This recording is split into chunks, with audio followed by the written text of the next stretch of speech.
So you know, we're oh, live, go and ahead. I'm sorry. yeah, and we are live here with Dan the Man. Deontay Wilder's come out and say that cheating trainers. What I'm gonna do, Dan, though, right? Because I'm biased. Biased. Just put the link in the chat. I'm gonna play the clip that Unbiased is thing. You heard it, right? Yes, sir. Let me play that clip, and then me and Dan just gonna comment on Wilder. Wilder on it. He's gone into like WWE status. You know what I mean? It's almost like, you know, you see the Undertaker or something like that. It's like he come from the dead. Like Wilder's acting like, say he's I don't know, man. He's just weird, man. It's just weird. Instead of just coming out, hold a press conference, get people around you and saying, then that, let's say people just like doing his own little cutting a promo. All right, we're gonna play this, right? Wilder's cutting a promo on us. I'm not gonna show it obviously for purposes. Let them bias do that, but we can hear the audio and stuff like that. So the Bible tell us that here's Wilder. silence is gold, but my ears can still hear and my eyes can still see. Yeah.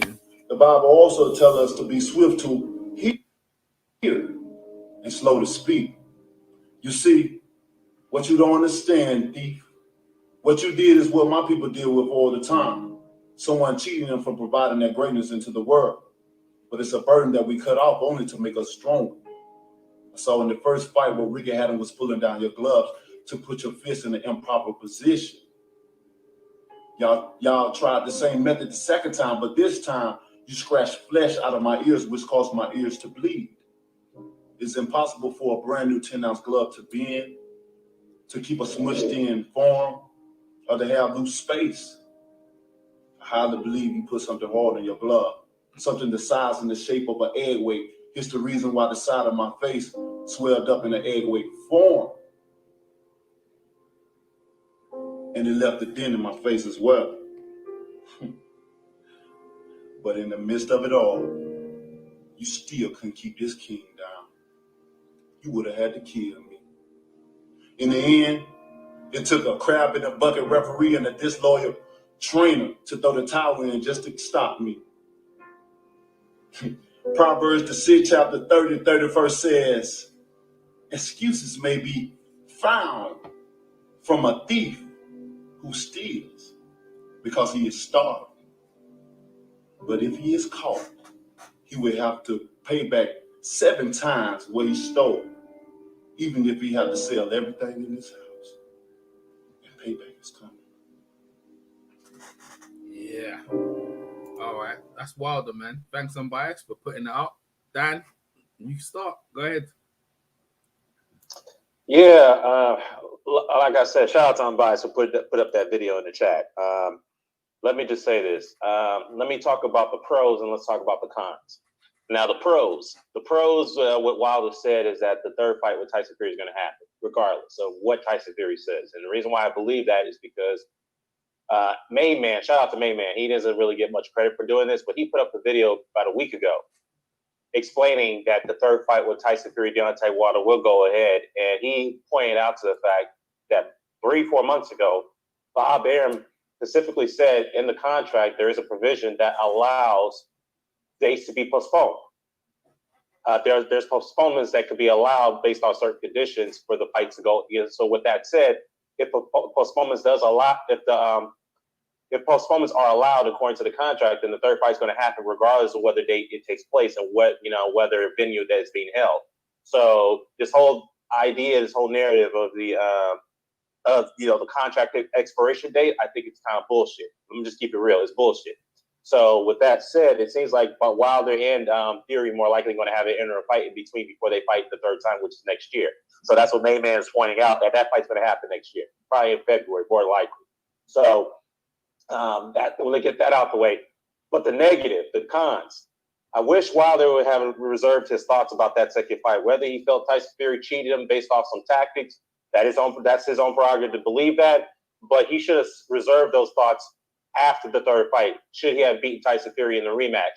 Should he have beaten him, then I can understand him talking shit and claiming him claiming him being foul and deceitful, as far as cheating is concerned in that second fight. I can understand him going that direction after the third fight. But to do this now, I think it's a bad move, man. I think it's a bad move, and it just now giving Fury and the sickle fans and those who don't like Wilder to more ammunition to go after him and ridicule him.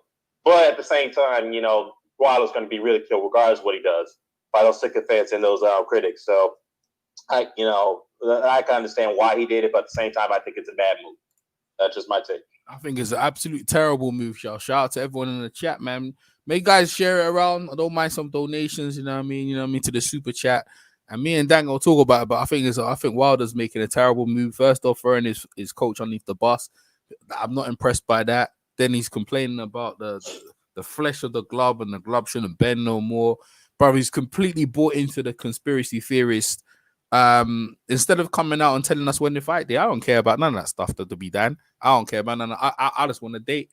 And they're trying to say the fight's not going to happen this year or whenever it's not going to happen. But what I'm saying is that in the day, Wilder, you can complain about this, that, the other, but we know that you was your whole thing is to go in the ring and kill someone. That's what we do know. You know what I mean? So if you got scraped up and bumped, at least you can go home to your family. But you've been saying you want to go kill someone. So I don't really have nothing in that in terms of the damage to the opponent. But all I care about is the fight date. I want the fight date, and you've come out and put this.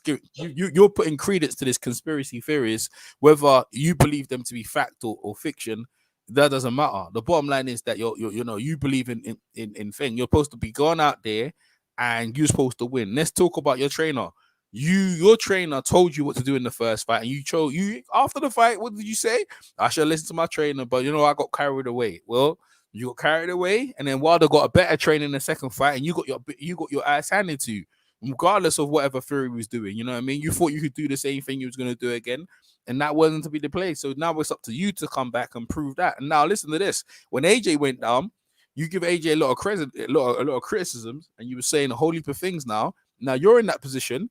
AJ never criticized that much. AJ never criticized you. He never said anything bad about you. So you need to suck it up and come back and get that third fight. That's all I care about. I mean, that's all what matters. At the end of the day, AJ, he went through a hurried time, like punch from the gods and all that. Same thing you're doing, talking madness, but we don't care about that. At the end of the day, get in the ring, and go ahead, Dan. Go ahead. Yeah, that's a good point. That's a very good point. At the end of the day, Wilder does have some self-complaint to the extent because he, as I've said a while back before the second fight went down, I think that I've said that Wilder has some bad habits. He doesn't properly train. You can see that going into the Ortiz's rematches or even the first Ortiz fight. You can see that going into maybe the first Tyson Fury fight. The man doesn't do the proper training that he should do, like road work. Do some extended sparring like he should do. He doesn't really. He's one of those guys who doesn't like to be told what to do. And this is my opinion. I mean, this is what I've been hearing. He doesn't like to be told what to do. And the fact that he likes to surround himself with yes men. He doesn't like to be given constructive criticism. He just can't stand it. Yeah. That's just his personality. And the fact is that all these bad habits and all these other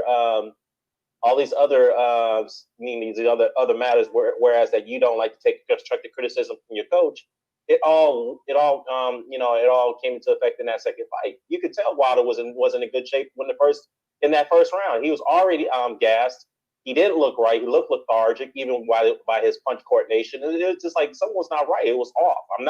This is not to take away credit for Tyson Fury. Tyson Fury did get the win.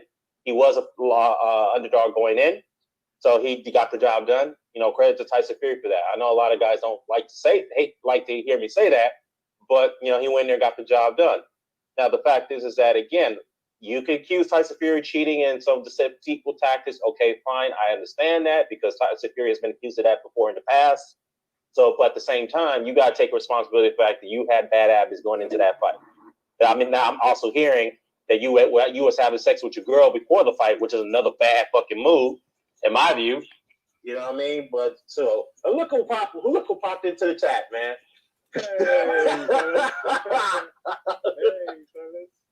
I knew he was gonna come sometime, man. Is that Edge? Is that Edge? That's Edge. Yeah. This guy, I hit him up on Insta, right? And I was like, yo, Edge, where you been? Yeah, but Edge is gonna come when anything to do with the heavyweight boxing landscape. Edge is back. What's going on, Edge? How you been, bro?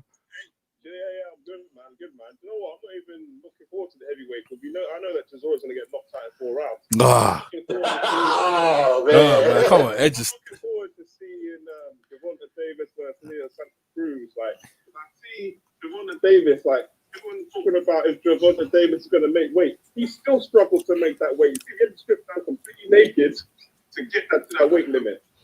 And Right. He didn't look good. He don't look good. Maybe I'm wrong, but he had to strip down, and they knew it as well. Man, we don't care about that, Gervonta Davis. That fight's in the bag. Let's talk about the meat and potatoes. Wilder coming out and validating the bloody rumors about the glove and the trainer. What have you heard? You this is breaking news. I saw the video. Basically, it's official.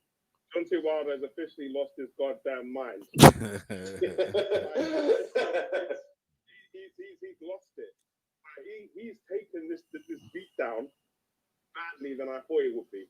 You know, I thought like he blamed his suit, yeah. But then he blamed whatever, and now he's talking about gloves, and like he cannot accept it. You know what I mean? He needs to see a psychiatrist. Hold on, AJ was doing the same thing though, innit? AJ didn't make no excuses. Hold up, Edge.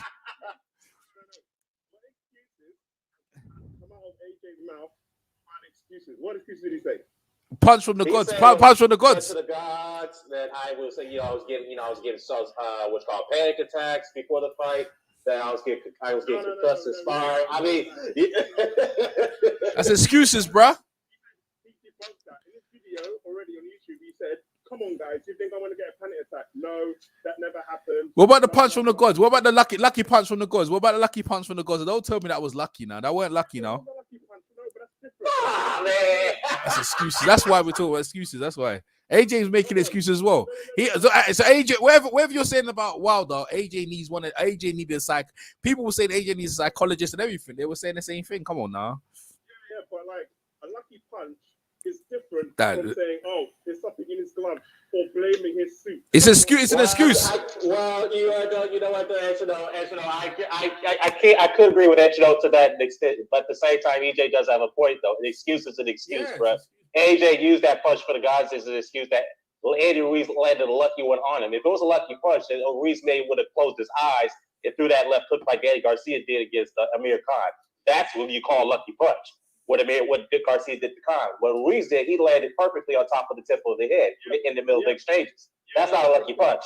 The difference is between Deontay Wilder and AJ is that AJ went and backed up his words and beat the brakes off of Andy Ruiz. Whereas I would say he beat the brakes off of him. I would say he beat the brakes off of him. He just outboxed him, and Ruiz came out of shape. I'm just saying. Dominated. AJ got credit for that. Yeah, absolutely. But go ahead. In the second fight, Deontay Wilder got completely annihilated against Tyson Fury. Completely annihilated. So right. And he blamed the suit. I was tired by the time he got into the ring. And then, you know what I mean? It's like he can't accept the defeat. Even now, he can't accept it. And even about the contract. Like, the contract expired. And now, we're going to talk about that. We're going to talk about that real quickly. First things first, Bob Arum, I think they're bullshit. Top Rank's bullshit in that situation because 3 months ago, Bob Arum came out and said that the contract does allow postponements. So what that said is that if the fight's going to be postponed, for whatever reason may be, the third fight's going to happen at a later date regardless. He never mentioned anything about there's an expiration date in that contract. Never at all. 3 months ago. So with that said, I think both parties know that they can't get the fight at the date they wanted because of the fact they need crowds. They need the live gate to make up for the persons they're going to give to Fury and Wilder. That's what they're worried about. So that's why they're pushing it back to February next year from the looks of it. And shout out to Mayman. He made a video about this. And he has every reason to point that out because Deontay Wilder has pointed out in this video that third fight's going to happen, regardless of what Tyson Fury says. It's going to happen. Yeah, but you know what I mean? But I just don't know. Because they're saying that there's an expiration date. If there's an expiration date on that contract saying by this time, then they haven't got no legal leg to stand on because it doesn't matter. Well, I see what you're saying, but there is one language that can overrule that expiration date. As he claimed, Bob Arum claimed, he said there's that the contract allows postponements. So if it does allow postponements, that means there's no expiration date. You cannot say that there's an expiration date yet the contract specifies postponements. Yeah, but leave it to Edge. Come out of hiding. If it's something about Deontay Wilder, that doesn't sound right to him. I didn't even bring it up. It was down there brought up Deontay Wilder. But it's kind of the timing of it though, man. You come out of nowhere as soon as Wilder puts out that video, man. Come on, dude. Yo, man, you're ridiculous, Edge. I still love you the same though, but you are ridiculous. To be fair, I hit Edge up. I hit Edge up on Instagram. I was wondering where he was. Yeah, so I'm to blame. I'm to blame. It's all good. It's all good. We're just fucking with Edge. We're just fucking with you, man. But go ahead, Edge. No, man. I miss terrorizing you guys. Yeah. Wait, hey, you and Dan, you're always going backwards and forwards. But listen. There's one thing I agree with, that Wilder's crazy and he's going through a mad spot, but I don't care about that. I just want to see him fight. You know what I mean? And Dan, let me see, now Wilder's come out and he's saying regardless what happens, he's gonna have to fight, but you're not giving us no date, no time. And he's like he's been caught back in the shuffle. Wilder needs to sort it out. Edge, what are you doing out there? Edge. Now there's noise in the background, man. You know you can use the mute button, Edge. You know what I mean? You haven't forgot to use the mute button when you're moving around. But what I'm saying is this, yeah? I'm saying that.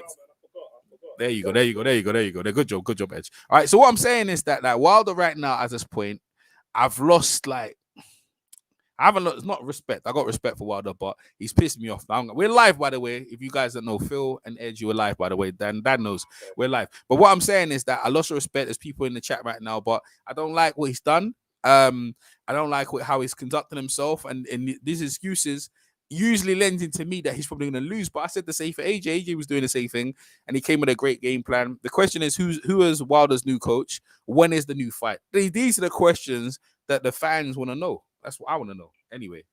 I mean, the thing is, the difference is between like the AJ and Deontay Wilder is that Deontay Wilder is not accepting. He's not sinking into. Edge, your double standards are bad. Edge, your double standards are bad, bro. Your double standards are bad. It's not even double standards. Your double standards. You can't even see it, Edge. You're so blind. Your double standards. Let me finish what I'm about to say. Look, this is what I'm talking about. It's like he hasn't come out in any interview said, you know what, I've lost to the better man on the night. Well, he did actually. He did. He's talked about his suit. He's talked about Andrew. I thought Andrew Ruiz was bad when he lost to AJ, but this is just going like extra too far. Like, do you know what I mean?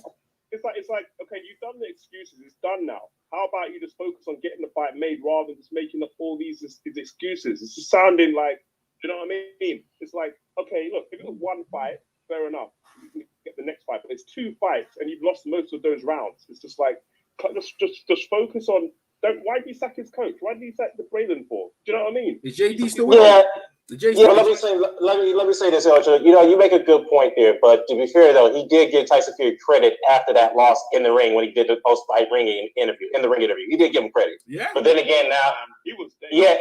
But still though, he gave him credit, but at the same time now he's coming out trying to discredit that win. So I mean, this is typical. Fighters do this all the time going into rematches. I get it. They do this all the time. So this is nothing new. But to your point though, it does look bad that you're feeding into this, some people, this whole glove controversy. I think that needs to be put to bed now. Nobody should be talking about that anymore. Just talk about, as EJ says, talk about the third fight. When we're going to see a date? When's it going to take place? That's what we care about at this point. Because at the same time, going back, I'm looking at this from all different angles. But what Wilder is doing too, at the same time, people are going to be feeding into this to the point that it's going to create controversy going into the third fight. So I think he kind of knows what he's doing. He knows this is going to create controversy. People are going to tune into that third fight. But go ahead, Phil. Go ahead. All right, man. Let me say this right here. My whole thing is I've always respected Deontay Wilder as a fighter, but I've never really thought that he was that good. You know what I'm saying? I thought that he did certain things well, but for me, you know, when you are under as much he's under, because let's be, Deontay Wilder is probably the most scrutinized champion in history. Okay, and rightfully so, his unorthodox and just his overall technical ability as essentially a 10-year pro, right? So my thing is this right here. You're not doing yourself any favors by feeding into conspiracy theories, because at this point, that's what they are. They're conspiracy theories. So I agree with Dan and most of fight fans when they say, hey, you need to focus on the third fight, and more so, even more so, focusing on the third fight. I understand the advertising side of what Deontay Wilder might be doing, but it's better ways to advertise a fight other than to feed into conspiracy theories. And I feel like that's what he's doing right now. I mean, at the end of the day, you lost. You know you lost. You got outboxed most of the rounds that you and Fury have had. I mean, at the end of the day, we understand that your game plan relies on your power, and if you can't get that shot, then it's probably going to be a repeat of what happened the previous two fights. But maybe this is a ploy to get people interested into the fight, to build some momentum going into the third fight. I just think if that's the case, this has to be the worst tactic that him and his team can come up with. He just needs to focus on preparing for the third fight, and that's it, man. And I think Deontay Wilder is letting his ego get to him. It's like the biggest challenge of fighters is how you handle defeat. And I don't think he's, and like what I'm hearing him say, like I was expecting him to talk differently. Okay, back at the beginning when he was talking about his suit was the reason why he lost and all that excuses.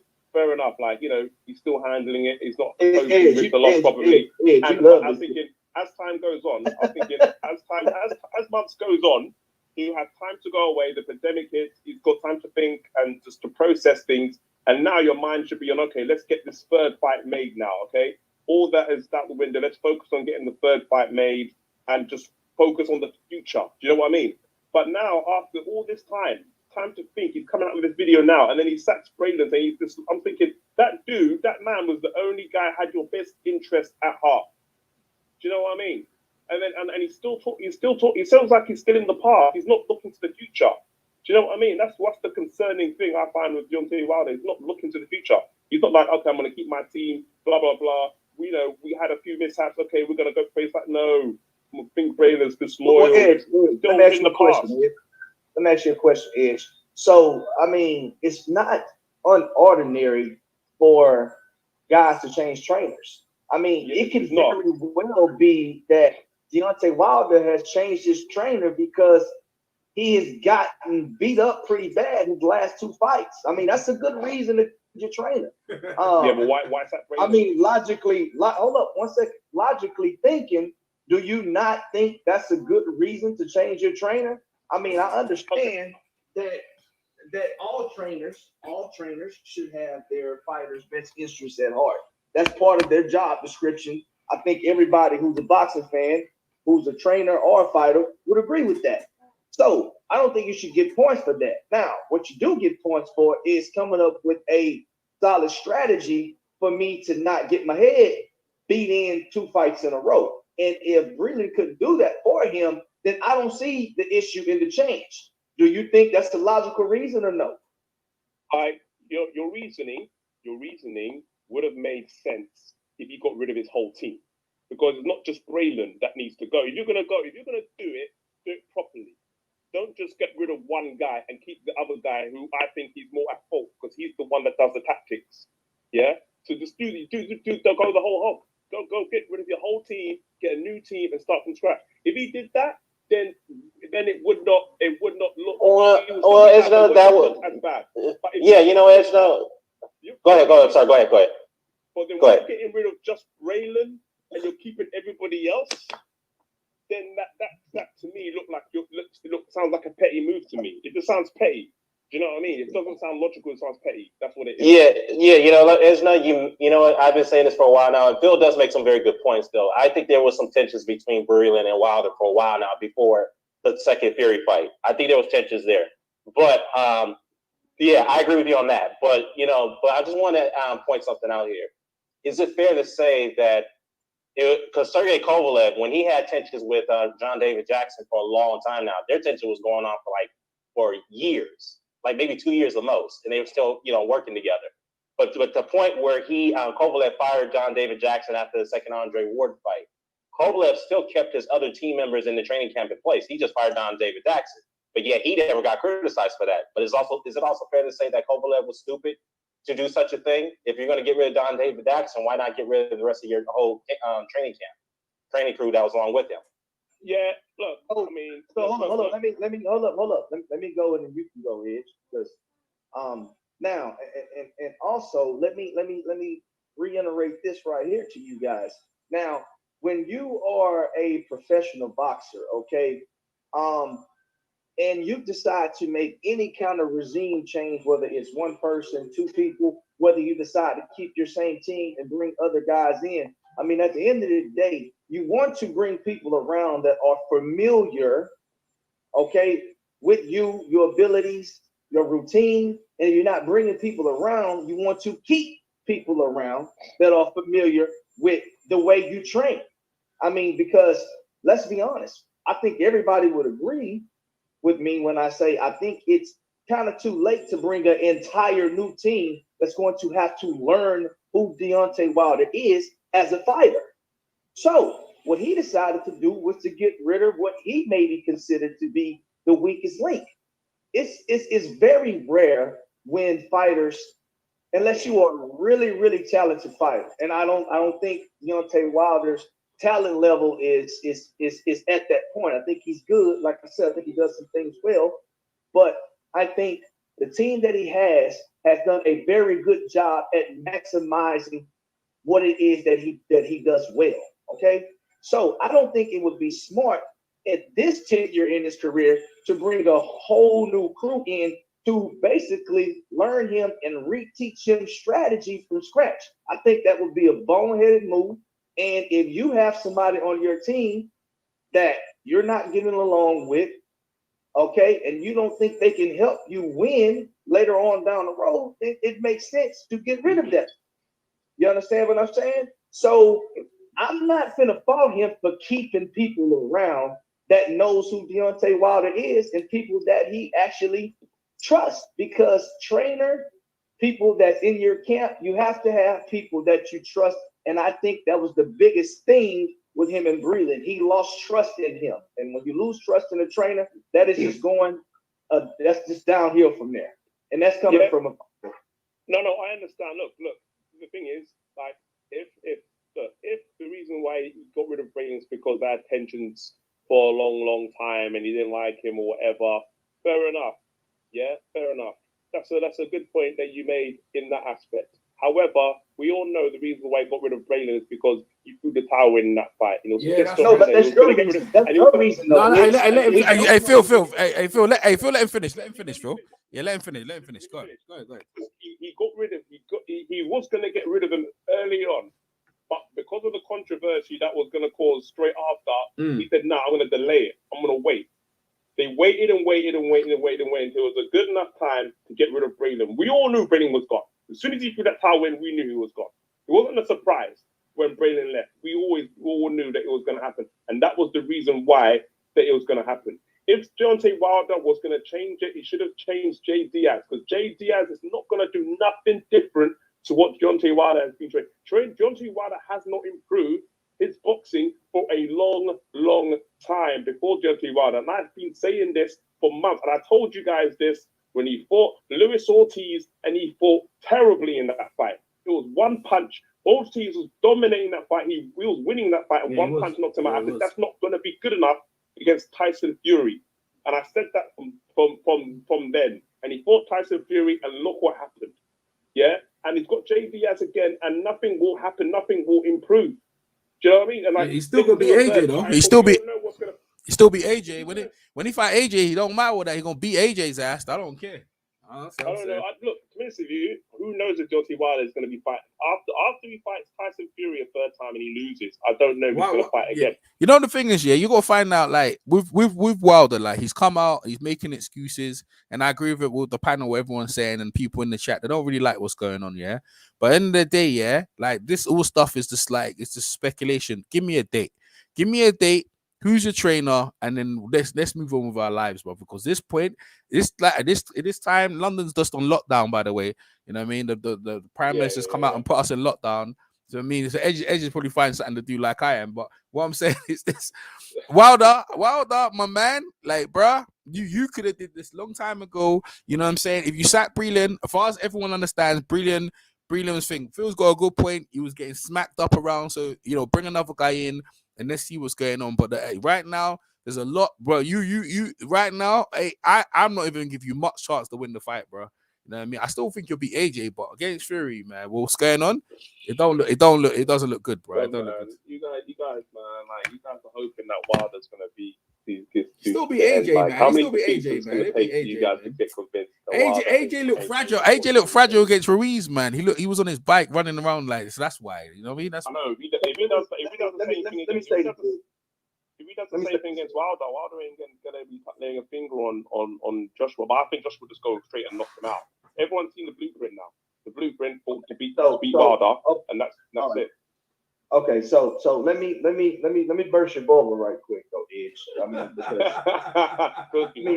I'm serious. I'm finna just make my point, and then people can think what they want to think from here.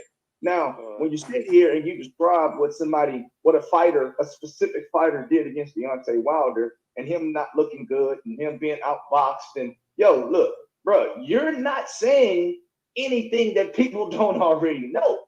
I mean, people who love boxing, hold on, people who love boxing and who have two good eyeballs, okay, or maybe even one good eyeball, or who eyeballs in general, okay, can see that Deontay Wilder gets outboxed for majority. And when I say majority of his fights, I mean literally. If for the last 5 years, I can go back and see every last fight that Deontay Wilder has had, okay, leading up into the Fury, Luis Ortiz, and all this other kind, he has gotten outboxed, and he has won based on his power, that equalizer, okay? So when you say, well, I told everybody, well, I mean, who did you tell really, though? I'm going to be honest with you. Who did you tell really? I mean, because I told. Hold up 1 second. 1 second. That was a rhetorical question. I got it. So what I'm saying is, dude, nobody is on here saying that Deontay Wilder is a great boxer. Cole, he's a good. Hold on, 1 second. 1 second. Well, hold up. You didn't hear that from me yet, so don't accuse me for saying that, because I never said that. And I've never said that either. So when you talk about when are we going to get it through our heads that Deontay Wilder is just not that good, I mean, how many losses is he going to take?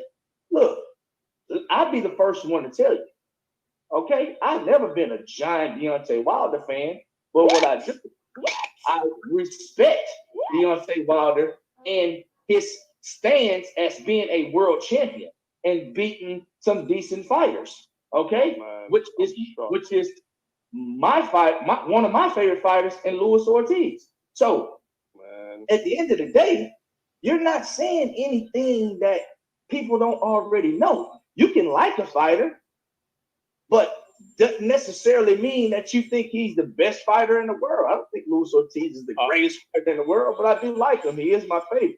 I do like Deontay Wilder, but I think he's a horrible boxer. Okay? A lot of people were shocked when Tyson Fury beat Deontay Wilder. A lot of people were shocked. So at the end of the day, when you say people were shocked that Tyson Fury beat Deontay Wilder, I don't think a lot of people were shocked. I think a lot of people probably hold up 1 second, Edge. I think a lot of people probably favored Deontay Wilder because of it made sense to favor Deontay Wilder considering who Fury's layoff, who Fury had fought coming into the Deontay Wilder fight, Fury just being that guy that can be hit, and he, let's be honest, he almost lost that first fight. So for people to favor Deontay Wilder wasn't really too far off the center mass. You understand what I'm saying? So don't make it seem like it was just a fucking crazy, a freaking crazy idea for people to favor Deontay Wilder. He was on a killer streak of knockouts, okay? And Fury just is the kind of guy that you really trust. Tyson Fury? I mean, half the people thought that he might not even show up to the first fight, let alone the second fight. So, I mean, it makes sense to favor Wilder in that fight. But, okay, so when you talk about us and how, dude, you never heard me sit here and be like, "Oh, Deontay Wilder's the greatest thing since sliced." No, you never heard that from me. So address the people that's on. Hold up, address the people. When you say y'all, I'm assuming that you're addressing the people that's on the panel. So, I'm gonna need you address me. At least say exactly what it is that I said. Okay. So let's stick with your theory. Yeah, let's stick with your theory that everyone's got eyeballs and that everybody was not under the illusion that Deontay Wilder, it was a great fighter, and that he could have. I'm speaking to everybody on the chat, by the way. Everybody that's on the chat right now. So I'm talking specifically about me, Dan the Man, and EJ Boxing Live. Yeah. So that's what I'm talking about. So now, based on your lines of what you're saying, yeah, based on your lines of what you're saying, no, like you didn't believe, and the people in the panel they believed or they didn't believe, whatever. Based on your line of what you've just said, and people are saying they wasn't surprised when Tyson Fury beat the brakes off of Deontay Wilder in the second fight. So if that's the case, then why is it that people still want to see a third fight if people have eyeballs and just witnessed a obliteration of Deontay Wilder in the second fight? Why? Well, I can tell you why. Okay, go ahead. Go ahead, Dan. You can take it. Who's that jumped in? Somebody jumped in? No, that wasn't me. But go ahead, I missed that question. What'd you say again? Repeat that. I'll address it. Okay. I said if people have got eyeballs and people know that Deontay Wilder wasn't great and Phil says he wasn't great, people on the panel might say didn't believe that he was a great fighter. And if I said he wasn't. Edge. I said he wasn't a good boxer. He wasn't a good boxer. Okay, he wasn't a good boxer. And if people wasn't surprised that Deontay Wilder got destroyed by Tyson Fury in the second fight, then why is it that people still want to see a third fight when they saw exactly what happened in the second fight? I'll address that question. I'll tell you why, because maybe Deontay Wilder is very, very despised by most of his critics. They like to see him get more of a beating that he should have got, that he got in the second fight. That's a fact. I'm sorry to tell you that. That's a fact. I remember there's a time that people wanted to see Mike Tyson get his ass whipped multiple times because people couldn't stand it after that first Holyfield fight. Yeah, Mike Tyson got thoroughly beaten that first fight, but yet there was a rematch that took place. And some people were okay with it because they wanted Tyson to get fucked up some more. I mean, I'm just being honest. He was very despised, even though he's loved and beloved after he retired and then going into this fight Roy Jones. But Tyson wasn't liked by most of his critics. People couldn't stand it for the most part. So that's what I'm not equating Mike Tyson to Deontay Wilder. What I'm saying is that they're both ridiculed and hated by their critics. And the critics are planning for the third fight because they want to put this issue to bed of this whole accusation of Tyson Fury cheating in the second fight. They want him to get in there and get his ass whooped some more so that way they can be rid of him once and for all. That's what they're hoping for. That's the reason why they want to see a third fight. But what I'm saying is hold up, Phil. What I'm saying also is that that me personally, look, if going to the third fight, I'm still favoring Fury because I was a guy, and Phil knows this too. I was a guy who favored Fury going into that rematch by a slight margin. But what I was surprised though, I will say this though. What I was surprised though is that I didn't expect Fury to beat down Deontay Wilder the way he did. I didn't expect that. I thought he was going to win, but not in that type of fashion. So what I will say is though, to your point again, Edge, that's the reason why people want to see the third fight because they want to rid of Deontay Wilder once and for all. They want to see him get punished for some more. There are people willing to pay to see that, just like people were willing to pay to see Mike Tyson get another beat from Vander Holyfield, which we saw a different outcome in that rematch, but it is what it is. Okay, so based on that, Let me give you my answer. Let me give you my answer, Edge. 1 second. All right. Sorry, man. I thought. So my answer is not going to be as lengthy as my boy Dan the man's answer. The reason people want to see the third Wilder and Fury fight is because it's simple for me. Okay, what Tyson Fury did in that second fight is, again, like I just said it, is no different than what most fighters do against Deontay Wilder. They are outboxing him, they're touching him up, okay? And guess what? This time, Deontay Wilder could not land the shot that he wanted to land, okay? Just like in the first fight, he was getting touched up. He could not land the shot that he wanted to land. And when he finally did land it, it wasn't good enough. But you still have people that want to see that fight for the same reason why they wanted to see the first fight, for the same reason why they wanted to see the second fight. And the same reason why they want to see every Deontay Wilder fight. They know that he's probably going to be down on the cards if it goes to a decision. They want to see it because the people who like Deontay Wilder and believe in Deontay Wilder think that he has a chance to land that shot. And they want to see it. They give him the benefit of the doubt because of his power. Okay? Just like they give him the benefit of the doubt in every match that he goes into, because literally he's knocked out almost every one of his opponents. That's why they want to see the third fight. It's not rocket science, man. It's not. All right. So okay then. So now, hey, you know, a good point, Phil. I didn't see that at that angle. That's a good point. Good point. Bring that up. But go ahead. All right. So now, okay, then that's fair enough. Everyone's got their views and opinions on why they want to see a third fight. Me personally, I don't. But I'd rather see AJ Fury go straight to that fight. But anyway, everyone's got their own opinions. That's fair enough. But the big question is, because me and Dan was talking about this before Phil jumped on. Yeah.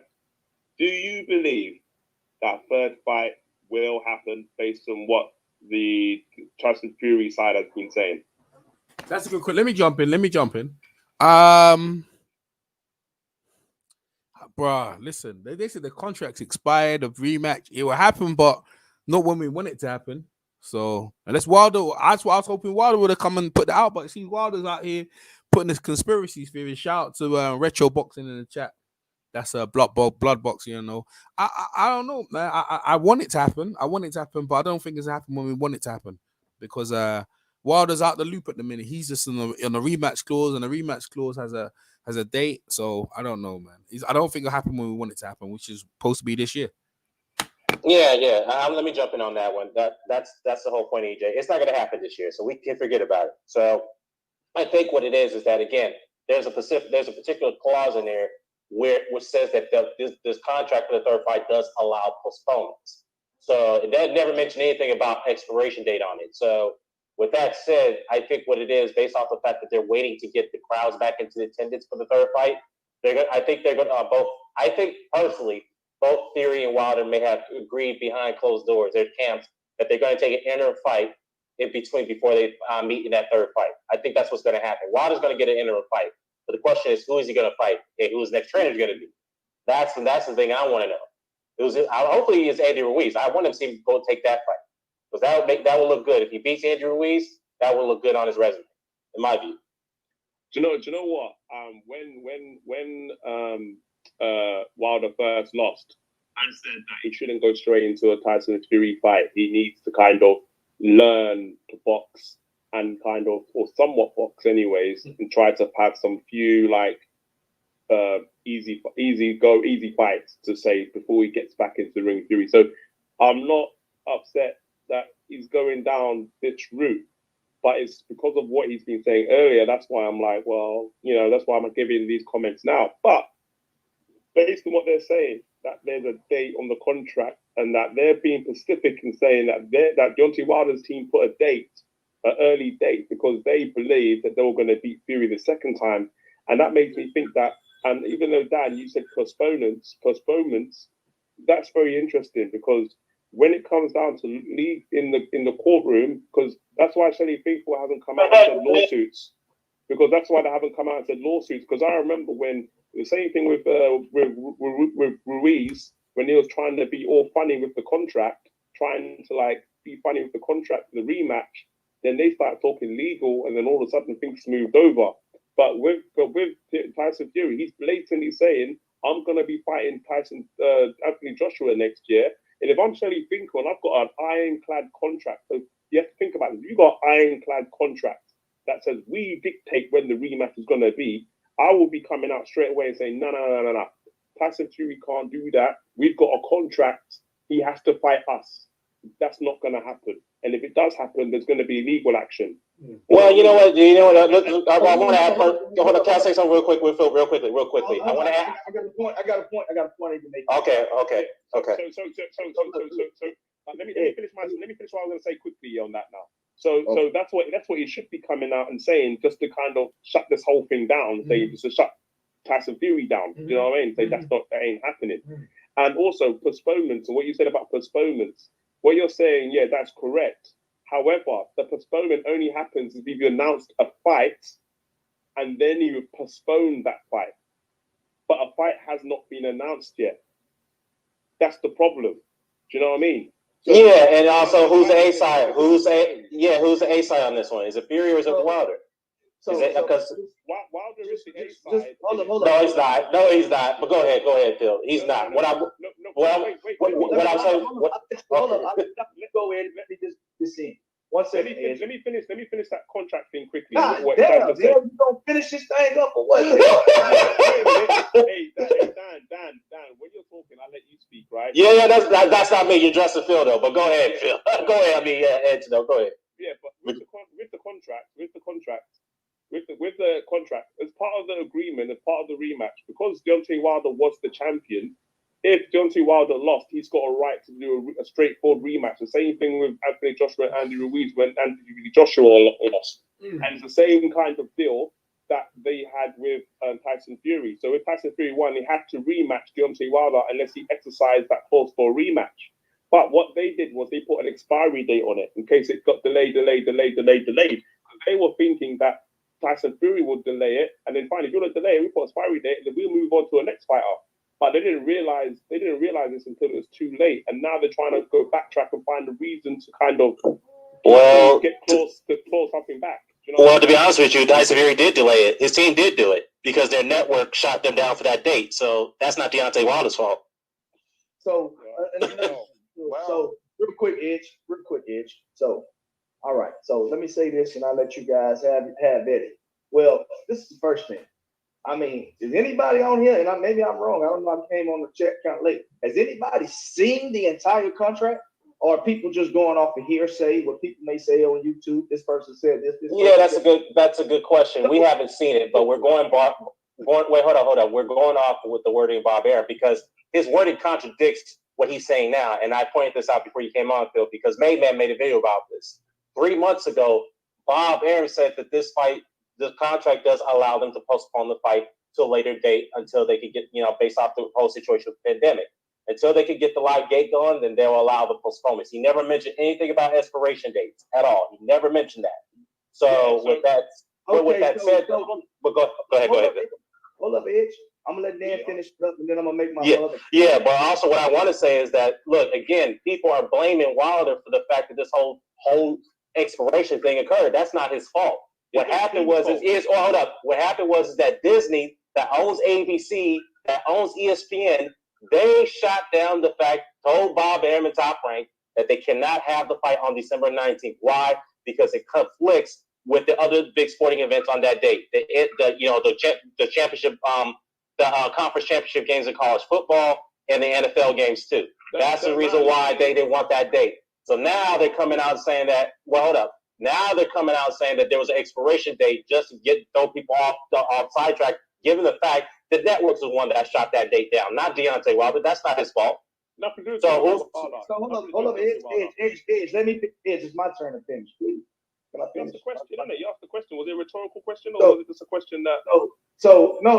No. I mean, then the man. I mean, I know what the answer is. Okay, you ain't seen anybody on here seen the contract. I'm just trying to get an idea of where are we getting this information from? Okay, Oh, well, we have to watch most of the same videos. We all watch most of the same videos when it comes to this kind of stuff. Well, So my next point is this right here. Okay, Edge, and I'm not picking on you, but I'm about to pick on you though. But look, let me tell you something. Hold up, man. Let me finish. Man, let me finish, man. Look, I'm not picking on you, but I am gonna dissect some of the things that you say. All right. So basically what you're saying is Deontay Wilder needs to he doesn't need to take an immediate rematch, right? Okay. I don't have an issue with that, right? I don't have an issue with that, right? Okay. You said he needs to take time to learn how to box better. That's what you just said. Okay. Now, then you also, after that, said that he needs to take a light touch before he goes in and fight That's against the wrong Tyson. wording. My bad. That's the wrong wording. Whoa, hold on, man. Let me finish, man. Can I please finish? I'm trying to say it's the wrong wording. That's what I'm saying. Go on. Hold up. You said he needs to take a light touch before he goes in with Tyson Fury. Okay. Now, yeah. But at the same time, you will be the same guy that criticizes Deontay Wilder and says he's not as good as he should be because he's been taking light touches and he hasn't been fighting high caliber opponents. This is why Tyson Fury had such an easy time beating Deontay Wilder. So I say to you, my friend, go on then. What good would Deontay Wilder taking a light touch and quote unquote learning how to box in a span of, let's just say, 8 to 6 months, when he's had practically years to learn all the same stuff? Okay, what good would that do for Deontay Wilder when, one, that's been the biggest criticism of most of the people, most of the spectators against Deontay Wilder, resume and not being able to box properly or not being a very technical fighter? Okay, so why would you come out now and say, oh, he needs to take a light touch and he needs to learn how to box? Well, we've all known that he's needed to learn how to box before he got his wig split by Tyson Fury. Okay, you guys have all been saying that he's been taking light touches leading all the way to Tyson Fury. So you know why you're saying that? Because you guys want the undisputed championship between Tyson Fury and Anthony Joshua. Yeah. Okay. Yeah. And that's fine. I don't have a problem with you guys wanting that. I don't mind seeing that. I want that as well. But I just need you to check the narrative when you guys are constantly contradicting yourself.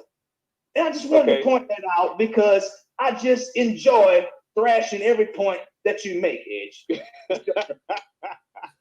Yeah, I know you do, Phil.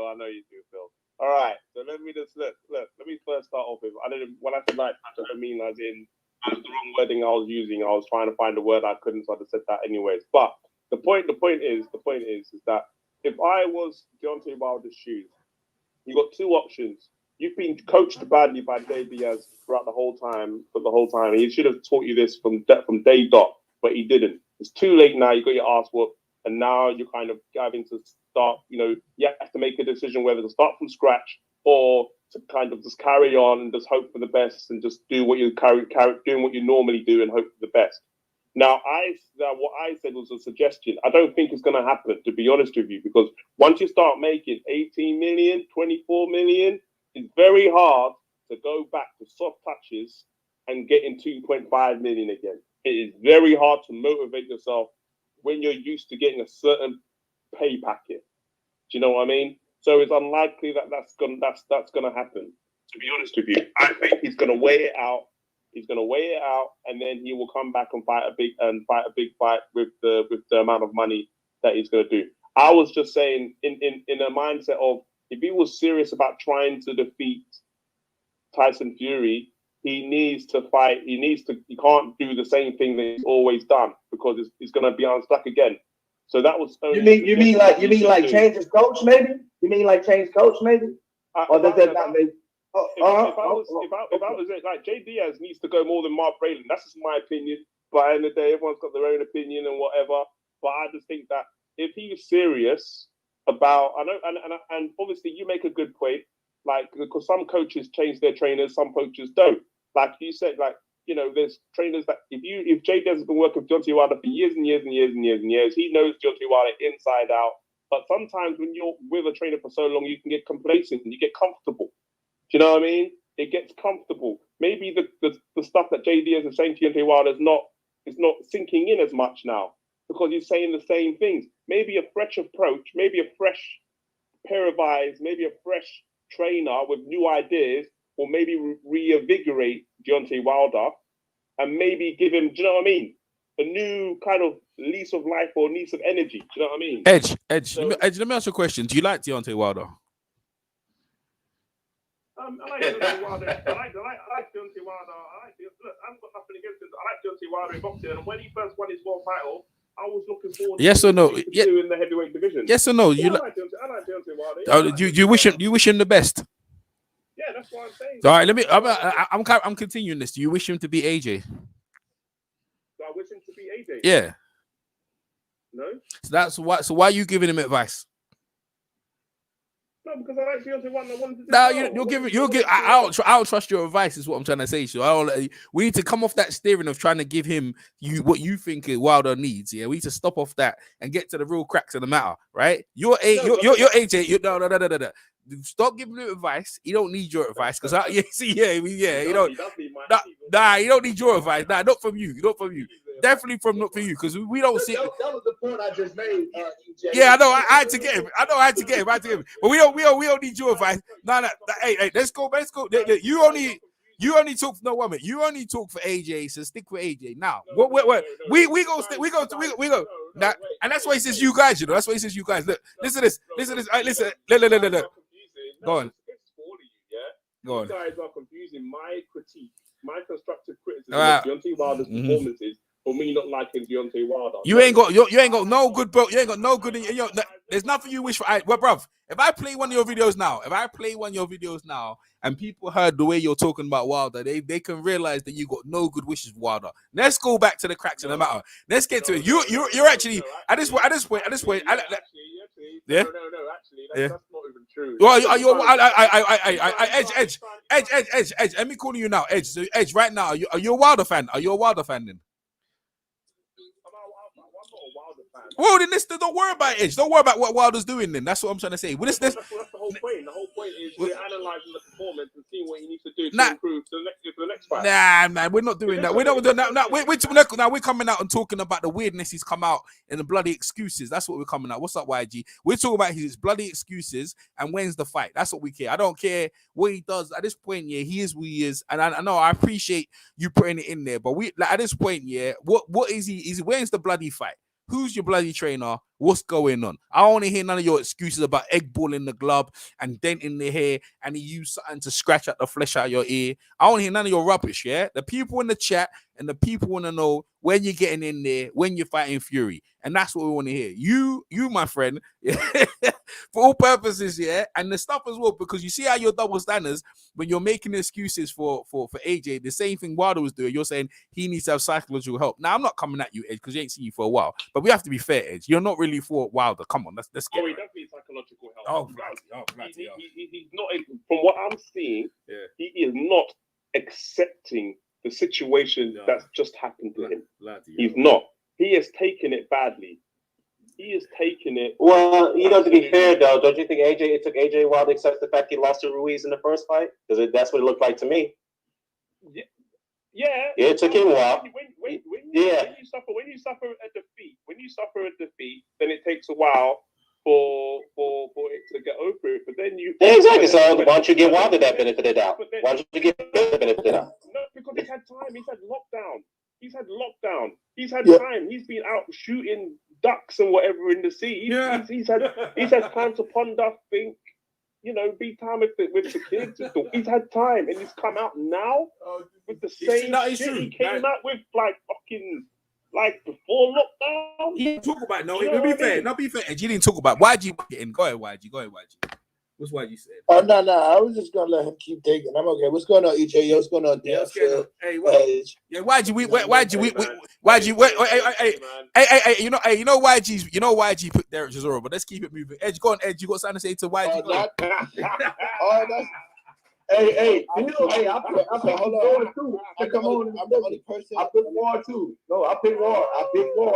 I like War. Right, he is my favorite UK. He just joking around. Yeah, I'm joking around. The funny thing is, I know all the AJ fans. They want Derek Chisora to win. Oh yeah, could get that payday, right? Yeah, no, they don't like Usyk. That's what it is, because they know Usyk is Usyk's getting away with that undisputed championship. That's what it is. They don't want to see that lefty cut, yo. In the way that, first of all, they're not putting AJ in the ring with Fury either. So I don't even like. That's just another what you call it too. They just bumping their gums about that too. They don't really want AJ in the ring with no Tyson Fury. Hey, YG, what you think of the excuses Wilder just came out today? Because Wilder's broke out. I didn't hear the what you call it, but the only other thing about that is that it's not really that he's coming out with it. Is that he was interviewed or he just came out and he just? I'll play it for you. 1 second. I'll play it for you. No. I just tell me, is he interviewed or is he? He came out on his social media and just basically saying. But that he's making excuses, like point out excuses, and you know what I mean, like that's what he's on. You know what I'm saying? Yeah, I know you ain't seen it. Yeah, I know. I ain't with all that, but I get it too. He ain't been around for a minute either, so it's like, what else he gonna talk about? But his last transgression, so I get that too. Like, I mean, he probably could talk about moving forward, but it don't even look like there's no light at the end of the tunnel right now. Hey, YG, what do you think of your boy Edge back, man? You know what I'm saying? You two have a nice one. I heard him on. I was in before I joined the what you call it. I was in the chat listening to him go on and stuff. But I mean, he's basically saying the same stuff he said before he left. He's always been on that side of the fence. He's consistent of anything. Oh yeah, he's 100%. Yeah, he is. Yeah. Now, look, hold on. Let me. I would have respected Deontay Wilder more if he came out in the video and said, you know what? Yeah, but you know what? I don't think Wilder cares. No, there's no respect. So look, if he's at the end of the day, Deontay Wilder doesn't care who respects him, who doesn't respect him. He has his hardcore following, and that's who he appeases to. And it's boxing, so I don't see no issue with that. So I mean, but at the end of the day, Edge, I mean, I don't know. I had a sneaky suspicion in my bones when this happened. I say, man, Edge notice gonna resurface or whatever. but hold on, man. Let me finish. Edge, hey, go on. So you resurfacing. That's cool. You know what I'm saying? We don't have an issue with that. But anytime you come on and you resurface, I'm going to make it a point. My mission, okay, is to shut down anything that you have to say with logic and very fine points, man. And I mean, you really make it easy for me. So I just want to thank you for that, man. I love when you come back. And you know what? I'm happy to be back because I'm happy to debunk all your so-called logic and your points, which doesn't make no sense. Yeah, and I'm happy to come back and just back to how it was normally. Yeah, you say Deontay Wilder's only logical point. Yeah, hold on, guys. Can I read your? Hold on, guys. Let me read the full statement that Deontay Wilder said to Tyson Fury. He addressed him in that post. So let me read it to you. Hold on. He said here, quote, "Theory, be a man. Theory at Gypsy King 101. It's time for you to be a man and honor your agreement. What is this bullshit about you fighting Carlos Takam instead of me? You got to be kidding. When you're going to go through your darkest times, I told you that if you got yourself together, I would give you a title shot. So being a man of my word, I gave you that title shot. When that first fight was a draw, I told you I would give you a rematch. You knew I was offering you more money to fight. You know I was offered more money to fight Joshua than I was getting to fight you. Again, I'm being a man of my word. I fought you like I said I would. Now in the rematch agreement, there was a rematch clause. Now it's time for you to be a man and honor your word instead of trying to wheeze your way out of your agreement. Scared people are running. Scary ass people will break his contract because you're a cower ass bitch. That's what we call him. End quote. That means he's begging, and that means the contract is non and void, like everyone else say. That means that's exactly what's happening. He begging. That means he begging. The contract is over, and he's begging for crumbs. Fury ain't gonna give. Fury. See, the thing is, He begging. It sounds like to me. That's it sounds like to me. Yeah. What it sounds like to me from the beginning is Bob Arum and them is not gonna pay Tyson Fury and Deontay Wilder to fight in the arena with no crowd. That's what they think. They're not going to do that. Exactly. Then that's one of the what you call, and then instead of them coming out and saying that right there, they're throwing a whole bunch of other BS in front of it, and like they're trying to make Wilder look bad by saying that the time ran up. How did time ran up when we all was on hold for COVID? Like but that's what I'm saying. How was that? Like they just keep it 100. Like why they can't keep it 100? Like yo, we don't want to do that fight with no fans. Because that's the whole point. Thank you, YG. The whole point is they're not going to do that fight without a major crowd. Plain and simple. They're not doing it. Because the whole shit true. Like, because Bob didn't even want to do. I'm going to watch the zone card. I said it then, and I'm still going to say it now, even though it happened. He didn't even want to do the Lomachenko and Teofimo fight with no crowd because he know he was leaving money on the table. For him to do Deontay Wilder and what you call them with no crowd.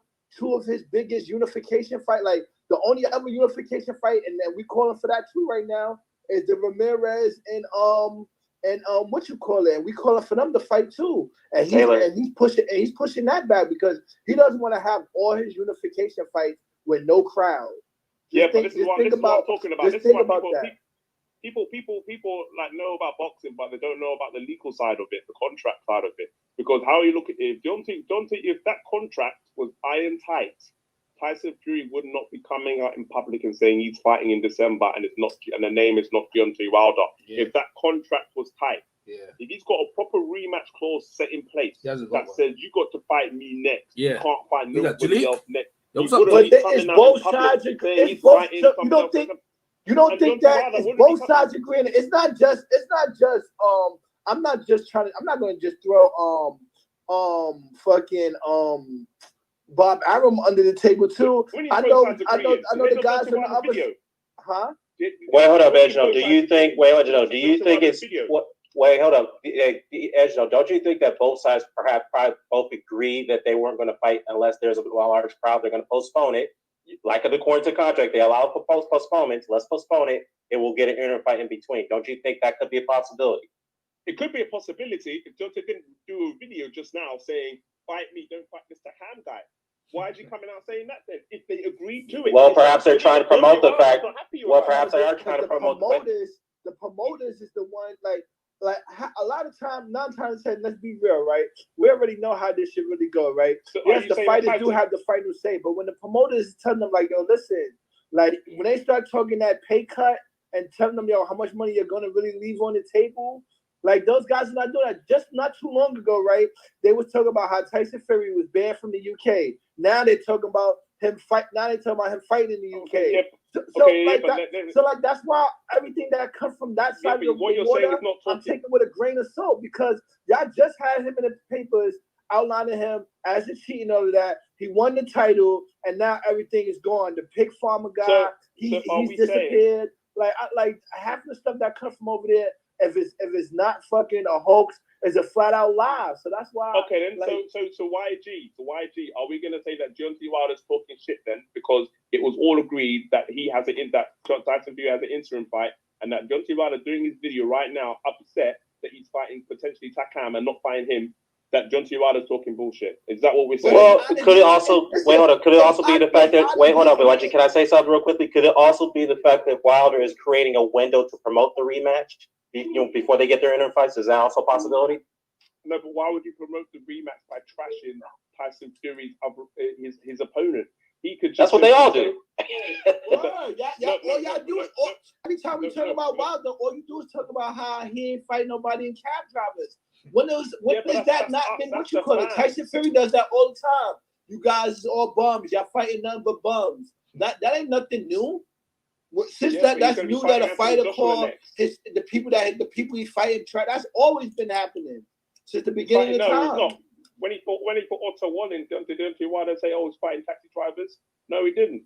So the point I'm making is, he said he's going to be fighting whatever Takam maybe or some other opponent. Then he's going to go straight into Anthony Joshua. He's not even talking about Wilder. Eddie Hearn said Deontay Wilder's out the picture. Frank Warren has come out and said there's a date in the contract. If there's a date in that contract saying that it's going to expire, that means that's it. It's done. It's over. And if Deontay Wilder was solid in his agreement, in his contract, if they were solid in their contract, I would be coming out saying, nah, mate, I'll pull up, I'll do a power move. I'll be like, nah, mate, you're not fighting nobody. Like, you signed to fight me next year when I dictate. There's no crowds now, so we can't fight this year. But we're fighting next year instead. Wait, time out. Hold on. When Tyson Fury signed with ESPN and they decided to fight 3 other fights, didn't Deontay Wilder say something about that? What Tyson Fury say something about what?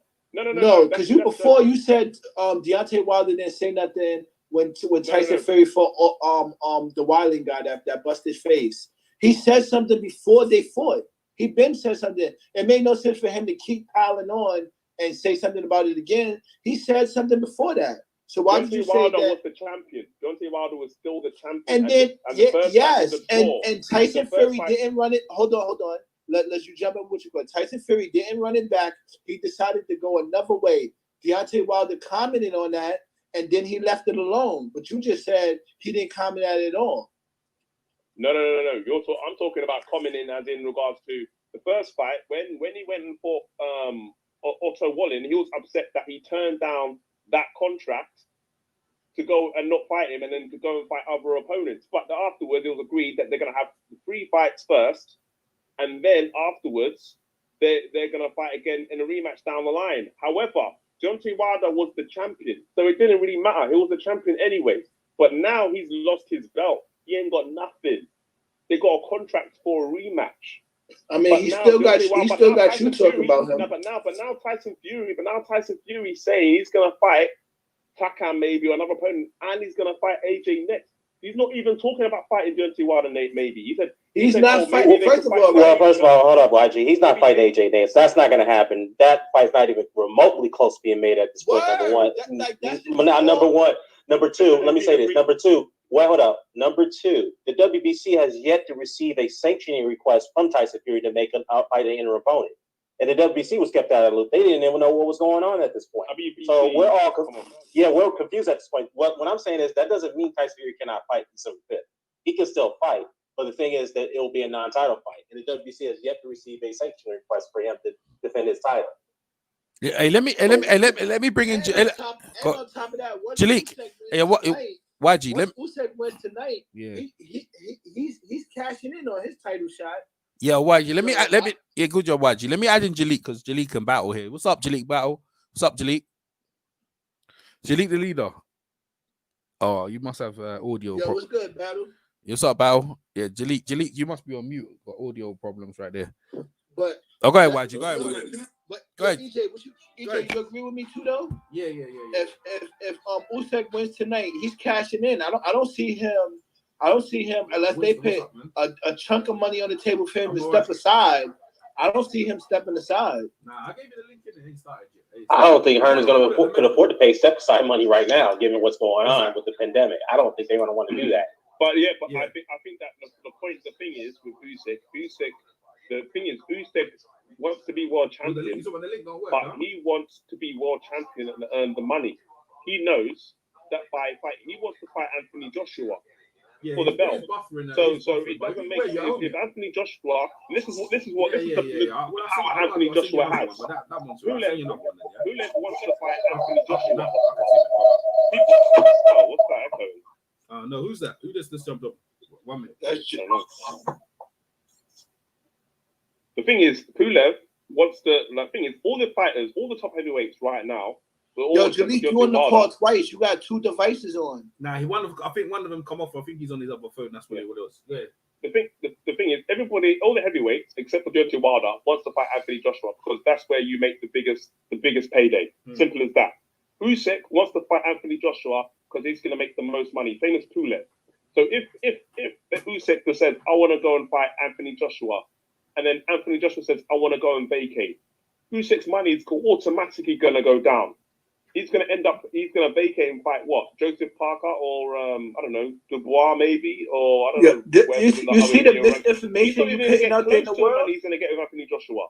you put mad misinformation out there. First of all, Usyk is only in the line to get a title shot because he was the WBO champion at cruiserweight and he moved up. It's not because Joshua. Hold on, we just let you talk. It's not because Joshua got the title and he could make more money fighting Joshua. That's how he's in line for the title shot. You trying to? I don't know. For some strange reason, we talking about You're trying to big up Joshua. Like nobody's trying to take anything away from Joshua. Yeah, he like YG, that's the truth, bro. He's the money man, but bro. you trying to boost it up to be like, yo, it's about the money and this and that. Because if it's about the money, hold on, we just let you talk. Because if it's about the money, right? Then if that's the case, if it's about the money, how you saying, then he would take the step aside money and then fight after that. If he's only just chasing the check, then he would take the step aside money check. And he's not doing that. So you just threw that out there. You just threw that out there just to say being the cash cow and all of that. Like that's what are you reading out of Eddie Hearn's playbook? No, it hasn't happened yet. Like that shit. It hasn't. The fight. Yo, YG, that's fact, bro. It hasn't happened yet. So the fight, Tyson Fury, the fight is not being negotiated yet to the point of where the fight's going to get signed. Anthony Joshua has still got to fight Pulev, and Usyk has still got to fight Chisora. So it's not even got to the stage where Eddie Hearn is in a position to be offering anybody step aside money to make that fight happen. But I can tell you this now. I can tell you this right now. Eddie Hearn will go straight to Usyk because he's part of Eddie Hearn's stable and say, do you know what? You got two choices. Anthony Joshua will vacate the belt, and you can fight what? Joseph Parker and fight I don't know, Dubois maybe for maybe 1 million, or I can give you 4 million step aside money. I can give you 4 million step aside money right now, and then afterwards I will give you 11-12 million to fight Anthony Joshua down the line. If he wins, I can see that. That's not happening. I can see that, but Usyk, Joshua's not going to forfeit the title. That's not going to happen. So, like that whole game thing that you chugged up out of your ass, out the window, because he's not going to give up the title to basically to do that. That's avoiding him. He's not going to do that. And plus, when the Tyson Fury thing, that's just a pipe dream. So he's gonna fight Pulev, try to get the victory there, and then he's gonna take care of his WBO mandatory and fight Usyk. He's not gonna do whatever the hell you just were saying, give up the title and all of that dumb shit. No, if Eddie advised him to do that dumb shit, that's some dumb shit to do. No, but why we pretending that people have not vacated belts before to go and fight other fighters? Why are we pretending like it hasn't happened before? Because I'm not gonna pit what somebody else's move is on Joshua when he's so far he's showed that he want to unify the titles. So I'm not gonna say put that out there in the universe that he's gonna avoid Usyk by giving up a title to do what? To fight Fury? If he do that, that's not even undisputed. That don't even make no sense. Yeah, the last person that did a move like that got their ass whipped, and that was fucking Lomachenko. Like giving up a title to avoid a guy and to do that shit. Like that shit is not even a good strategy. So but it happens. Scratched. But it happens. It happens though. It happens. I'm not saying Anthony Joshua will do it, but I would not be surprised because at the end of the day, if someone says to you, okay, this fight's going to be in Abu Dhabi, you can either vacate your belt and fight Tyson Fury for 100 million, or you can keep your belt and then fight Usyk. I'm vacating the belt. I'm getting it down the line. I'll become. But that's not if he vacate the titles, that's not $100 million fight anymore. Yeah. It's only $100 million fight if they fight for undisputed. 2 UK guys fighting in UK for the title. That for all the belts. That's if he vacates, even then it wouldn't be $100 million fight. If he vacates $100 million, but I'm just saying if because that's not even. I don't know. I guess maybe let's ask the rest of the panel. Nah, that's $100 million. That is not $100 million fight. That's $100 million. He got 84. He got 84. That's $100 million fight, bro. Yes, it is. He got. And how much did he get paid in his last fight? he got 84 to fight Ruiz, and that Bro, was that's 100 million, bro. That's 100 million. Where you I'm gonna look that up. where you see that at? 'Cause I thought Yeah, where you seen that at? Because they don't even post the numbers of what somebody made. So like basically, you just have to add it up. They got like what 60 million. I think it's 64 million. I think that's 100 million off, right? Yeah, they got 60 million. They got 60 million site fee upfront cash for them to host the whole entire fight. Anthony Joshua plus the pay-per-view, which Anthony Joshua gets plus the zone money on top. Like, do you know what I mean? I wouldn't be surprised if he got more than that because I'm not even including the pay-per-view money. I'm not even. I think that's how much was that? 24. The numbers you said when they reported the boxing, what you call it? He wasn't the number one. He wasn't the number one earner from in boxing. yeah, but that list was still wrong. Roger, you talking about when they said Tyson Fury was number one, right? Why was that list wrong? Because you talking about, are you talking about the same list that said Tyson Fury was number one? Why you? Yeah, that list is wrong because you remember how they tried to say in 2019 AJ made over 120 million, yet he got paid $40 million a fight. That just doesn't add up. Like, it's just something they just expect. No. This is why, right? When he fought in the United States, unlike when he fought was just fighting in UK, you know he got taxed twice, right? You know when that's the same shit that was happening to Pacquiao. When somebody from overseas comes to the States and fight, they get taxed twice. They get taxed over here, and then he got taxed back in London. That's still a lot of money you still taking off your fight price. So that's odds are that's speculation. By the United States, and he was getting taxed by the Philippines. Even then, the odds of them taking that much off the top, that means his fight price is close to about 80 million. So if he had not here with Eddie Chambers said when he went to go fight Klitschko. Yeah, I remember he got paid. Because that's way too. Wait. Okay, so if you're talking about Eddie Chambers, I don't know how much his fight price was. I'm talking about taxes. I know. I'm saying the amount of money he was supposed to get and then the amount of money he left home with. I don't know what his purse was as far as what he was supposed to get, but it's not the same as you taking. That's almost like $30 to $40 million you taking out from just taxes alone. That's not feasible. That's just something that they speculated. I don't think the numbers are not adding up for them. It doesn't make sense for AJ to make this amount of money. He's making $40 million a fight. So, like I said, that list doesn't make any sense. But that's too much in taxes, YG. Are you honestly telling me they take it? That is what it is. No, I don't buy that. That's too much money. No, they're gonna get that. They're gonna get this regardless. But I don't know. When have you ever seen that, YG? But when have you ever seen a fight? I said the Eddie Chambers shit. Would that happen to Pacquiao? But what was his fight purse though? Was it like $2 million? I guarantee you it was nowhere near $30 million, bro. That is not the same. No, look. Yeah, because he made more money, so he had to pay more. The more money you make, the more taxes you pay. Anthony Joshua. Yeah, but $30 million from, oh my goodness, YG, that is. Anthony Joshua didn't get taxed twice because he was fighting in that fight under Matchroom USA. Matchroom USA is an American incorporated company, not a UK incorporated company. So he can't get taxed because that fight was under the USA records, not the UK records. You know what? If he came under Matchroom UK records and that fight, then he would have got paid twice. That's why they got a Matchroom USA and a Matchroom is to avoid paying double tax. That's the whole point. That's the whole called tax avoidance. Legally, that makes no sense.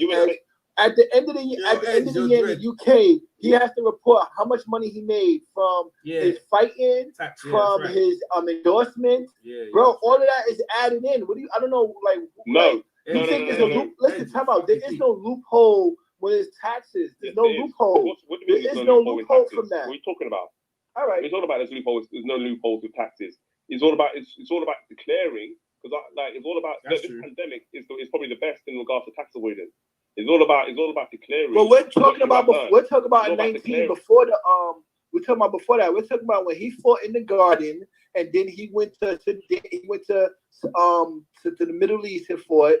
He had to pay taxes to the UK. So you trying to tell me he went outside the UK, made all that money, and then came back and he didn't kick up nothing?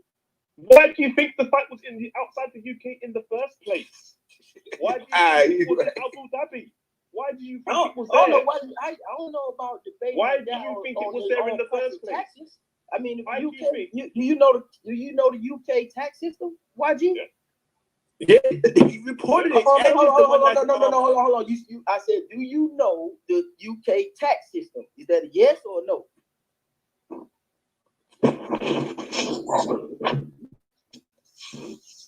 Yes. YG? I guess that's a no. Because he said yeah, and then started talking. So I'm trying to see if he's saying yes or no. Silent crickets, man. Yeah, Yeah. Like every That's year, pretty much. So how does it work in the UK for those who actually pay taxes in the UK?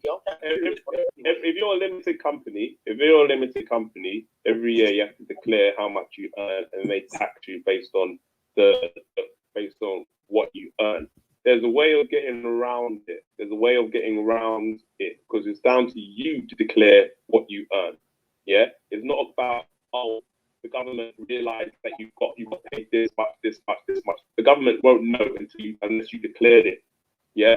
So what you can say is you do a UK corporation, like Matchroom, like for example, Matchroom is Matchroom UK, and then you've got Matchroom USA. As long as you put everything under Matchroom USA, then as long as you then everything that you earn in the USA, you get taxed to the USA. If you've got a UK organization, you get taxed on everything that's earned through the UK business. So, for example, when he's got someone based over in America, a different base, so they sort out his taxes. So he has different. I got you, yeah, I got you. No problem. Yeah. So this is why they shopping. And this is why when they go to the USA, it's like what country is it? What place is it where they don't even pay taxes? It's like Monaco, for example. Monaco. There's no tax. Yeah, there's no tax over there. So when Eddie Hearn does his shows over there, and he gets paid the fees for doing those Monaco shows, he doesn't have to pay no taxes over there. Yeah. Do you know what I mean? So every country's got their own rules on their own taxes. But the way that companies get themselves around it so you don't pay double is that you do different kinds of shell corporations, shell organizations in the places that you're going to be holding it. It's the same thing Al Heyman does. The same thing. He's talking about Swiss. He's talking about the Swiss bank accounts where a lot of guys in America, they put their money in the Swiss bank accounts where they can't get caught up in tax. That's what I was talking about. So you're trying to say Eddie Hearn's a crook, is what you're saying, huh? Eddie, crook. He's doing it legally. There's nothing legal. There's nothing illegal about. It's like what Al Heyman's doing. What's Al Heyman doing that? What's Al Heyman doing? Go on. You always blame it on the black bro. What's Al Heyman doing? What's he doing in this crook? Can't you explain? No, black or white. It's not doing black or white. Every person who's rich, is doing it. It's not. What's Al Heyman doing though? What's Al Heyman doing though? That's what I'm asking. You said Al Heyman. What's he doing? It's like it's the same thing. When you starting up. No. What? Yeah. Okay. Explain what Al Heyman's doing. That he's doing something similar. That's what I'm asking you. Go ahead. Yeah. So when you're starting up a corporation, you start up a corporation, and you start up a business, and then you want to expand, and then you expand in overseas. Then you open up a business. You start up a corporation in the country that you're in. So that means that to save you from having to avoid paying double taxes in every single country. If you do Al Heyman Incorporation in the US, and then you go and do your fight in other countries, because you've only got a corporation, all the money has to go back to that one corporation. I got you. Where's Al Heyman got another base? He's got a base in the UK now. He's got a base in the UK. Where's that? What? Where's the base? Yeah, we're both in the UK. So you tell me where it is. Where's that? No, I don't know where the base is. So you're making up. So you're making. Where is it? Where's the? It's a limited company, so you could start up like for example. I know, Edge. I know you explain where the base. Look. You really put Matchroom. We agreed Matchroom as a base in New York, right? We know that already. Yeah. Now I'm asking you. You said it's the same as Al Heyman. Now I'm asking you, where's Al Heyman's base? Where is it? Because I don't know. We both in the UK. I don't know where it is. Where is it? No, but I'm saying it's not a location. It's a corporation. Yeah, he's lying. Yeah, he's lying. Yeah. Yeah,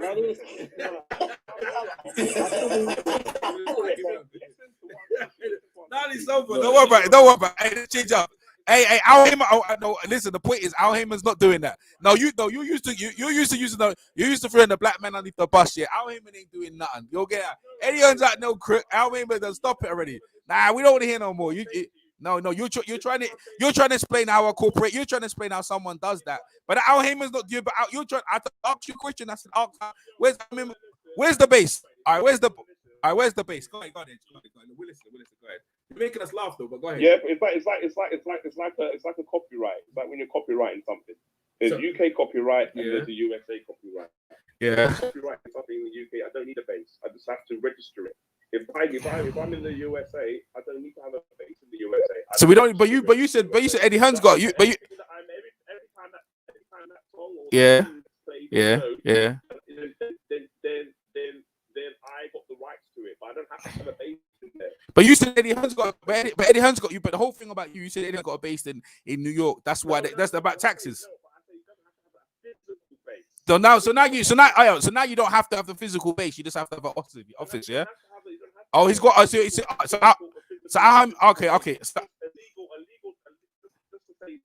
Yeah. Just to say legally. Yeah. That we are.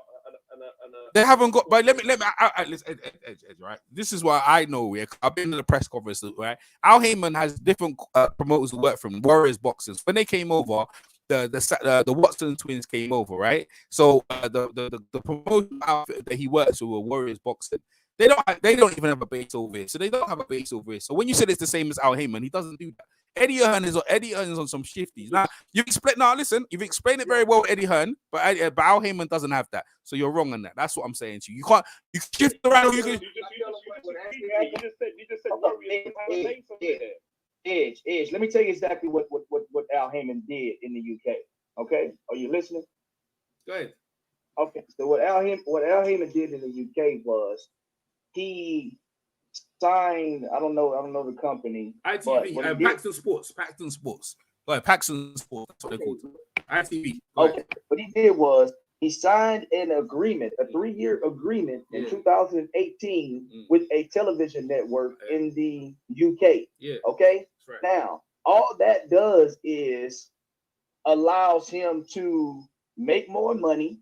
Okay, put more money in his fighters' pockets, and it allows them to get exposure on the other side of the pond. Yeah. So all he's doing is saying, hey, you know what? I'm going to sell the rights to this fight, or some of the rights to this fight, particular fights, 3-year deal. I think it's maybe 15 or 16 fights, to you guys, so you guys can also broadcast. Yeah. That's not the same thing as having a company in a different country. You understand what I'm saying? That's right. I mean, because it's no different. It's no different than like when Matchroom has fighters fight on Showtime as well as, let's just say, Sky or whatever Eddie Hearn has a deal with in the UK. It's not Showtime, so that's the same thing. But now he has Matchroom, a Matchroom vocation in New York City. Okay, so that is an established company in the actual state. You understand what I'm saying? Versus just having right to stream something in a different country. It's two totally different business plans, brother. Yeah, but I know, but I'm talking about tax. Hold up, man. I 1 minute. I got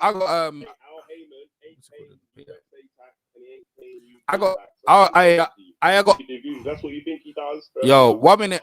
I got a fair cash app, by my man, truth in his word. He said, EJ, if you fight in the US, you have to pay the IRS taxes and in your own country, in your own country, taxes like Manny Pacquiao did for years, you can't get around it. Can't go around it.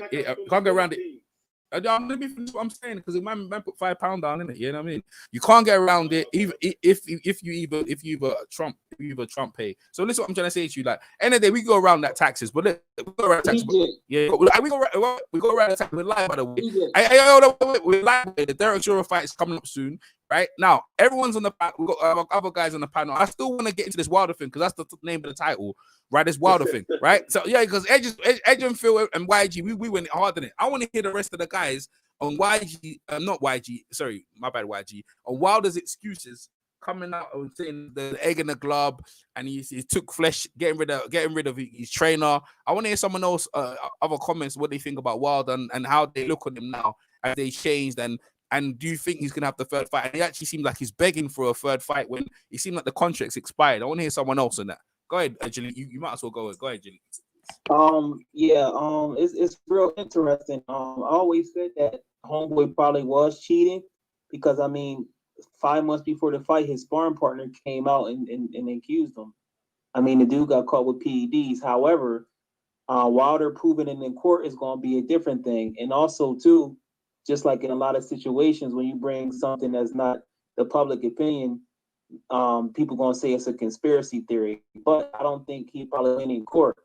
So that's going to be very, very interesting. So also, too, it's going to be very interesting if Tyson Fury believes that if he's so honest, most people will sue you for saying something like that because that's called, whatever it's called, defamation of character, to say he cheated like that. So let's see if Tyson Fury can take him for his word if he was being honest. Now, Wilder getting that fight, I don't think he's going to, I think they slipped up. Bob Arum is a lawyer. Remember the first fight, they didn't have an immediate rematch clause based on a draw. That was a mistake.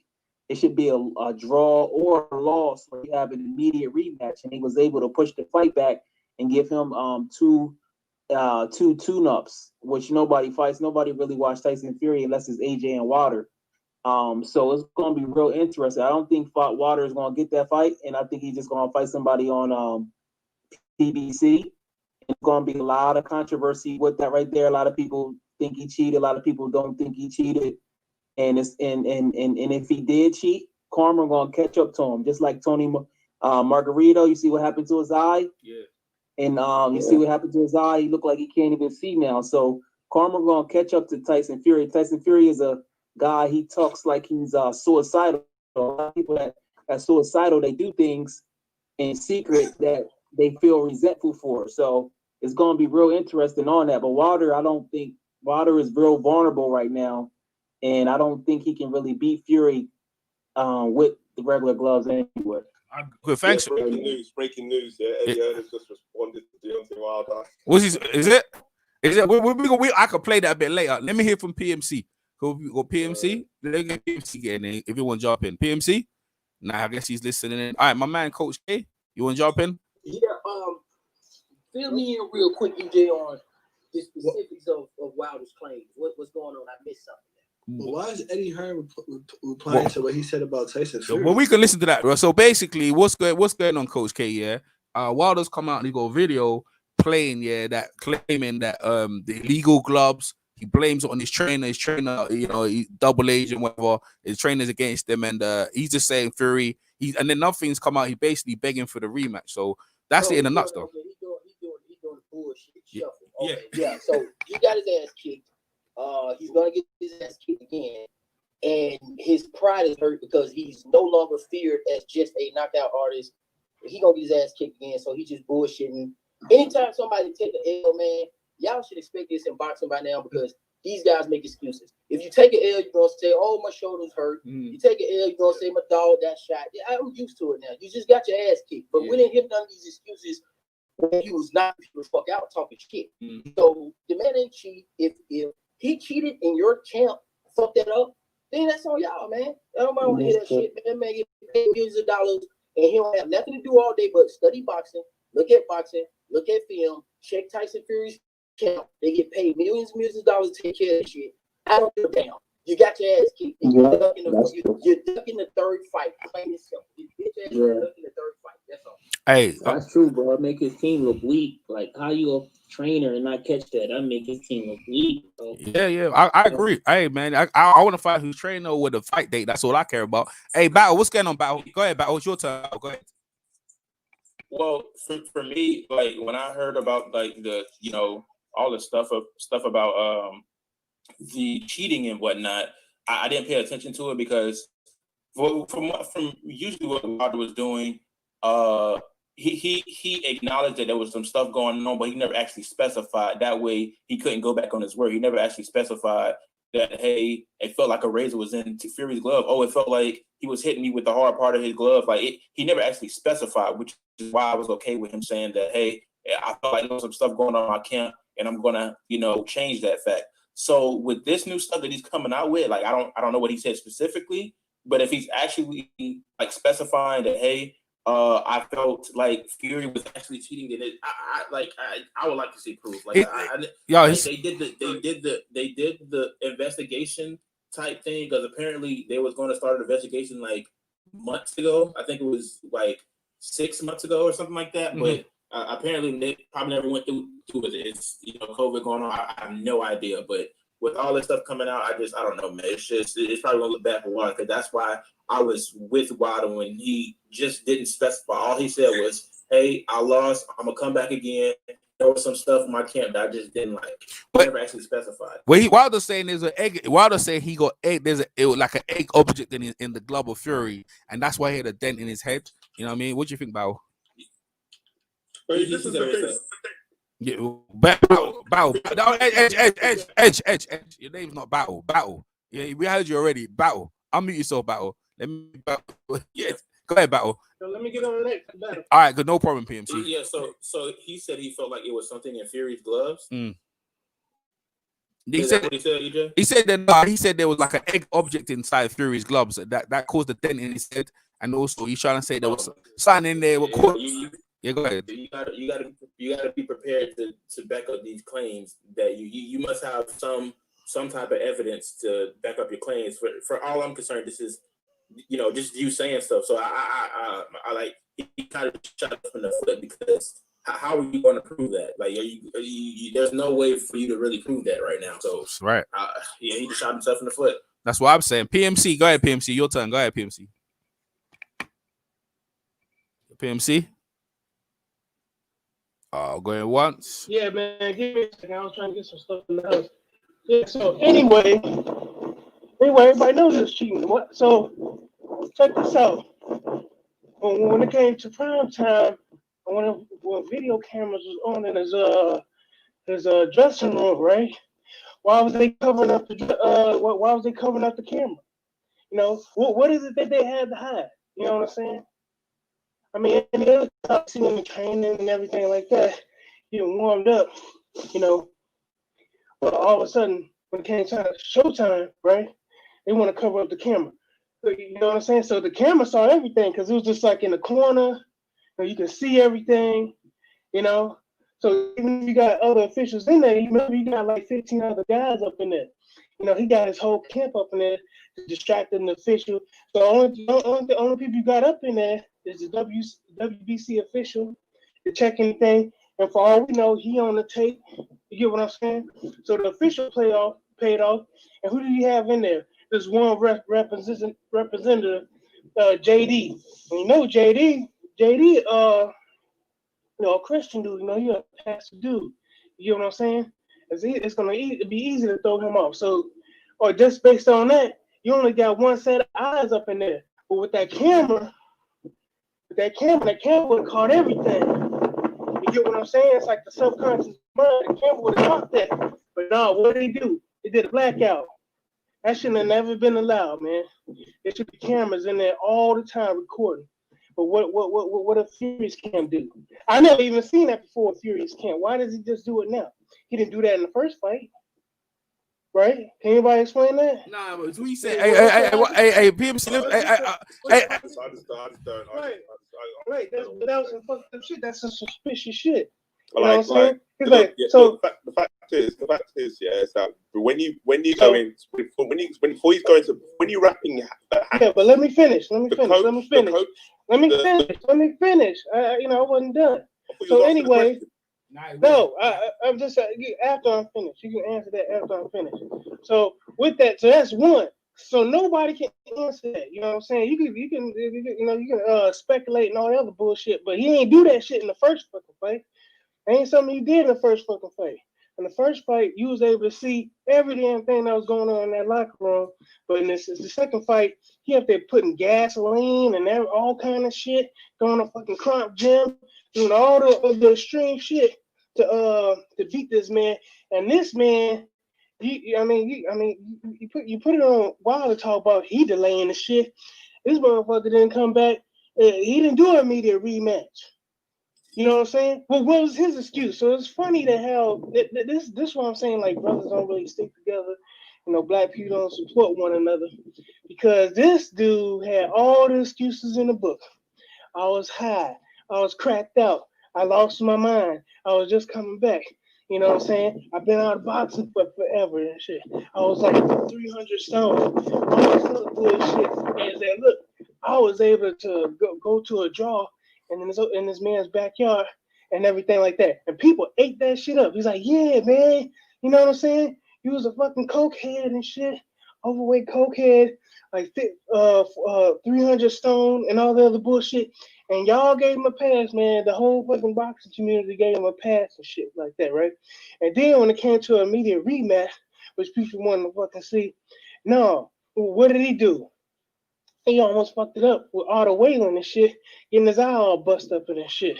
You know what I'm saying? Here's Wilder. He got to fucking come up with opponents and shit to fight. So he fight Louis Ortiz again. You know what I'm saying? People bitching about that. But people are all cool. Otto Whalen and all these other, people we don't even remember and shit. I don't even know who he fought other than Otto Whalen because Otto Whalen was the only one that actually did something and shit. You know what I'm saying? He ain't put no butts in his seats and shit like that.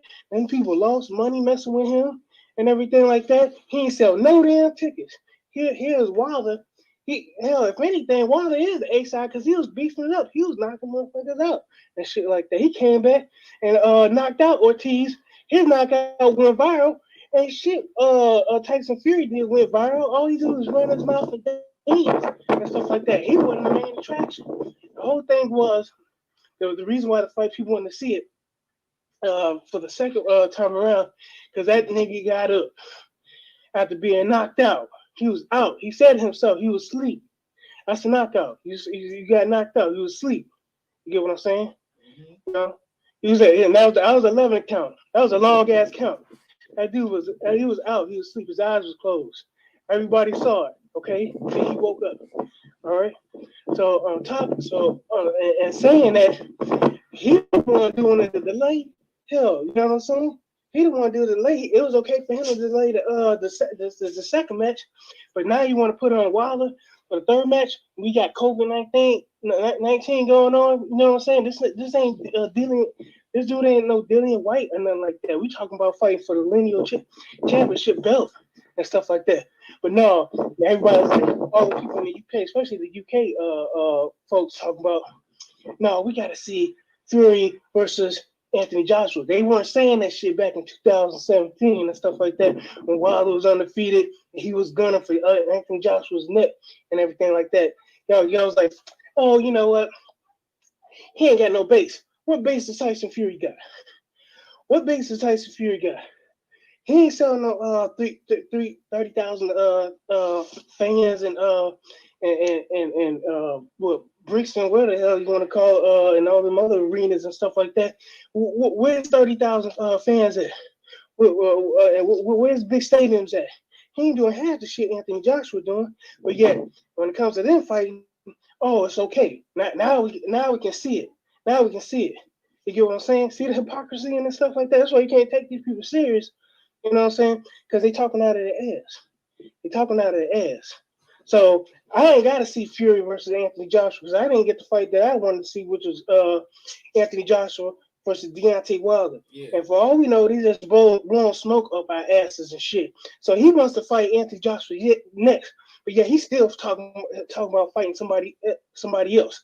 You get what I'm saying? Another motherfucking tune-up or some bullshit. Yeah. So if you want to fight Anthony Joshua next, let's go ahead and fight Anthony Joshua fucking next. Why we gotta see all these fucking tune-ups and shit? You know what I'm saying? Mm-hmm. He said he can beat Wilder with one hand and all this other bullshit. Why we gotta see you in all these tune-ups and shit? Why don't you just go ahead and fight Anthony Joshua right fucking now and shit? Why don't they just be your next fight? Trying to You know get what I'm paid. saying? Trying to get paid. Yeah, That's but it's why. all bullshit. Yeah, I know. Yeah, bullshit.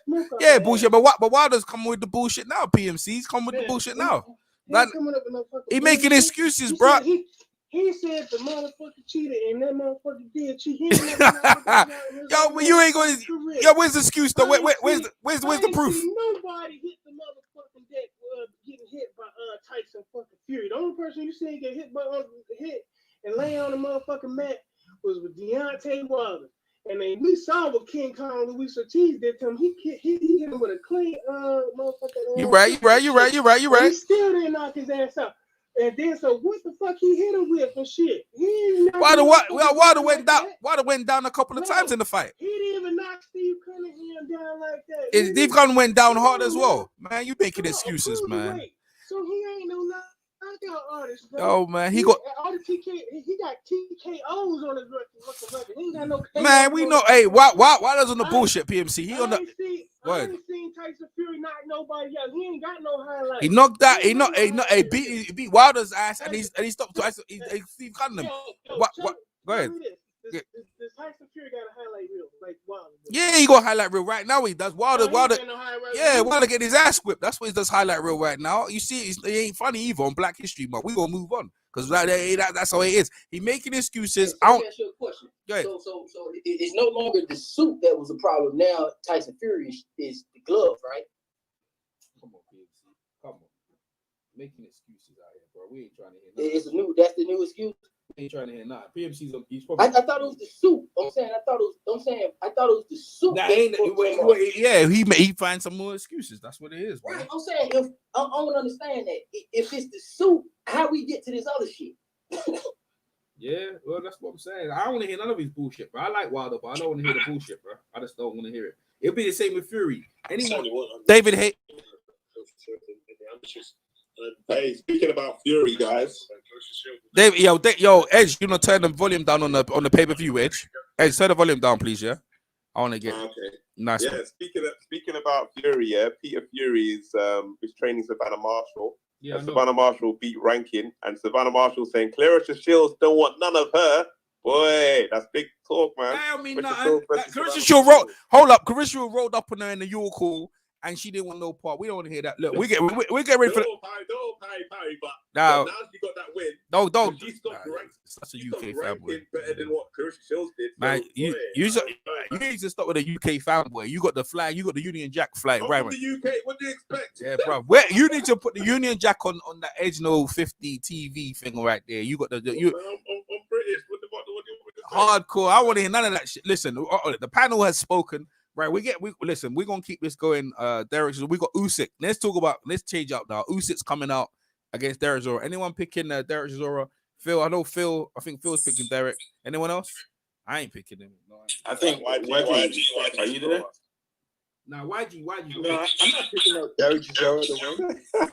Oh, I thought I could have sworn we had this conversation yesterday. I thought you were thinking. Yeah, I thought you. Yeah, I ain't gonna lie. Okay. Well, you I was thinking about it, but then he came out with the powdery African shit. Like he was wild. What? That changed the whole opinion. That changed the whole opinion, man. Yo, battle. You got battle. So what about it? Serious that he came out because when he had the interview and he told Eddie like I know that's your boy, and he made a mistake and called him a Russian first, but he's from the Ukraine. But he's like you sold your soul to the Ukrainians.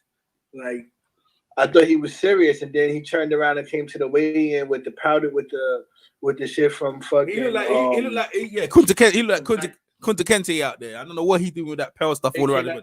Black Panther, he wilding like, fam, what are you doing? Like, yeah.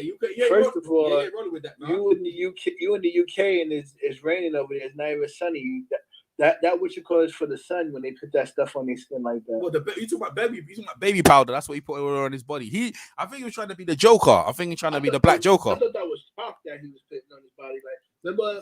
Nah, it's tribal. That's tribal. That's tribal. That's from his tribe, man. Nah, I know. That's what I'm saying. Which call it came to challenge this guy Black Panther when they came down from the mountain. Yeah. They had the chalk on. Yeah, but Derek look crazy. He looked crazy. That he got the chocolate body. He looking like the Joker, Heath Ledger. And I mean, I listen, bro. Like, listen, we this is just a tune up. We got Santa Cruz and Tank. What else we got? In a way, man, the pound for pound number 2. Everyone cool with in a way being pound for pound number 2 in boxing. They move. No, that's cool with me. That's cool with me. Nope. You say he cool? Is anybody cool with him being number 2? Yeah, I'm cool with it. No, Yeah. I'm straight. No, I won't put him in number 2. Who you got as your top 5? Don't matter. I got number 2 though. Terrence Crawford. Yeah, I got Canelo Alvarez. Yeah. I got Tyson Fury, AJ, and shit, I don't really like nobody right now. Teofimo Lopez. Oh yeah, I got Lopez in there. Yeah, Lopez. Well, honestly, I always take Canelo off like mine automatically, coach. So that's probably why I just forgot about him. Oh, yeah, but I can put him back on there. Hey, battle. Hey, battle. No. I didn't forget him. I mean, well, I forgot about him, but in the sense that I almost never put him on the automatic. Because you remember I had that thing with Canelo where I just didn't like to put him on my pound for pound list because he popped dirty. But then again, a lot of Mexican fighters popped dirty that year, so that wasn't really fair. Yo, battle. Tell us why you have you're cool with anyway being number 2. Tell us what he's done and tell us why you have him number 2. Well, I used to have Pacquiao as number 1, but Pacquiao just doesn't seem to be wanting to fight anymore. I think he's not going to fight. He's not fighting this year, and he just beat Keith Thurman. I know. That's why I put him number 1. But he's not going to fight. He's not going to fight this year, and he's probably not going to fight next year. And it's seeming like he doesn't want to fight anymore. He hasn't really said anything. So what's your yo, man? Let him finish. I want to know why he got anyway number 2. I want to know why he got anyway number 2. Go ahead. Because okay, so here's the thing. I used to have Pacquiao number 1, and I used to have Crawford number 2. And then I was like, I was like, in the way he had unified, and I was like, you know what? Let me give him his comeuppance, right? So when it came to Crawford, I was like, he's gonna go up there if I see him fight some better competition. But I mean, like with the what's the name guy, it's not bad. Like Mean Machine is not bad. I just thought that Inoue did a little better, so I was just like, okay, let me put Inoue up there. Yeah, but what's he done? No, but you ain't saying what he did to make you say that he number 2. Yeah, that's what I'm like he beat Nonito Donaire. I mean, he wasn't the same. Y'all see that fight? Y'all see that fight? Huh? You see that fight, battle? I'm sorry. Did you see the fight? Did you see the fight? When Nonito Donaire and Inoue, yeah, awesome.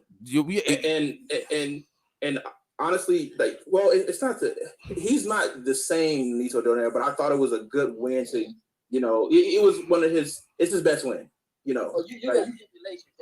That's why he make it. You saying you're not putting Canelo on. You took yeah, like I might have to redo it. Honestly, you might have to do that. All right, cool. All right. So we move on that. Derek, like, look, man, Derek. I mean, I was talking to Don Charles. I interviewed him earlier on today, and then you know what I mean. They say Derek gonna win late, and I said, yo, but most people think Usyk, man. You know what I mean? But they say the big Lomachenko. But it looks like Paulin and Manaji might be wrong about the what's he say again about the superior power, the European, he's superior specimen, the European specimen, whatever. So if Usyk goes down, yeah. Put him in there with the real opponents, then it gets real bad for him. Okay. Lee Selby's coming on a bit. Go ahead. Right. Hey, I just did a quick rework of my list. How about this? If I'm just going off their last wins, I got Pacquiao number 1, and then Terrence Crawford number 2. You change? Quick. Canelo number 3. Last win, how the hell he beat number 2 when he almost got sparked out? That shit with Crawford based on his last fight. That wasn't a good looking fight for him. I mean, he stopped the guy. I mean, he's still undisputed. He's still undisputed and the champion. Canelo knocked out Kovalev. I got you. Go ahead. Well, Canelo's number 3. He was never undisputed. That's why I put him lower. But you said based on the last fight. Now you bring extra shit into it. Well, it is. Beat out his list. Changing it. So okay, so what's better? Is it okay? So do you think I'm saying because I like to put their resume on there too, because Pacquiao. Okay, if I'm having Pacquiao number 1, Keith Thurman is not the best win. He's not terrible by no means, but he's not the best win you can have. I'm talking about top 5 best wins. I put Pacquiao number 1. Name another one. Another one that was a better win. Yeah, this man was a champ. And Probably Canelo and Kovalev, but I mean, was it catchweight involved in that? I mean, it was a catchweight involved in that actually, but Kovalev had been stopped before, right? By Andre Ward, correct? He has been stopped before, but also Keith Thurman. I mean, he got stopped by Alvarez. Am I mistaken? No, you're not mistaken. He did get stopped by. When Keith Thurman went into the fight, who he had been stopped by? He got stopped by nobody. Okay, I just think. So, but here's also the thing, though. I mean, when it comes to Keith Thurman, we already know that he hasn't been looking real durable lately. He's just been looking real fragile lately. Neither was Kovalev going into the Canelo fight. That's why he picked him. Granted, when he came out that fight granted when he came and fought Canelo, he had just beat Anthony Yarde. Then he came back in the vengeance law for Alvarez, which wasn't a bad win. So, I mean, the guy had been broken down. The man had lost his title to Andre Ward. Well, this was his third time becoming a champion. So what I'm saying is, you said based on the last fights, and then you said the resume, right? You said based on last fights or in resume. Yeah, a combination of the two. Yeah. So it's a combination of last fight and or resume. Resume as in how far going back.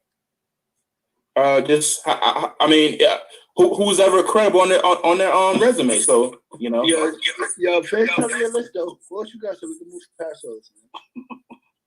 Well, okay. So, how about this? You got Pacquiao number 1, Terrence Crawford number 2, Canelo number 3, Inoue number 4, and number 5. Number 5.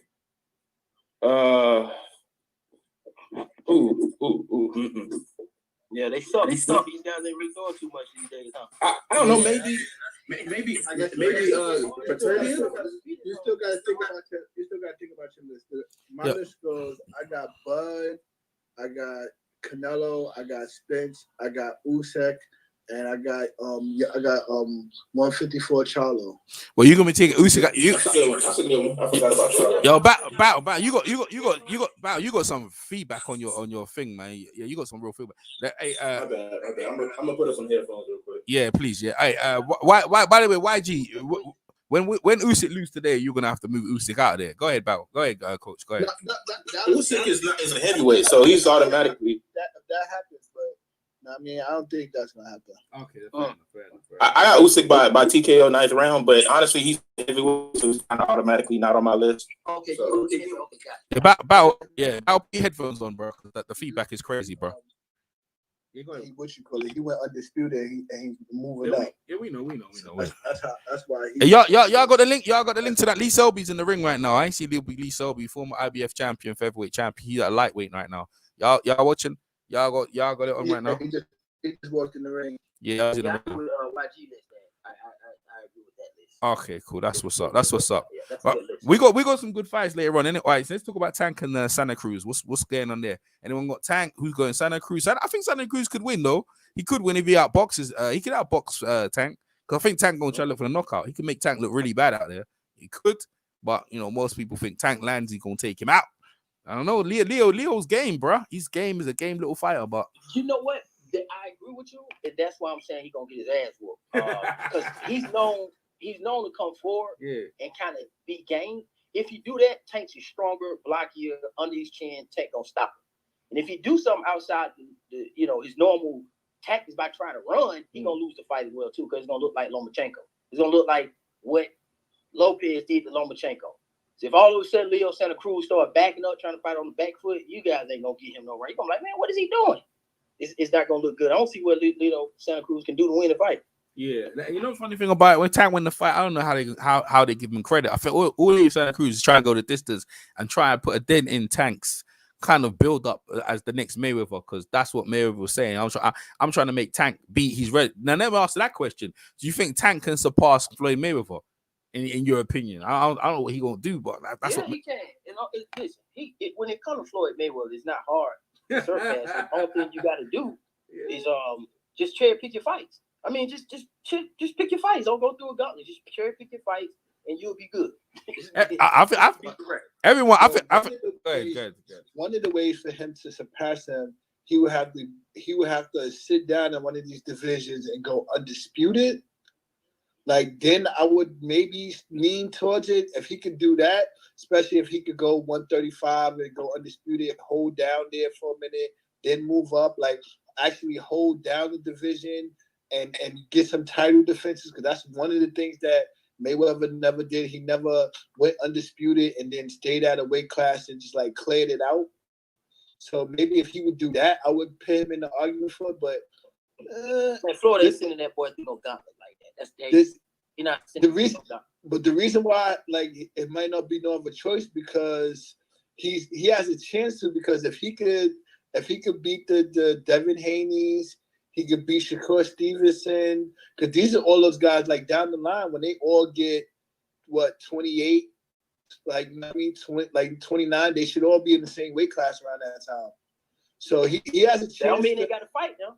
You know, because I don't know how they're gonna avoid that. Everybody else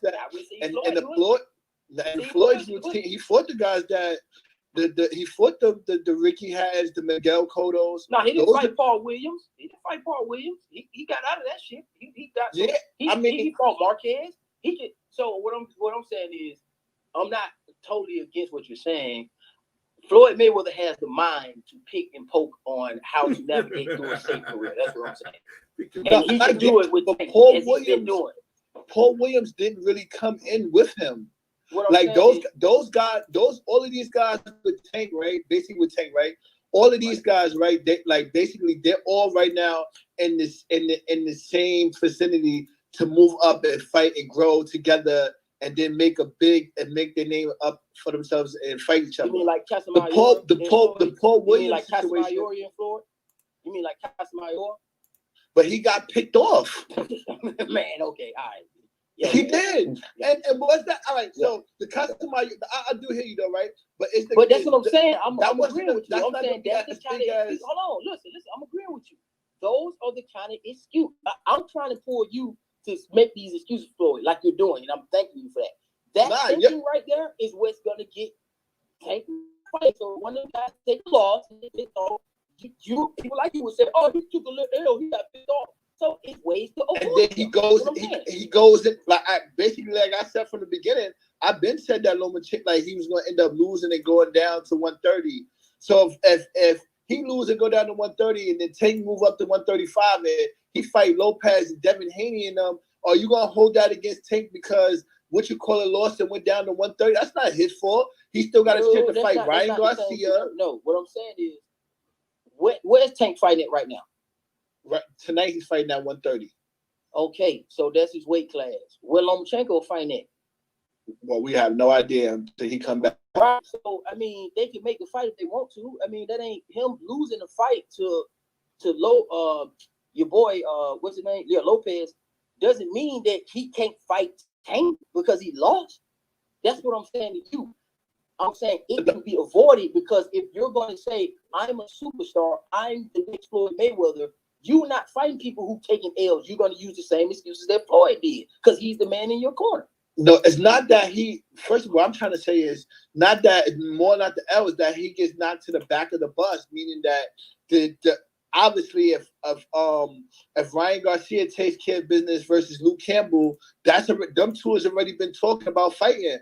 So if they book that fight, are we gonna be mad that Tank went and fought Ryan Garcia? No. Like as long as he fight the younger fighters that we want to see, as long as he fight Devin Haney, Ryan Garcia, I don't even Teofimo Lopez. If he fight Shakur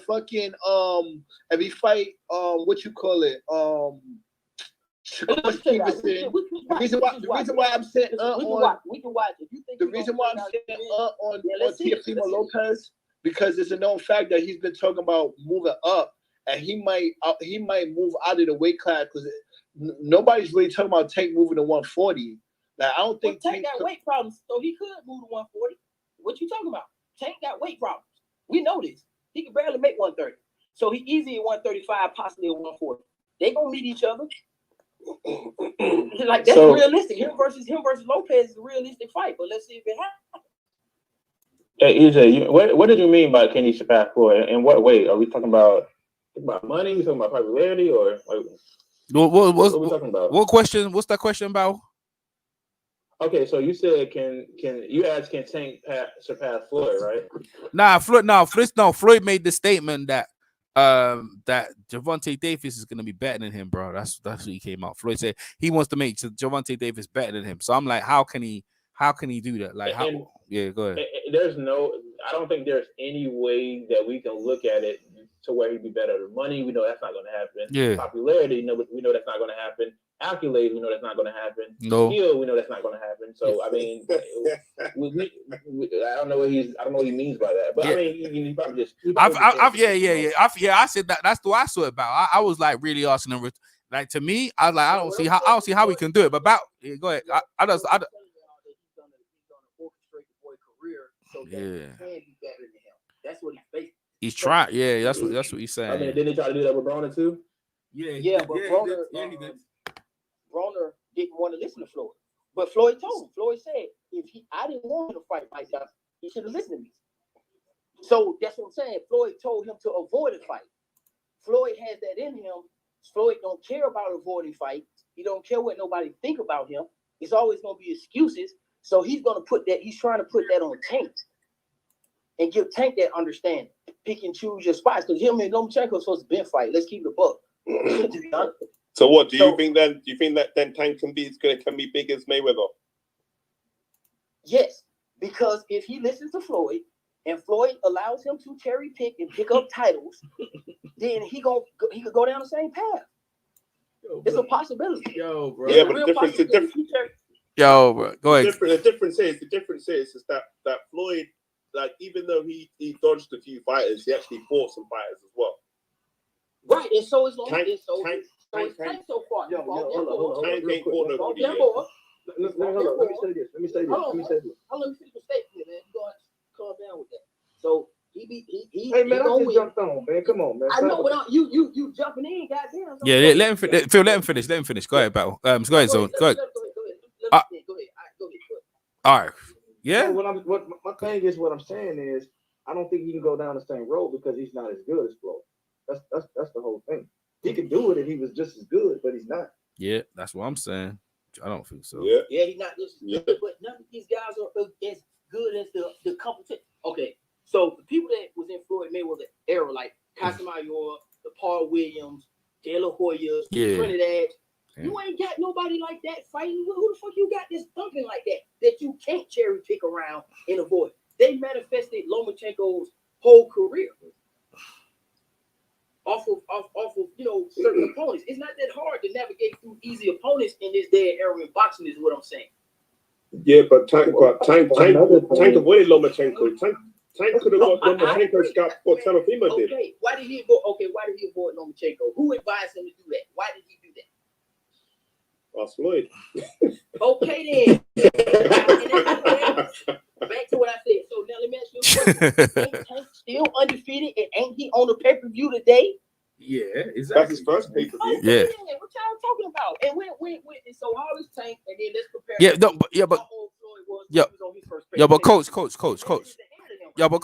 Coach. What we're saying is that we know that, but coach, right? We're trying to say, is he gonna surpass Floyd? We understand about pay-per-view. Yeah, we understand he fighting a fight he's supposed to win. But what we're saying, coach, is that is he going to pass Floyd? Like, I can't see it though, man. I can't see it. Like, he could cherry because you know what, coach? You know what I'm saying? You know what I'm saying? I see the cherry pick. I hear what you're saying, but you still have to win the fights though. You know what I mean? And this fight here. Oh, okay. So you said you don't think he don't think he can win? Nah, some of the fights he gonna pick, I don't think he gonna win. He ain't like Floyd. He ain't like Floyd, bro. You know what? I'll tell you what. You know why? I tell you why he ain't Floyd. You know why I tell you why he ain't Floyd? Because when you roll with Floyd, and I was talking to Ashley Fairfane earlier on in the gym, right? When you roll with Floyd, he gives you all these perks. He buys you cars, you eat your steak and potatoes, you got drinks, you got this, that, the other. So I'm saying, as a prize fighter, you fighting for the money, right? You fighting for the glory. But Floyd's giving you all that. He's giving you kind of, you already feel like you're a star. You're already a belt champion. You know, what are you fighting for? You already got money. You know what I'm saying? I don't know. I'm questioning Tank's hunger, like where Floyd's at. That's what I'm saying. Go ahead. I think you're looking at it from a Go ahead. What I'm saying for me, yeah, I don't think he's going to be able to pull it off.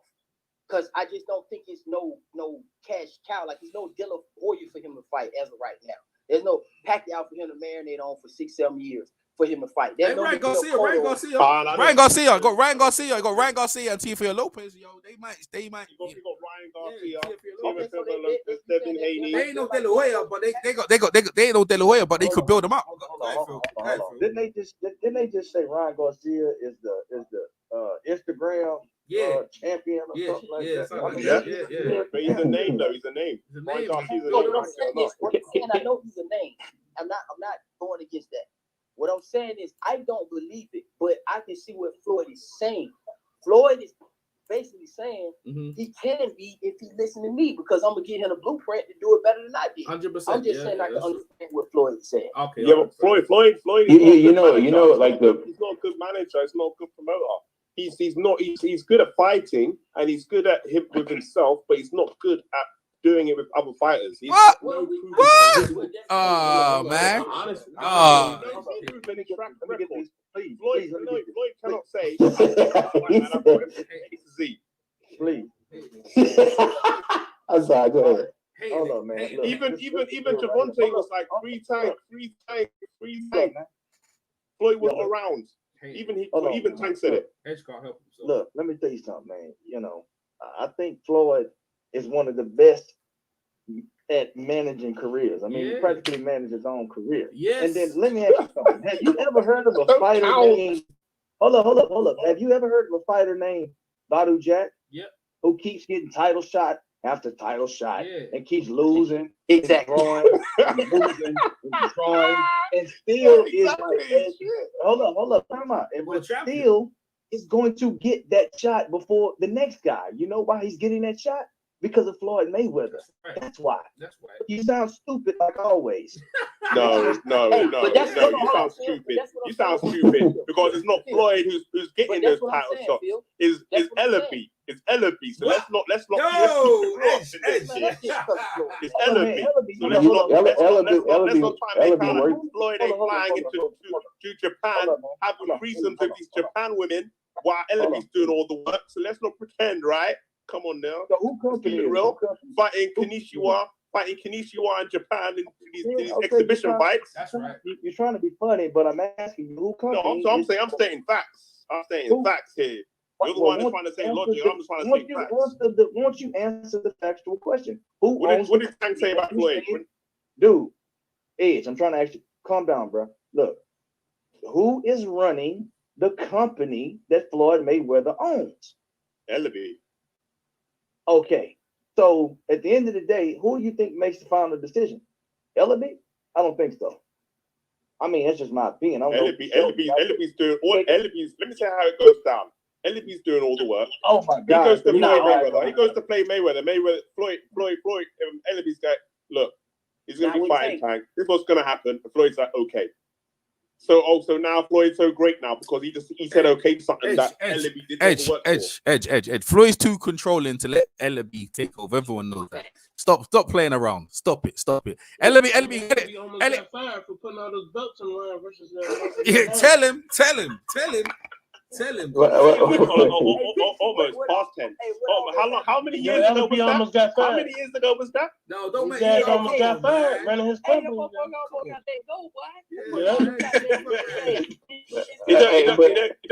want to say this though.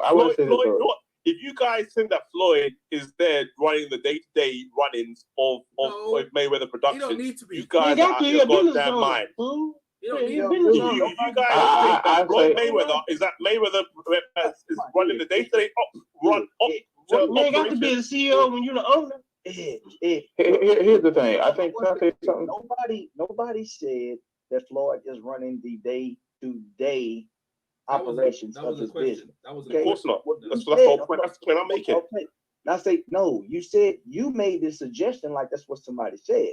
Now, what we are saying, and what I'm gonna speak for myself. What I am saying is the simple fact that Floyd Mayweather, because you made the comment that he's not a good manager, he's not a good promoter, he's not a good whatever. Okay, so to me, the only evidence I can go off of is his fighters, one, and his experience of how he managed his own career.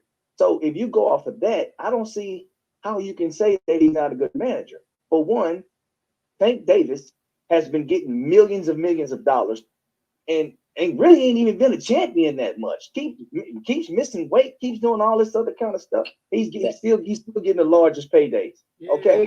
When you talk about Banu Jack, who for whatever reason, they really believe in this guy, and he keeps getting big fight after big fight after big fight, title shot after title shot, and he keeps drawing or losing. He keeps saying he's like, I've been robbed in boxing more than anybody in history. No, dude, you're really just not that good. But you have a good team that's going to put you in the position to prevail you at any given time.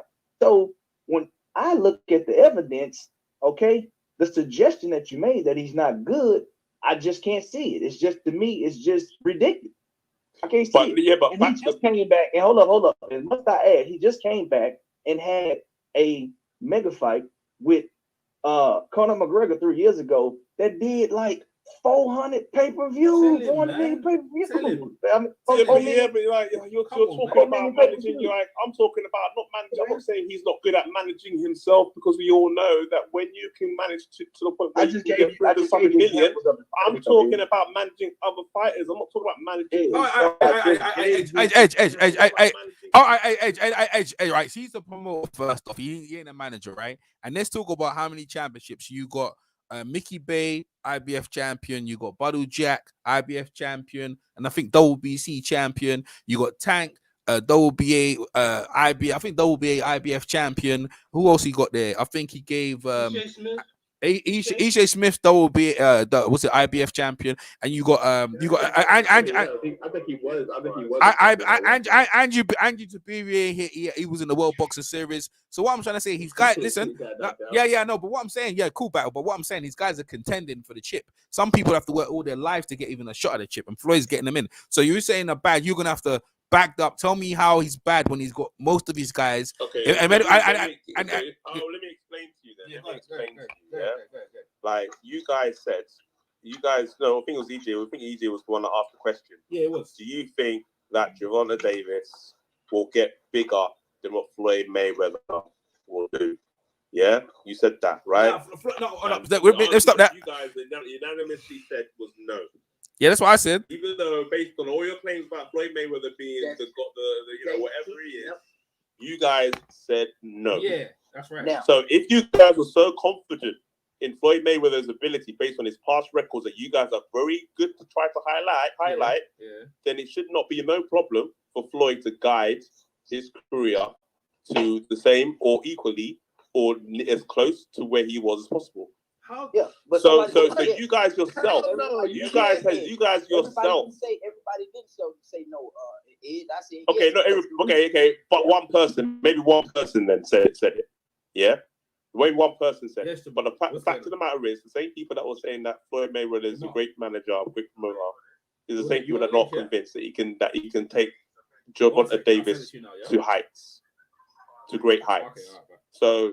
What does that say they about Floyd Mayweather's ability? Not going to take him to higher standards than him. That was the issue. That's just raising the bar too high. That was the only because he could still raise have a beautiful career, but why not? Because is he going to beat enough Hall of Famers? Floyd. Is he going to beat enough Hall of Famers in this? You're talking about one of the most popular boxers like ever, bro. Ever. This is not like no topic of, is he going to be as good as Adrian Broner? No, it's Floyd Mayweather. It's too high. The bar set way too high. Of course, Floyd just saying that because you're talking about the cream of the crop, man. Yeah, but before Floyd was the cream of the crop, there was Oscar De La Hoya.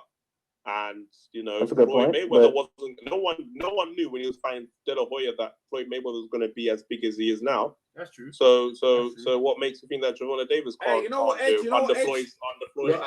I don't, Edge. No, I said I didn't. I think Floyd.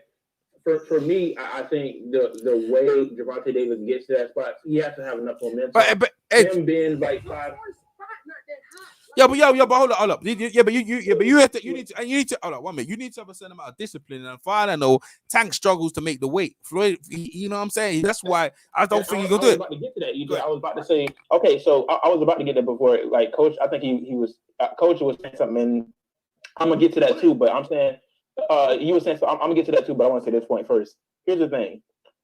Gervonta Tank Davis has shown me he's not really as disciplined. So here's the thing. Floyd could probably change that around, but you're talking about a guy who's 5'6", and when it comes to getting that marquee value to where he's the biggest guy in boxing making his bread, he has to have longevity. He is 5'6". For him to not be able to make weight, as far as moving up one weight class and still not be able to make weight, I don't see him being able to have enough longevity to be able to be 5'6" and fighting at 140 or 147. And then, Timothy Bradley did. Don't get me wrong. But to the level, of course. But is he going to get to that level? That's what I'm saying. I don't think so. With Floyd Mayweather's guys. So what I'm saying is he can now. If this the undertone question, are you asking? Is he going to go undefeated? That would make him like Floyd. He doesn't need to do that. He doesn't need to be undefeated. That's what I'm saying. He might lose tonight. So I'm saying he could catch Floyd with Floyd being his manager, without him being attached to him, all the good things that he got attached to him. If you guys are saying is he gonna go undefeated and that's part of it, then that's a different story. But even if Tank take 2 L's, this man can get enough titles to equate to Floyd. Floyd's career is not that. Like this nigga, and shit ain't like Floyd. Floyd Patterson or Muhammad Ali and like that. It ain't that illustrious. It ain't. You talking about this man Henry Armstrong or something? I mean, wait, who are we talking about? We talking about Floyd or Tank? Yeah, we talking about Floyd. I'm saying his resume is not that far out of reach. Is what I'm telling you. It is, Coach. You know how many Hall of Famers will be on his resume by the time they add him up. It will probably be at least.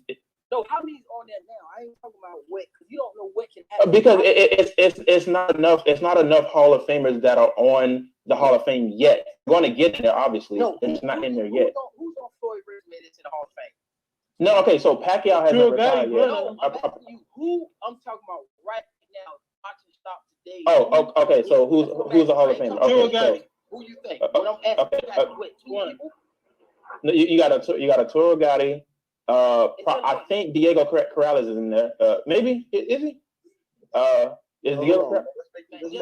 You got those 2. Nah. I think Zab will get there because he went on the street. Yeah, but he's asking who's in there now. I'm trying to remember if Diego Corrales in there. It's just Gotti and De La Hoya. Yeah, just got Gotti. Okay, so what I'm saying, that's right now. And yeah, you're going on technicality. We all know that the Manny Pacquiao's going to go in there. We all know this. Okay. So. And that's what I'm about to say. Yeah, exactly. Do you know what I mean? It's not fair because they're selective. The reason I'm not doing that because we can play the game. Look, whoever else you think gonna get in there, fine, cool. I'm not gonna play the game and then we pick through who shouldn't be in and who really shouldn't be in. I'm not playing that game. What I'm saying that it's not unreasonable for Tank to catch those status. 2 Hall of Famers.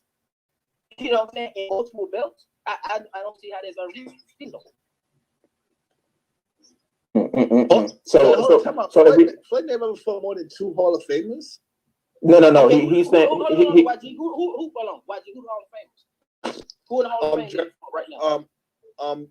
Gerald Hernandez. Okay, I'm gonna say his name wrong. Hernandez. Obviously, you got De La Hoya. Corrales. You got obviously Ricky Hatton winning in England. You got Ricky Hatton in the Hall of Fame. Yeah, in England, in England. Okay, all right, okay. So if it's International Boxing Hall of Fame. Like, what do you? That's the same thing.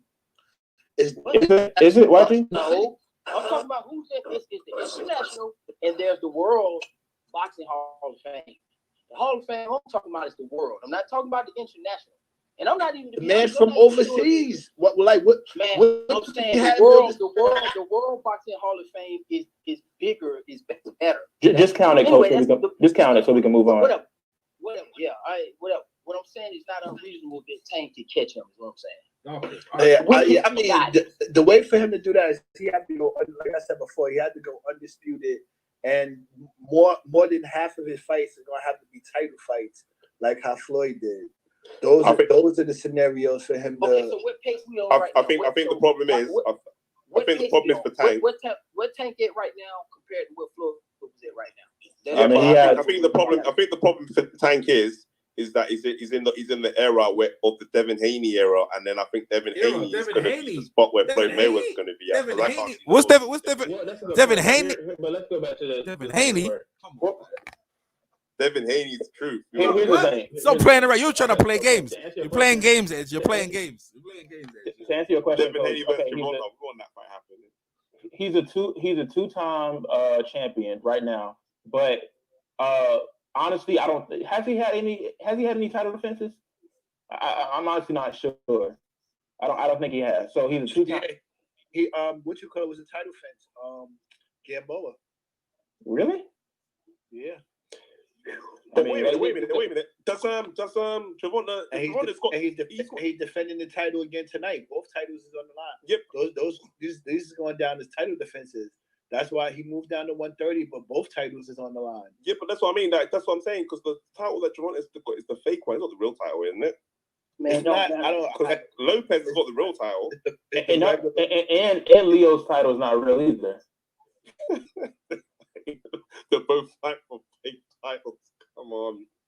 Oh God. Hey, let's go. That's why did he have any title defense? Because I honestly didn't know. Hey, Edge. Let's talk about the Devin Haney era. I thought you was rolling with that Chiquisha Barbie. What's that? White chocolate. I thought that was your fire. Yeah, I thought that was your fire. White chocolate. Wasn't that your boy? White chocolate. Yeah. No. Yeah. Yeah. What? Why you say? Yeah, that was White chocolate was your. Wait, hold up. Phil trying to say something. It's the regular WBA championship. It's official tissue. He don't got the second. No, bro. That's not real, bro. That's not real. No. We're talking about Leo Santa Cruz at 130. That's at 130. He is the regular 130 champion. He don't got a secondary title. Never mind. I ain't say shit, bro. Go ahead, Phil. Go ahead. Who's the WBA champion at 130? I don't know, but I don't think it's Leo Santa Cruz. Yeah, let me check it right now. Santa Cruz got the title at 126, 130. He's been fighting in You talking about that floor? He got it from that Flores fight, right? So look, like I was trying to say, Santa Cruz was the champion at 126, and he got a real belt at 130 pounds. Okay, that's just what it is right now. Okay, then. Okay, well, I guess I was wrong then. My bad. And Tank has a secondary title at 35, I believe. Again, this is his second title defense for that secondary title. So maybe I'm wrong, because it's saying Neil Santa Cruz is a champion at 130. Maybe I'm looking at some old thing or something. Yeah, he is. Have a look. Champion. Let me just have a look. Champion, I think. In two weight classes. Oh yeah. I think it's free weights. I think it's free weights. Why? He's won at free weights. That's all I was just trying to say. He's won at free weight. Or Santa Cruz won a free weight. He's a free weight champion, though. You know what I mean? Man, okay, that sounds like some Hall of Fame shit to me. If y'all talking about Zab Judah, goddamn going to the Hall of Fame, Gamboa going to the Hall of Fame. So come on now. Let's be real. Yeah, it's saying Leo Santa Cruz is still the champion at 126 as well. Yeah. He go back down. He go back down. It's super feather. Hey, lightweight, super feather. They ain't matching. It's not matching it. But I apologize for that. That was my bad. I thought I didn't think it. Computer to know that. I mean, if you know the fight coming on tonight, we should know all that. That's what it is. So what he would need. Man, Leo Santa Cruz, boom, man. Don't nobody know. I didn't know it was 130 at 26 at the same time. That's why everybody was saying that somebody Santa Cruz is moving up. Yeah, it's moving up. Yeah, moving up. Yeah. But moving up don't mean he's going to be champion.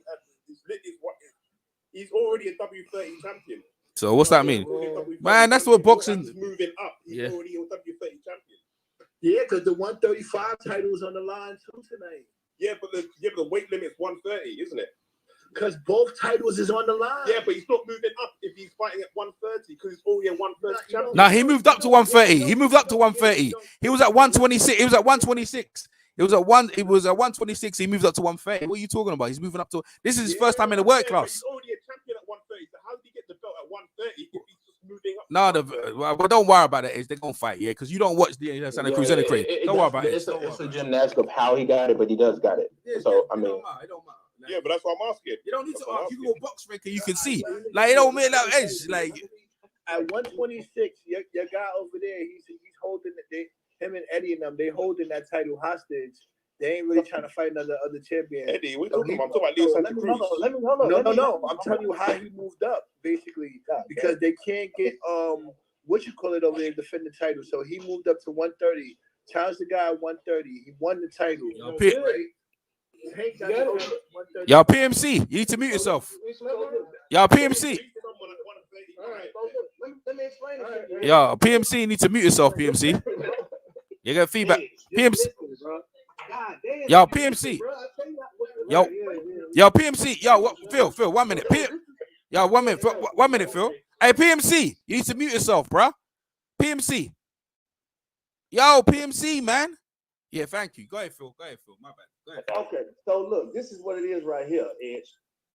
Leo is the current champion at 126. Okay, all right, you got it. Okay, just tell me you got it. You got it, right? Yeah, I know that. That's what I'm talking about. Okay, he's a champion at 126. He is not leaving 126 at this particular time. Okay, you got that? You got it? Yeah. Okay, so Leo went up and got a title at 130. Okay? Bye. Got that. All right. He moved up a weight class, went and got a title. Now, what weight class does Tank Davis fight at? No, but you're not answering my question. No, I'm answering your question. I'm trying to answer the question. I want to know how did Santa Cruz Okay, so let me know. I'll tell you. So I'm gonna tell you because you want to be silly. I don't want to be silly. I'm asking Tank Davis, hold up. Well, Tank Davis fights at 35. Okay? His last fight was at 35. Okay? All right? Got it? Do you understand? Okay? That's why he has. No, I'm asking you about Santa Cruz. You're telling me about Tank. I'm trying to explain to you. I'm saying to you the simple question. How did Cruz get his title? That's it. God. Yo, EJ, what's wrong with this dude? Yo, Edge. He's trying to Edge. Hey, Phil. Edge. Hey, Phil. Yo, Edge. Hey, Phil. This go because if you have a conversation with me, just interrupt. So, say that Edge. Yeah, Edge. If you let Phil, Edge. If you let Phil explain, Edge. If you let Edge. You have to. Yeah. You don't have to say nothing. Yeah, that's it. There you go. Leo's the champion at 126. Okay? Yeah. Leo's the champion at 126. He does not plan on leaving from 126 pounds. Okay? He wants to retain that title. He moved up to 130 and got a title also at 130 pounds. Okay? So right now he's a 2-division champ. Okay? How did he get that title? That's what I want to know. Okay. It is. Let me finish, bro. I'm begging you, dog. I'm begging you, bro. Okay, so give me the story. I want to know just like how did he get the title? That's all right, man. I'm done, man. I'm done with this. Can someone give me a direct answer? He fought Miguel Flores. Go ahead, Battle. Are you ready? Go ahead, Battle. Are you ready? He fought Miguel Flores. It was a vacant title. Oh, so he moved up and he fought someone already at 130 to get that title. Correct. Yes, that's what he did. So, this fight with Javonda Davis is at a 135 or 130. Let me finish, bro. I'm trying to explain all of this to you, but you're so ridiculous, right? It's not, man. You're going around the houses, man. You're saying you moved up to 130 when he's already won a title at 130. No, he didn't win a title, bro. Didn't he just say he fought Miguel Flores at 130 to fight for 130 belt? So that means he moved up, right? Wait, let him finish the story, man. Oh my fucking God, bro! Just let him finish the story. Fucking Christ, He's not gonna let me finish, man. He's not gonna let me finish. So let me start then go on and finish the story. Then finish the story. Go on. I'm gonna start over. Okay, so. Don't start over now. God damn.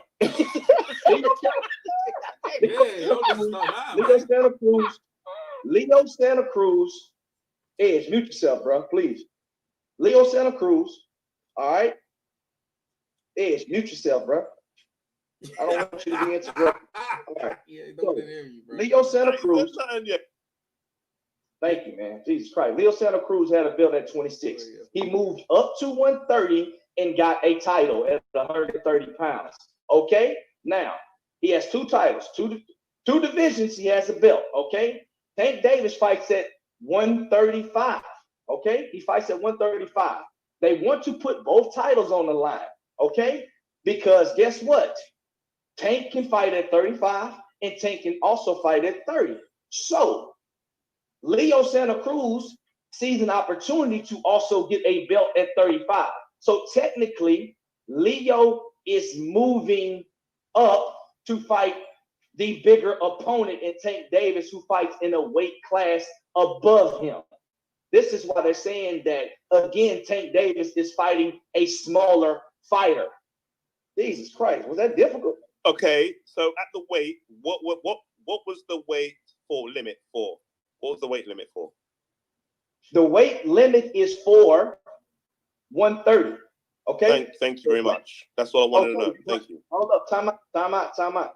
The weight limit is for 130. That does not mean, it's not like they're fighting at 35 for a 130-pound title. No, they're fighting at 130 for a 130 and a 135 title. So so Phil, let me speak logic to you.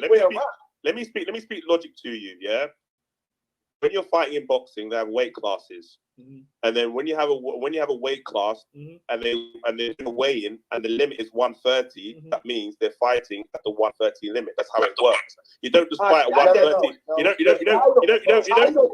like. It's like it's not like. I'm getting out. Let Edge finish. Let Edge finish. Yo, let Edge finish. Go ahead. Don't have a fight 147. Weigh at 147 and say it's a 154 fight. That don't make no sense. If it's a 135 fight, you weigh it at 135. Edge, let me ask you a question. Did I ever say it was a 135 fight? You said he moved up. You said he moved up. You said he moved up. So that's why I was thinking it doesn't make no sense. Because you said that Santa Cruz is moving up to fight Tank Davis. That's what you said. No. What he said was when he was already at 130 and you're weighing it for 130. That's not what he said, Esno. Okay, Esno, if you listen to him, he said he moved up, got a belt at 130, and he said now the fight with Leo Santa Cruz, the belts of 130 and 135 on the line with Tank Davis. He did not say he moved up to 135. That's what he said. He said he moved up. That's the reason why I was. Yeah, he moved up. No. Listen, he said he moved up. Listen. He said he moved. He said he got a belt at 126, moved up to 130 and got a title. Now that him and Tank are fighting, the 130 belts and the 135 titles are on the line in this fight. He did not say he moved up to fight Tank. Right. I'm trying to figure out if the Board of Education of England couldn't get through to this guy. What makes you think that motherfucker's not going to do it? Hey, dude, this is coming from Mike Tyson's cousin. What are you talking about? Like, how you mean Mike Tyson's cousin? Honestly, I think Yo, funny. Mike Tyson don't get to fight Roy Jones. Yeah, it's not looking good for him. And we could talk about that. We could talk about that. And we could. Edge moved the goalpost because he got caught out. But let's talk about the Mike Tyson Roy Jones fight real quick. He ain't gonna go out. Yeah. You misheard. You misheard. Not to be caught out about. You misheard. Yeah. We know what he did. Yeah. We know what he did. You know what he did. Okay. So both y'all got great points. That's why I'm saying that Tank, because of things like this, him being able to fight for 2 different titles in a one-stop shop, that's what's going to help expedite his career. That's what I'm saying. You know what I'm saying? That's why I'm saying it. Because how many? So these guys basically finna get a what is he finna attain tonight? How many belts he finna attain in different weight classes? Tank. If you win, he's going to retain the one that he has, the secondary title at 35. He's going to retain that one, and he's going to gain I believe, the WBA at 130 pounds. See what I'm saying? See, that's what. And then if he wins this, that's more accolades quick. Also, coach. Well, he can't defend it. I'm not saying I disagree completely, but defending. It's not about the defense. What? Man. Wait, hold on. It's about the attainment. What you mean he can't defend it? What you don't think he the 130 title? He make 130 again and fight Jamal Herring or maybe a Shakur Stevenson. Do you think so? If they put enough money on the table, I think he could do it. I think all of those guys who signed to fight him, they should do the same thing that Santa Cruz did and say, if you make overweight, I want $1 million. Man, I think he should fight what's your boy name? Gary Russell at 130. That's what I think. That's a good one. Yeah, but I to be honest, I really don't want to see him fight another lefty. That's the throw-in with me. I really don't like watching two lefties fight, but I'd rather see that than Jamel Herring, honestly. But just another. Because I think he could look good versus Herring, and he'll pick up another title. I don't think he's going to be fighting at 130 after Santa Cruz. It's clear that Gary Russell didn't get the fight with Leo, and he had been begging for the fight for the longest. Tank got the fight over Gary Russell. I think probably his management team and the people who support him and back him had something to do with that. I don't know. That's the shot at Edge, no, the headshot. What do you mean headshot? What's that? What headshot? You're arguing points that I'm not even talking about. So I'm just saying, man. You said it's for a team and he wasn't good and all that. So I'm just saying that. Man, Gary Russell has been begging for the fight. Gary Russell, I'm just showing you how my points tie together, man. That's all. Gary Russell didn't get the fight against Leo. Gary Russell didn't get the fight against Leo, but Tank Davis got it. I think Tank probably got it because Tank is with TMT, ENT. He did what I'm saying. That's all. So technically, you're arguing points I'm not talking about. You're arguing points I'm not even talking about. The only thing about that though, and that Santa Cruz said, I took this Tank fight because a lot of people saying I was avoiding Gary Russell, and that wasn't the case. And that's the only time that we can say that Santa Cruz shied away from a fight because he's had unifications with other guys. But Gary Russell, on the other hand, he's been doing a lot of capping. So I don't really want to throw all of that fight not happened on Santa Cruz though. Because if that's the case, if Gary Russell was so much wanting to fight, what happened with the Devin Haney shit, he done talked about fighting 3 to 4 other people. No, I'm not throwing. I'm not talking about you. I'm talking about me. I'm not talking about you. I'm talking about me. I'm saying I'm not putting that all on Santa Cruz about not fighting Gary Russell when I've seen Gary Russell have that same energy with other people, and then when they give him the energy back, the fight don't happen. So I don't know how much of that was he capping. You know what I mean? That thing that he was doing in Santa Cruz, he did to a couple of other people, and them other people responded back for send a contract, and it didn't happen. That made me believe he was just capping a lot. But if you avoid to fight somebody better, then that's different. So if Santa Cruz is saying I'm not going to fight Gary Russell because I want to fight Tank, then that's a good reason because you're fighting someone better. No, hold up. I don't think they had the chance to unify. Exactly. I'm disagreeing. I'm not gonna. That's why I said I'm not gonna give him full blame. There's still some blame there because you had the chance to unify, and that shit got blown to the side. That's why you had to go to 130, and now you're doing some dancing around there because he couldn't get the Gary Russell situation together. And he couldn't make the fight with the boy over there in England. And they ain't really, since Stevenson came over there, they ain't even really been looking at him. So I don't even know where that's going either. But Gary Russell and Santa Cruz, they're with the same people. So why? So do you know what I mean? So it's not. That's what I'm saying. We know. That's why I said there's enough blame to go around all the way. I don't put that fully on him because they're under the same promotion, and Gary Russell's been doing capping himself. He wants to fight people and haven't been making those fights happen either. It ain't just that shit ain't just on Santa Cruz. Other than Gary Russell, Santa Cruz been offering to fight everybody else that we want him to see him fight. Not Gary Russell. Not Guillermo Rigondeaux. Based he on avoided him. What based on what people say about Al Heyman, they go and put multiple options on the table. Al Heyman could have went to Santa Cruz and goes, you know what? You got two options.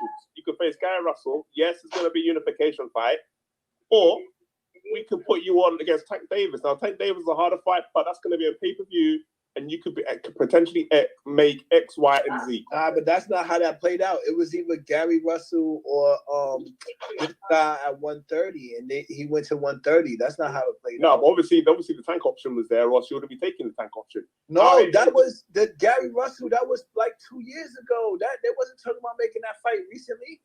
Like that wasn't just hold up. That was years ago. That was that was years ago. They haven't been hold up. Gary Russell been talking about fighting other people. He been stopped going after Santa Cruz. Now Gary Russell. Hold up. Edge, I'm finna answer your question, bro. The Tank Davis fight got put on the table because the Gary Russell fight couldn't be made. Tank didn't plan on fighting at 130 or at 130 pounds. He planned on fighting at 135. When the Gary Russell thing clearly didn't materialize, they saw an opportunity for Tank to snatch up 2 titles, probably Floyd's idea, building his brand, to snatch up 2 titles against a guy that is a good name that Tank is going to be the heavy favorite in. That's why he moved back down. Floyd and his team and Tank Davis saw an opportunity to have an easy mark, not necessarily easy mark, but a great marketing strategy to move down a weight class, think about it. He put a secondary title on the line for a major title. You know what I'm saying? So at the end of the day, Tank Davis and TMT, they winning with this one right here, all around. Yeah, no, I mean for TMT, yeah, that's good for TMT getting 2 titles at once, great. But I'm talking about like based on Al Heyman's history with PBC. One thing about Al Heyman with his PBC fighters that he's making the fighters fight each other now, and that's one of the good things with him and the PBC fighters have decided to do. So with his record, Al Heyman's record, I believe that if they wanted to make Gary Russell and Santa Cruz happen, it would have happened. Based on Al Heyman's previous record of making fighters fight. Do you know what I mean? And Guy Russell, he's hardly fighting as it is. And you know what I mean? If he throw a decent bag, there's no reason why Guy Russell wouldn't fight Santa Cruz. And Santa Cruz has got a history of fighting people, and he would have no problem fighting Guy Russell. So I don't see how 2 people in the same company how finding it difficult for them to fight each other, especially when there's not a huge amount of money on the line, because they're not a big 2 huge names. They're gonna be after. I don't know. Maybe I'm missing something. I don't know. They're gonna be after tonight. I don't know. What's up, BJ? Yeah, what's up, Dan? I don't know. Yeah, what's up? Can I chime in real quick? I don't know what happened with Gary Russell and Santa Cruz situation. That fight should have been made easily, and it should have been made a long time ago. It could. I don't know. We can add all these variables. It could be due to the fact that Gary Russell is the type of guy who doesn't really look at boxing as a long term for him, because he said it himself in many interviews. He doesn't want to plan on doing this thing forever. He plans to only fight 1 time a year. So I guess from an Al Heyman perspective, how can I reward you a big fight if you're not going to commit to the dates that I want to give you? Commit more time to the sport. You know? So you got to do more than just give me 1 date a year to be worthy of a Santa Cruz fight. That's probably the way I'm looking at it. I don't know. But I think you're right about that, because you got to think about it. Leo is really, if you really want to think about it, he's a marketing tool for a segment of hardcore fans, and that's the Mexican fan base. You know, you don't want to damage that brand if you don't have to, unless it's for another person that you can, eventually maximize profits off of. And I think you're probably more on the nose than anything. You know what I'm saying? Versus what Edge, Edge really trying to that's really what he's trying to do. Yeah. But let me just say this. Yeah, man. Well, I mean, here's the thing, though. If you look at Gary Russell. But let me just say this, man. Look. I like Gary Russell. I think he's arguably got the fastest hands in boxing overall, pound for pound. You know, I believe that. But the thing is that Gary Russell, just look at him now. I mean, like all the fights that fell through from the Devin Haney fight, which I really didn't believe was going to be made, but we still got to take it for what it is. It fell through. The Santa Cruz fight fell through. The Josh Warrington fight. Well, to be fair, Josh Warrington didn't want no part of the Gary Russell fight, so that's not his fault. But the fact is that have all these other fights that fell through. Yeah, that's true. Josh Warrington didn't want nothing to do with that fight. With Josh Warrington is holding that title hostage over there. Yeah, he didn't want nothing to do with the Gary Russell fight. But my point I'm trying to get at is that what's Gary Russell doing, man? I mean, we don't even know who he's going to fight now. You know, all the shit that's going on with him. You know, I know he's got hand issues and he's got other things that he want to focus on, but you're still a fighter at the end of the day. You still get the prime of your career, so you're a very talented fighter. People want to see you fight. So what's going on with him? And there's no signs of him getting a fight by the end of this year. So right now he's slowly but surely transferring into a comedian, bro. He turned into Andre, bro. But honestly, Andre, that fool don't even have a fight now. His fight with who's that dude named Dusty Hernandez or something. If we really look at it too, it's in me or the lefties be doing a lot of capping. You go up and down. These southpaws. It's nothing but lefties doing a bunch of capping in the game, bro. So that includes Daryl Spence. Up and down, they just doing a bunch of capping all through the way. EJ want to smoke. EJ want to smoke now. How? He said he wanted to take with Crawford? With Crawford? Not really. He told the whole world he wanted an easy route, and niggas just. Well, I don't know about that now, but you know what? Hold up, YG. I have to disagree with you on that one slightly because, YG, I got to disagree on you. Wait, you're not disagreeing with me. You're disagreeing with him because he said I'm taking the easy route. Okay. Well, easy route, he take it. Okay. Let me comment. Okay. All right, go ahead. When we talk about EJ, Earl Spence Jr., you talking about the Earl Spence Jr. that's what Sean Porter not about to fight Danny Garcia. You talking about the unified champion at 147 pounds? You talking about the champion that literally told us what he was going to do. I'm talking about the same guy that I got ranked number 3. I'm finna tell you. Hold on. You talking about the guy that said, "Hey, I'm gonna clean up my side of the street and I'm gonna come holler at you." Now, when I hope not talking about him not fighting against Bud Crawford. Bud Crawford that's fought against Benavidez, Jeff Horn, Amir Khan, that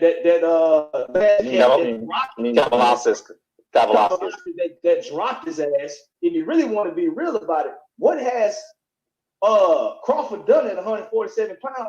Phil, don't get into that, Phil. Like we don't. Oh my goodness. Like look. Like I really hope we didn't have to go to that. The fact of the matter is, he got up on 78. And the man said, "I'm taking the easy route. Whatever you want to do." That's not easy, though. What's easy? That's not an easy route, though, man. I'm just keeping it real. Look, I'm not the biggest Earl Spence fan, but he's not taking the easy route as he claims it is. That ain't easy work. Going through Porter, now you're going through Garcia after coming off. But here's the thing, Dan. I think he knew in the back of his head after all the fighting was done on his part, Crawford was still going to be there winning. That's kind of what he's implying. That's kind of what you trying to get at.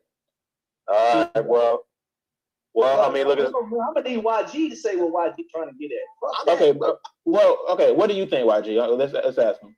That's what he was getting at. I'm not putting words in his mouth. I'm not saying what he was trying to do. I'm just saying what the man said. I'm saying what most of these lefties is doing in the game. Bro, but he didn't say he was taking the easy route. That's not what he said. Talking about. Y'all really brought him. So he literally said, "I'm taking the easy route." That's what he said. Or did he say, "I'm gonna clean up all these current and ex champions on my side of the street first"? Man, that's what the man said. I can drop the chat for you if you want to hear him say it over. Yeah. Well, let me say something real quickly before we continue this conversation on Earl Spence. But I got to say something about the UK card right now, man. This is a bullshit card. Yeah. I don't know why this is even pay-per-view. I mean, I just wanted to say that. Yeah, no. Yeah, bro. Like, listen, I know Edge doesn't like. The zone. Yeah. No, it's on the zone. No, it's on. It's on the zone. It's on the zone. No, he said it's on the zone. Dan, it's being aired on the zone. It would. Let me say something. Yeah, there's no way. Yeah, someone see the mute themselves in the background. Is that PMC? Who that? All right, nice one. All right, listen up, right? There's no way. My bad, PMC. My bad. I thought it was you because sometimes it was you last time, but my bad, it's Dan. All right, listen, yeah. There's no way someone should pay for this card here. This card is terrible, but the main event ain't done yet. But at the end of the day, when it comes to pay-per-view, all people care about is the main event. But as a card, paying how much money for this? No way, bro. You stealing money. I'm streaming it all over the place, though. But Dan, you 100% right. This is not so far. This is a bad card. If the only thing who turn this around, if there, one minute, the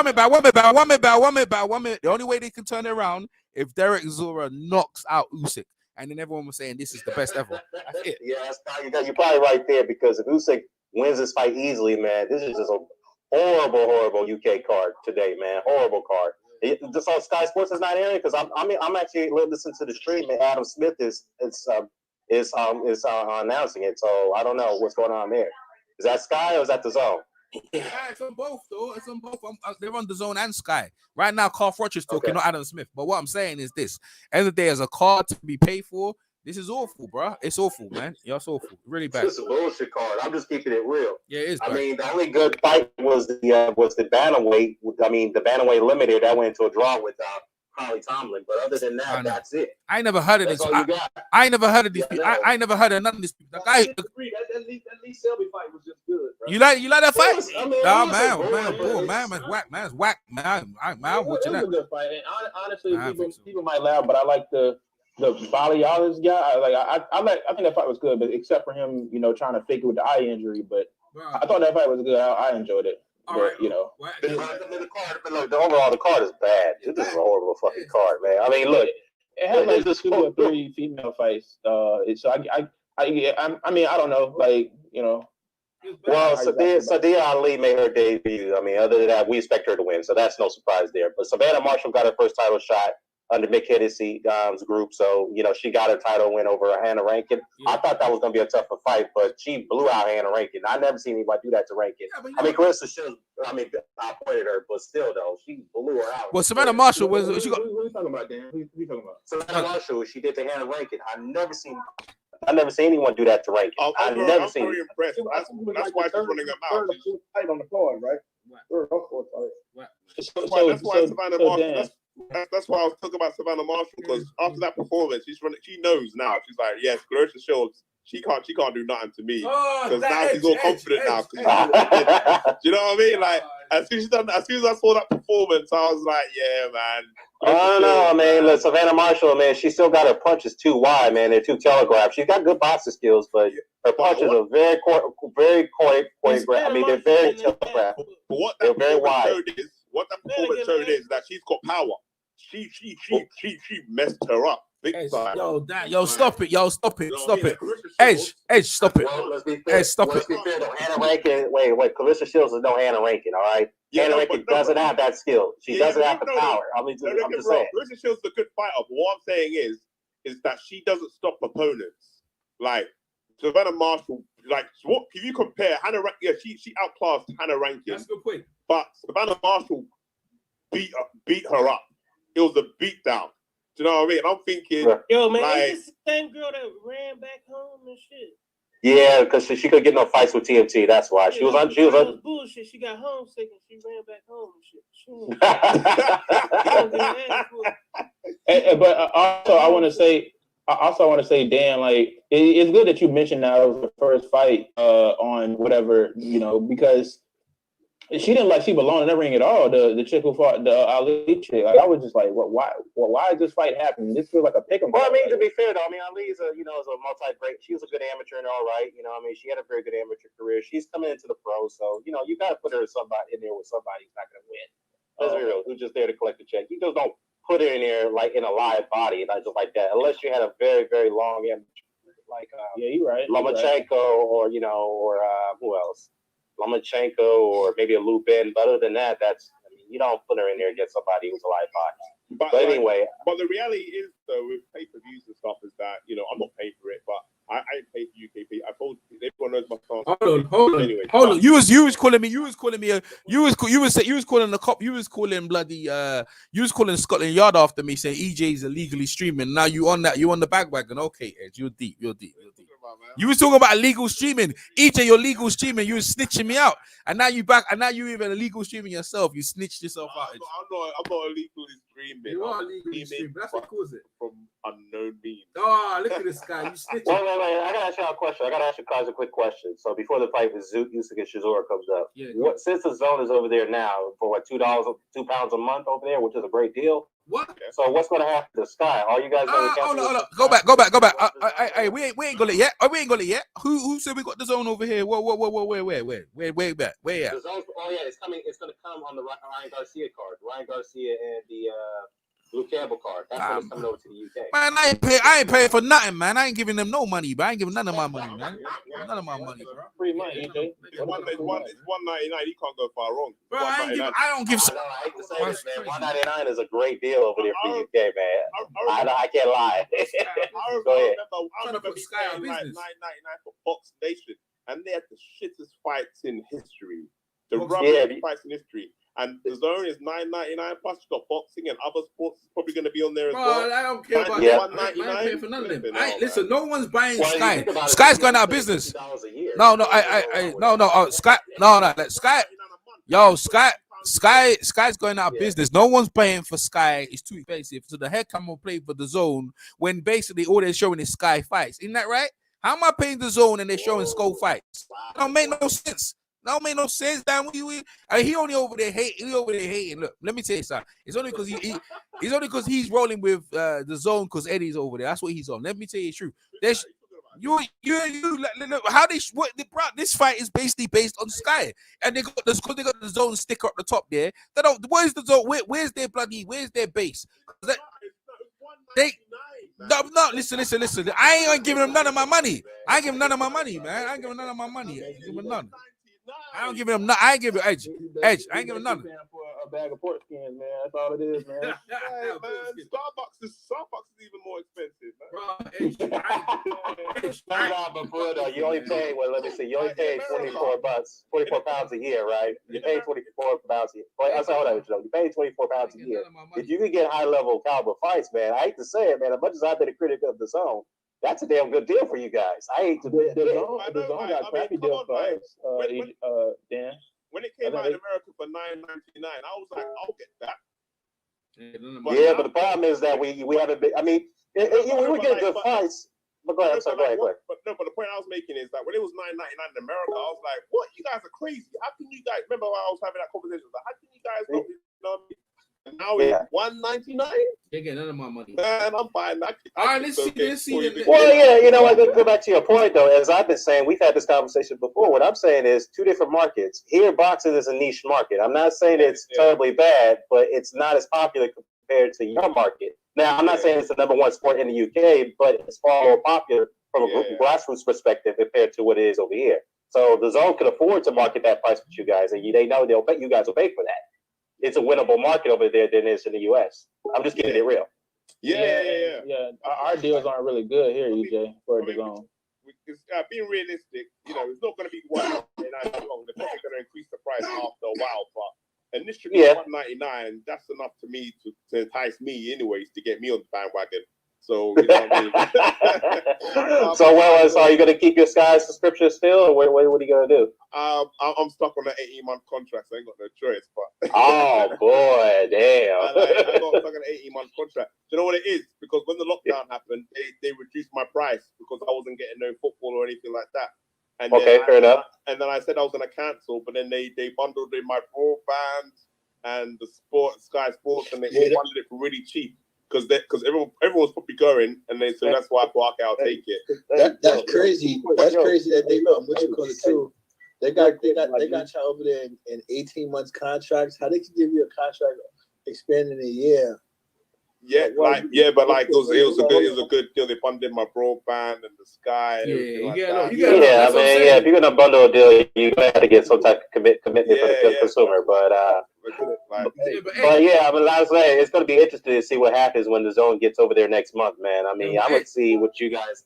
How many people are gonna cancel their Sky subscription and come over to the zone. Yo, but Edge, you buying the AJ fight? Edge, you buying the AJ fight?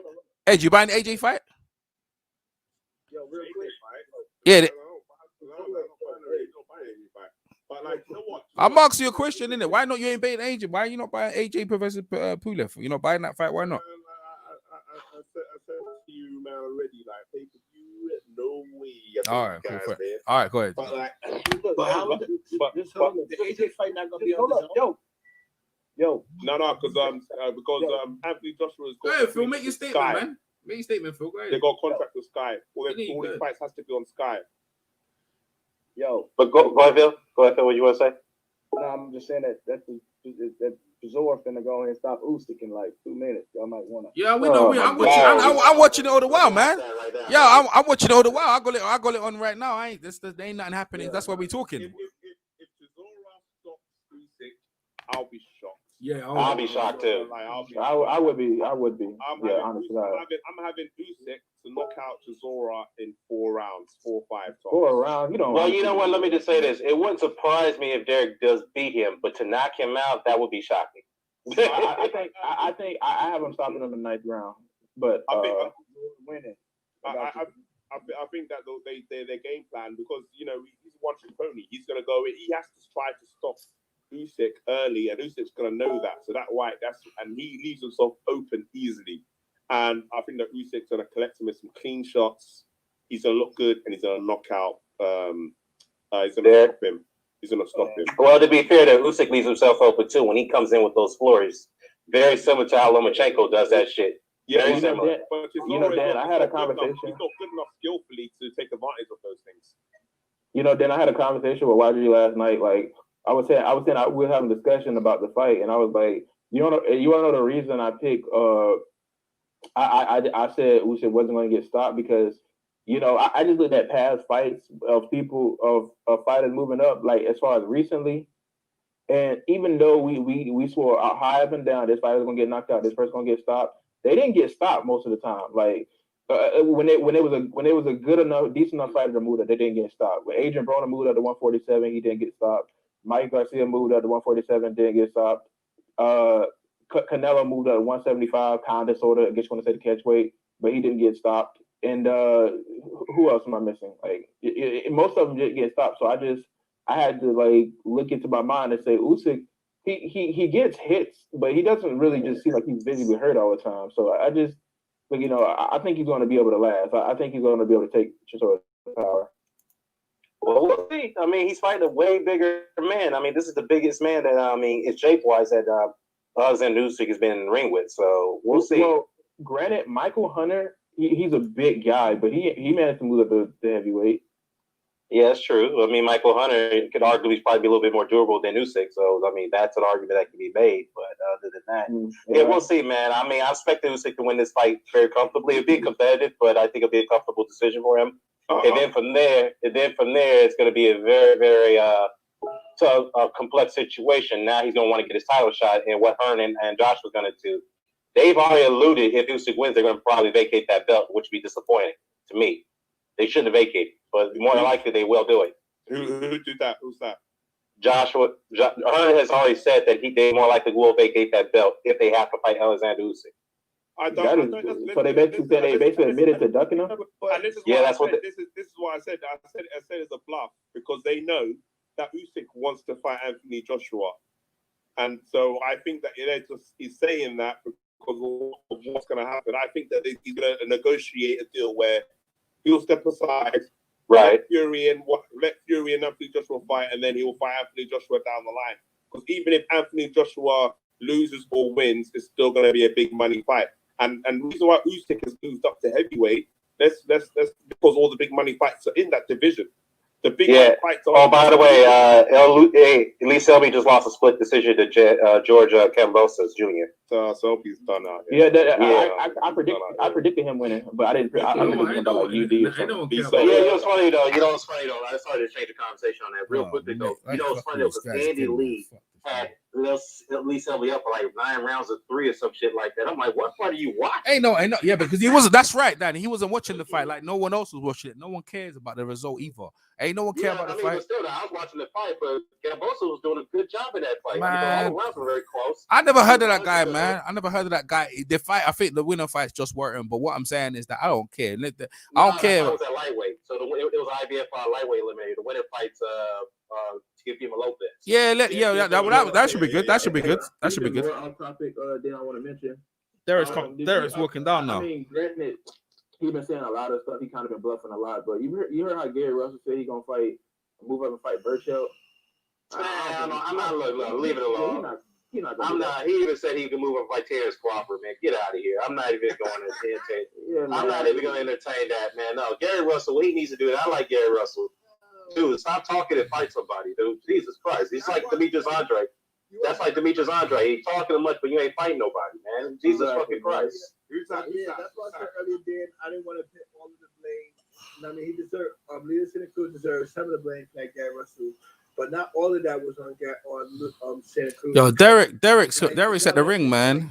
Gary Russell been everybody. He said he want to fight. He go out there and fight. Like, bro, he can do a lot of capping himself. That's why I was saying my point about the lefties. You go up and down the line. A lot of they be capping, man. Yo, what's Derek? Yo, Derek. It's crazy, man. Derek looks. Gary Russell, who else the lefty? What's Derek wearing, man? You guys, Derek's in the ring right now. So our heads.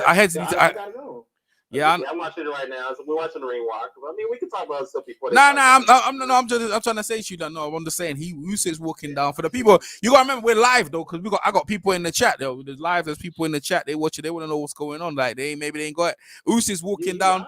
Yeah, we've been live. Been live. They've been live for hours, bro. Been live, bro. That's what I'm saying. Been live, man. Are you serious? Yeah. Been live, man. Been live. So you really? Wait. Edge, don't you that confident that this is Chisora's last fight? He's gonna retire. He got more fights. So I think he got a couple more fights left in him. So you telling me that? Wait. Look, Usyk got an ATG, what you call a gown on.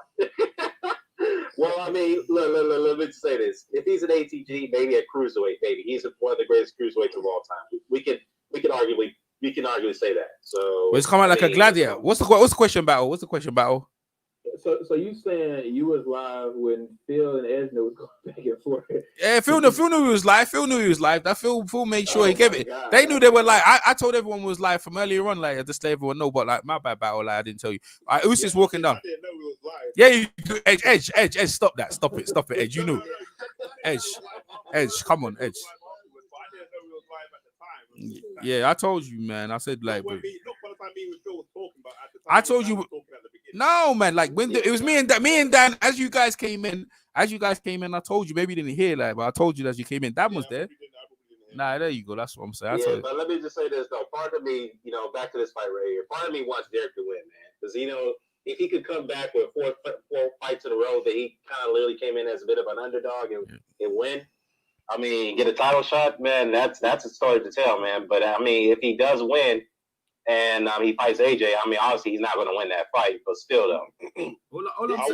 Hey, he's the last of the Europeans, man. The last of the is it? What they? I would say this though. It's been a bad year for the Ukrainian fighters. Yeah, Ukrainian man. Bad year. Yeah, one of them died. What's his name again? Was it Maxim Denishov? Didn't he die? He died, didn't it? He died. Yeah, he died. That was last year though. But okay. But then after that, you had Alexander Voznik, who's getting knocked out by Peterbia. That was a bad knockout. Yeah.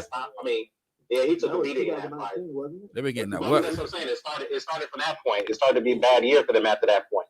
So after that loss, then Lomachenko loses, and then you have what up? Usyk's like the only one left right now standing, technically. Yeah, he's the last man standing.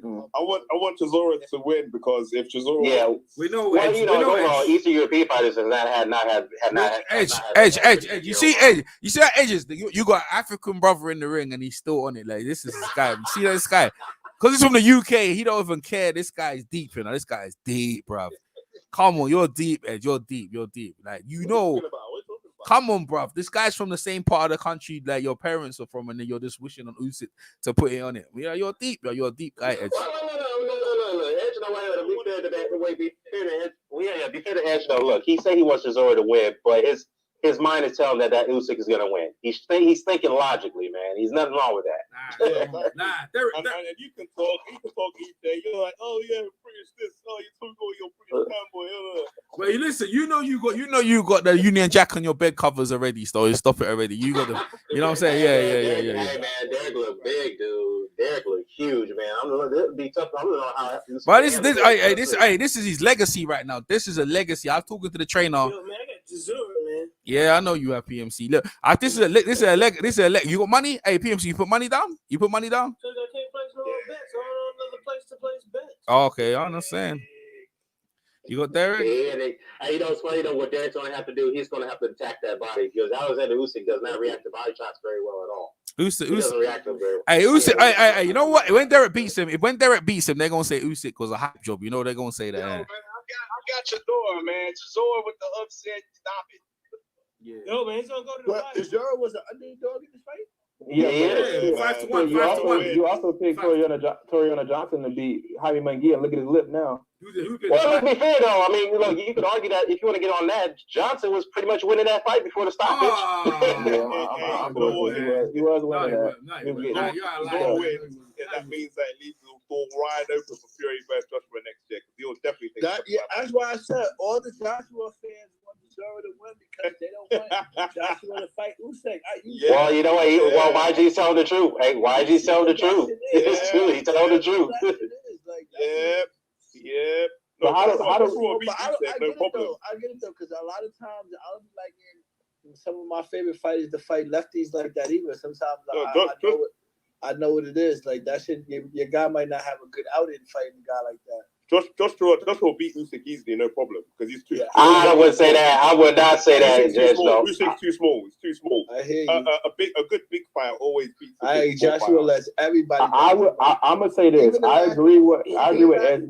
Even the last fight that he dominated, he still was getting backed up. Well, here's the thing. I agree with Edgeno as of now because I haven't seen Usyk done good in. He's only fought once. I mean, to be fair, but as of now, I see AJ beating him right now. Until after this fight, we can see different. If Chisora, if he struggles to beat Chisora, if he struggles, then there's no way he can. It's not the same thing because one thing that Chisora's going to do that AJ is not going to do, AJ's not going to come out and like try to blitz him. Come on, man. He's not that guy. Like we've seen look how cautious he was. Well, I'm gonna be honest with y'all real quickly. I'm gonna be honest with you. Well, let me just say something. Yeah, let me say something real quickly. Alexander Usyk, I know this is his second fight at heavyweight, but he doesn't look like the best shape that he's ever been, like at cruiserweight. I mean, I know he's coming in at 215. He's probably a little bit better shape than he was in his last fight, but I don't know. That extra weight could be very, very detrimental for him. I'm just being real because it could affect his foot speed. I'm just being real. So we'll see what happens. 55, bro. It takes a while to adapt. Hey, they're about to start though. Hey, what's everyone's life? My one's about to start right now. They're about to start right now. Mine's starting right now. Let's start right now. Yo, man, mine is starting now. Mine is starting now, man. Let's start now. Derek's moving up. Yeah, PMC was trying it, bro. He was trying to troll, man. Yo, but you know what? Yeah, hey. You sound like Lennox Lewis. Oh no, hey, Usyk. Yo, Usyk's on the run, bro. Usyk's on the run though. That's what we do see. Derek's back looks big, bro. It looks big. Derek, he's a heavyweight though. He's letting them know he's a heavyweight. Derek's. Did you see that video? Derek's beating him up, man. What about Derek's beating him up, man? Hey, Derek's beating him up, man. Forget that. Hey. Yo, Derek's beating him up, man. Yo, Usyk's running for Usyk. Nah, Derek's beating him up, man. Yo, Derek, yeah, low blow, that's it. Yeah, man. Derek, yeah, man, beat him up, man. Yo, keep beating him up, Derek. Yo, beat him up, Derek. Yo, Derek beating him up. Yeah, low blows, headshots. We in UK. This is our edge. We're in the land of the edge. Yo, Usyk, Derek's doing him, bro. Yo, Derek's beating him up, man. Derek's mugging him, bro. Yo, dude, Derek's doing him like a boy, man. Yeah, bro. Derek's beating him like a boy. They go pair, man. Yo, Derek's beating him up, man. Yo, Derek. Yo, man, Derek's man. Hit him low, man. Derek's beating him up. Yo, man, Derek's catching him. Yo, this Chisora's beating him up, man. Nah, that's what you gotta do, though, Edge. That's what you gotta do. Nah, that's not Edge. Don't worry about getting tired, man. We gotta work, man. Nah, they gotta work. You gotta work, man. You can't be in there looking at the guy. You know what, that's a good point because he's wasting all his shots already. No, Derek's landing. No, he beat on the body, man. Yo, what you know about boxing, man? He beating the body, man. He beating the body up, bro. Yeah, he's beating him up. Derek's beating him up, man. That's what you gotta do to the light guy. You gotta take his legs away. Yo, Derek, let's go, Derek. Let's go, Chisora. I back. Chisora beating him up, man. Let's go, Derek. Yo, let's go, man. No, man. No, he's winning the fight, man. He's winning the round, man. That's what you gonna do, Derek. He ain't gonna make it ugly, Dan. Come on, what you gonna do? Derek ain't trying to do no jabs. He gotta work the whole. This is how you gotta win the whole, bro. He's mugging. This is what you gonna do the whole fight, bro. No doubt. Look at Usyk. Usyk don't want it. I don't know, man. He's blowing. Yo, referee. Yeah, that's good. Yeah, that's good. Yeah, good. That's what you. Hey, man. That's what's up, bro. Yeah, bro. Derek's won. That's Derek's round. Yeah, man. You go to play around. Yo, let's go. Yeah. Chisora beating him up, man. Yeah. Derek gonna beat him up. Run, he come to run. They beat him up like a little boy, man. Touch him up down low. Honestly, God, if he beats somebody using these low blows, I'm not really gonna complain. But Usyk, I don't see. Wait, hold on, Battle. I don't see any low blows. I don't know where you see that. Me, I do not see that.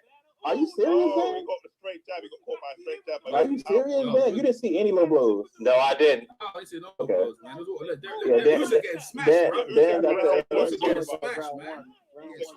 I mean, wait, Battle. Are you counting the shots on the belt as a low blow? Because that's a good shot. No, he threw like 3 low blows in like the middle of the round. Then he threw like another one. On the belt line. On the belt line, unless Usyk is complaining. Yeah, Usyk is complaining about it, but that's not a low blow. He's in England, bro. He's the way fighter. He's in England. Let him know he's in England, and you ain't getting nothing. That's what I'm talking about. Let's look at it. I mean, Derek won that first round, no question about it. He won that round. Yeah, he won that round. Derek's gonna make history. They were belt line shots exactly. Derek's gonna make history. Yo, Derek gonna make history right here. They're gonna make history right here, bro. Usyk throwing back. Well, you know what though? You got to give Derek credit though. He gave out the blueprint how to be Usyk. You got to pressure him because it seems like Usyk is not very comfortable on the back foot fighting bigger guys. Yeah, he's trying to put one shot. One shot. What's the over? What's the over? Come on, Battle deep. Yo. Derek, keep weaving. Let's go, Derek. Yo, you are deep. All right, I'm in the second round. Stop clowning. I'm in the second round. My second round started already. Stop clowning. Usyk throwing a little bit more. Yeah, Usyk ain't doing shit. Yeah, he is. He missing though. He gonna get tired. He missing. He almost fell off his feet. Yeah, he's off balance. Usyk is a little bit off balance now. Yeah, he's not used to this. Yeah, he's running, bro. He come to run. Derek needs to go to the body, man. Go to the body, Derek. Well, you know what Derek is doing, though? You know what he's doing? He's targeting that body, which is a smart thing to do because if you can target that body, that's going to make Usyk stationary. He can't move. Go to the body, man. Usyk ain't know that. He's a man. He's not a machine. You're tired, boy. He's man. He's not a machine. But Usyk is missing a lot of shots, though, man. He's not connected. As long as he stays circling, he should be fine, man. You gotta stay circling. Hey, I'm gonna be real though. Usyk shot. Usyk's punch is uncoordinated, man. He's just like throwing stuff out of there just to hope he could get Derek some respect. But Derek is not respecting him. Which is the right thing for Derek. That's a wild shot, this. Even then, Derek hasn't landed a lot this round. So yo, no, he hasn't. Now on though, we got to start paying some more respects on the judges' names because we all on the same panel watching the fight, and we all seeing this shit different. And look how and we be complaining about. Yeah, but Battle has an agenda, man. Yeah. Hey, you know what though? But Derek is missing a lot of shots in this round too. To be fair, though, he's getting wild. That's true. They both not landing. So who do you score this round to? The guy that's coming from UK. Usyk is just doing pit-a-pat punches right now. Oh, He's letting Chisora get tired. Oh, that's a good punch. That is a good punch. Yeah, Chisora definitely winning now. He's definitely winning this round now. Well, he just took for him. My guy running, man. Well, you got no choice but to run. You can't stand for that Chisora. You can't do that. I feel like Well, maybe. I feel like he. Oh, that was a good shot by Ooh, Derek got some good shots in. Derek got some good shots in. Go ahead, YG. Oh, that was good. Stop having an orgasm in there, for God's sake. Well, Derek's landing some good shots though in this round though, man. It's a tough round to score. Usyk nose bleeding, ain't it? Or yeah, I don't know. Ooh, good shot by Derek. Good right hand. Good right hand. Well, maybe he can turn around with a cut. That's maybe he can turn around with a cut. Hey man, look, Derek. I mean, he could give this round to Derek, man. Yeah, I think he won too. I think he won this round. I think he won this round. I don't know, man. Give it. I don't know, but some people are gonna say that Usyk is throwing more punches. But he's not landing those shots though. That's a problem. Derek's turning lefty and throwing the right. Yeah, it's true. He's turning lefty. He's just turning lefty and throwing the right. Well, you know what? Derek is making a mistake, dude. He's not okay. Now he's focused on the body at the end of the round. He did what he needed to do. Focus more on that body. Somebody send this Twitter. Tired already. Yo, Usyk, yeah. Usyk, you even speak English, so I don't know why you looking at the referee for, bro. Like, he don't want that work. He don't want that work. But you know what though? You know, to answer those point though, Derek is tiring already, man. This is already going into the third round. Like,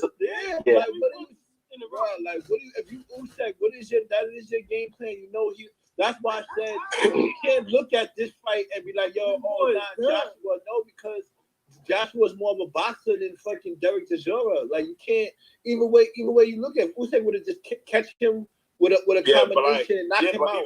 You can't feed into that like, oh look, he'll knock out Joshua. So off of that, how can him? Yeah, no, but like, you have to look at how he's handling him. He's not handling him well. You can't you know what I mean? If it was anybody a decent because he's reckless. Joshua's not gonna be reckless and just becoming. Yeah, YG got a good point though, because look, Joshua does not have that pressure style type of fight that Derek Chisora has. He doesn't have that style. Yeah, but he's big for a longer reach, and he's better. That's true. That's true. That is true. So he's got more pop.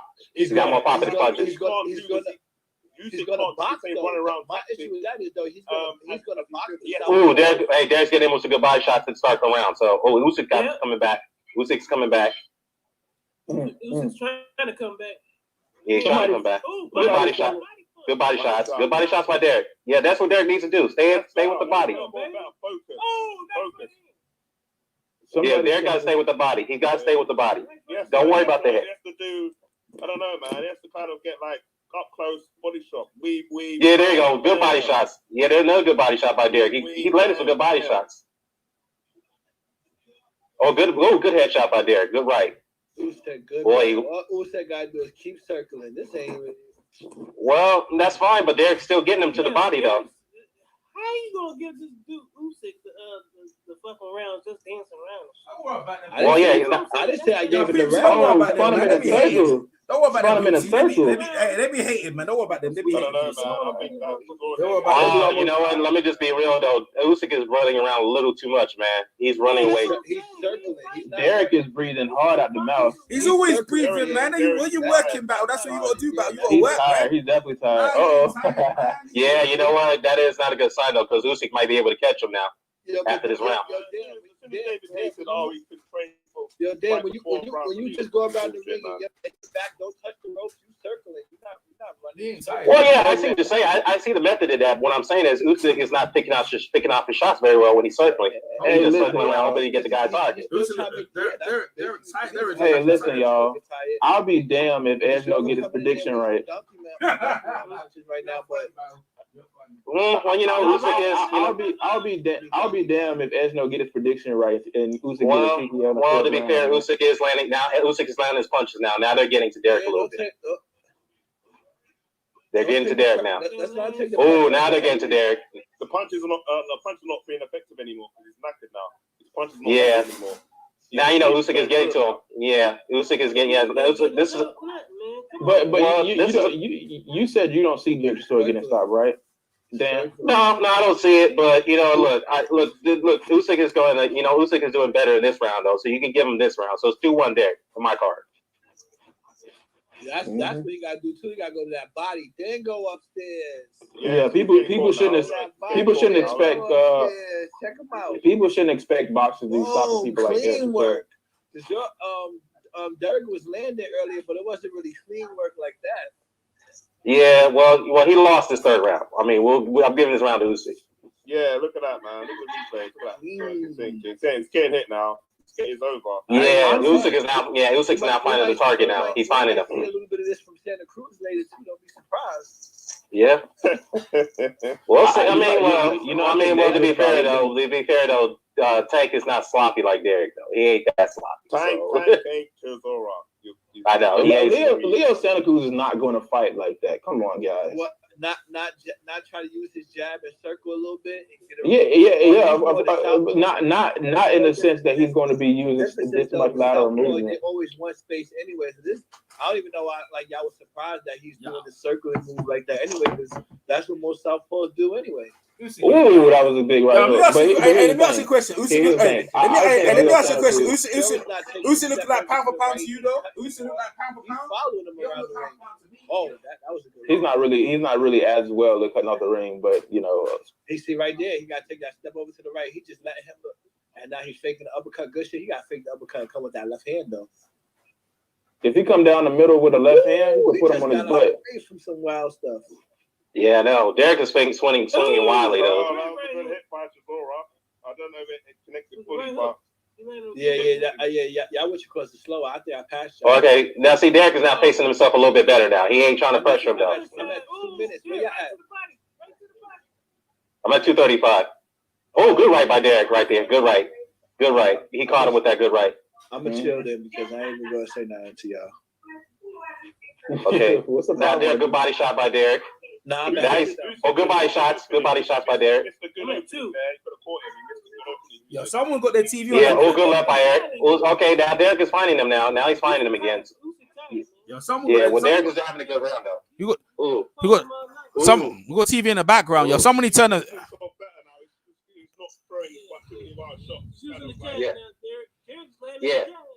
Yeah, he's got to land the jab, but Usyk just came back with a good 3-punch combination.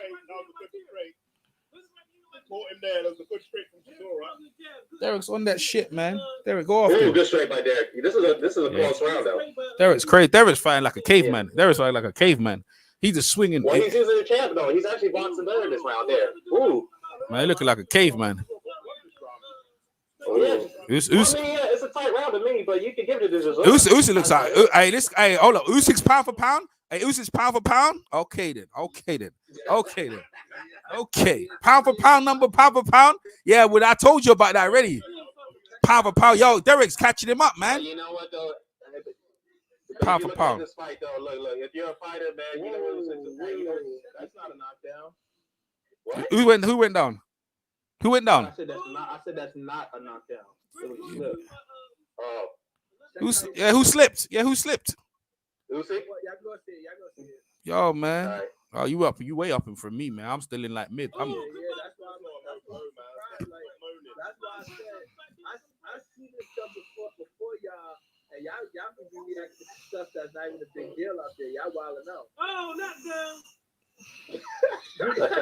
Ain't no one seen no knockdown.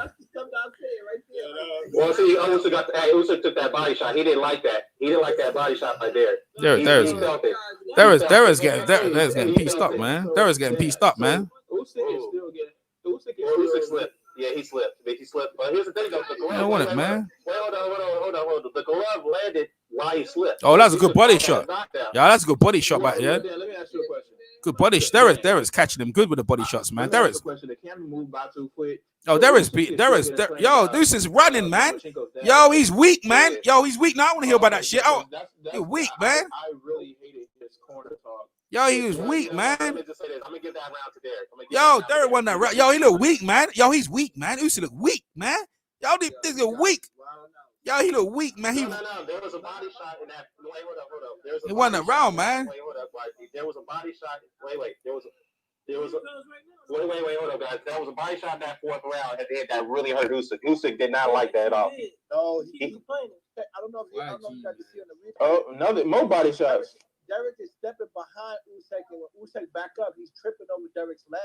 Then whose fault is it? Him look like he's more off balance. He looks weak though. He look weak though. Look at him blowing. He blowing in the corner though. Like Like he blowing in the corner.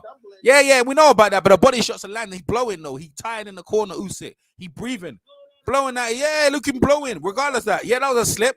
Yeah, that was a slip. YG. Wait, that was a slip. That's cool. That's a slip. But that's a slip. But what I'm saying is that he getting hit in the body. Derek, keep working that body, Derek. Derek busting him up, man. Here's the thing, Dan. I think for Usyk to win this fight, he got to rely on himself because I don't know if his trainer can give him the right pep talk in the corner. Well, you know what? Not only that he's vulnerable to the body, but he's vulnerable for those straight right hands because Usyk had no answers for those all night. Ooh, who hit him with the body? Ooh, Derek got him. Ooh. Another good left. Derek's beating him up to the body, man. Usyk is touching him up, man. Yo, Derek's touching him up downstairs. Yo, he's standing with him now. You know what? Usyk's standing with him now. Now he has to stand with him. He can't move so much now. He has to stand. He can't move with him. No, here's another thing too. I don't think Usyk's punches have much steam because he's getting hit with a lot of body shots, so he's not gonna have much. Yeah, see, now he's standing with Derek. You see, he in enough. See, yo, Derek needs to throw left hooks, man. Definitely. Prepared for the moment. Right. Well, see now, Usyk's got to stand with him. Usyk's standing. The body shots are taking a lot out of him right now. Yeah, that's right. He goes stand with him. Yeah, he goes to the left. He goes throw. He should throw. Hey, man, he gonna throw some left hook straight right hand from the southpaw. Man, he ain't that. Derek needs to understand the footwork. Man, he's got pound for pound. This guy ain't looking for pound. This guy ain't pound for pound for me, man. Good body shot by Derek. Another good body shot by Derek.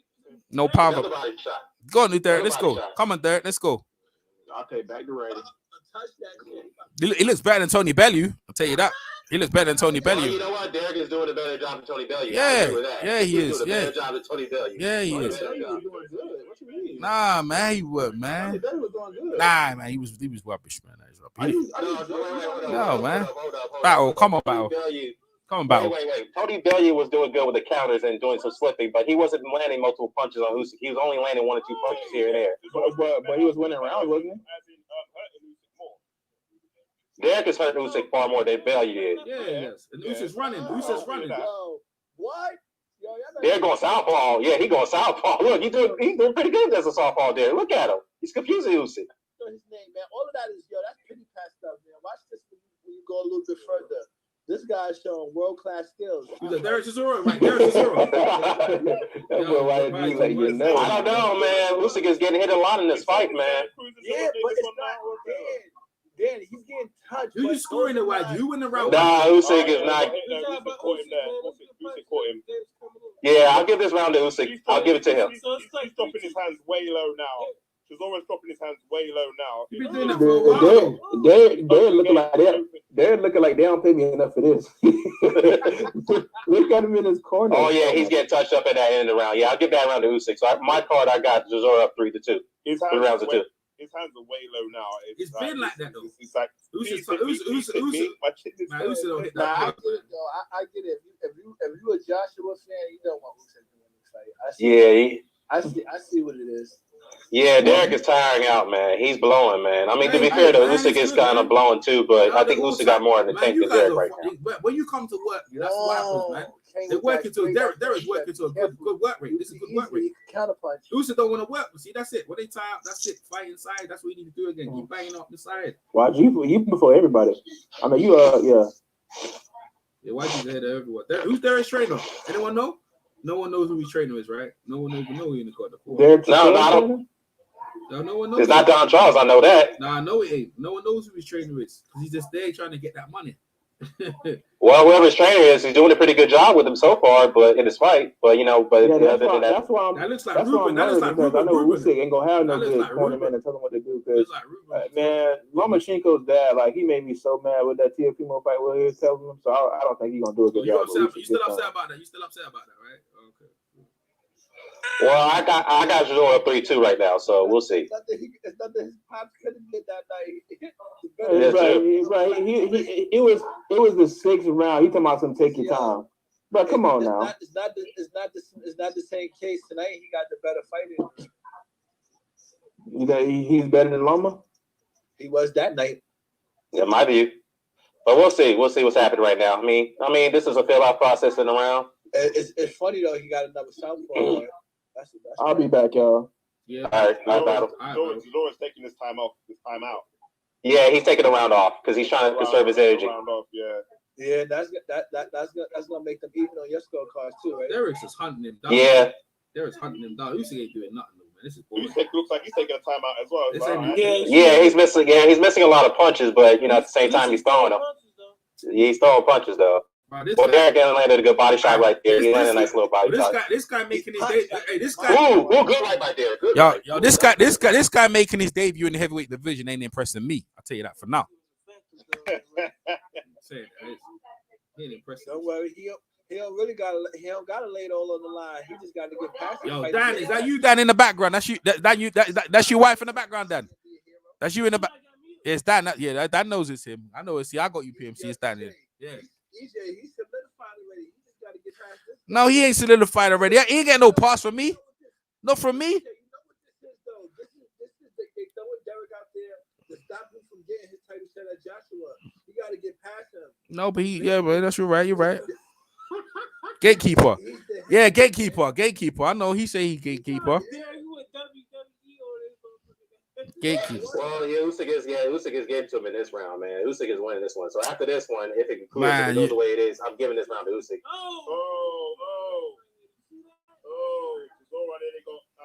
that connected fully, man, he would have been gone. What, Chisora got caught? Chisora's just like, it's just, don't know, man. You got caught?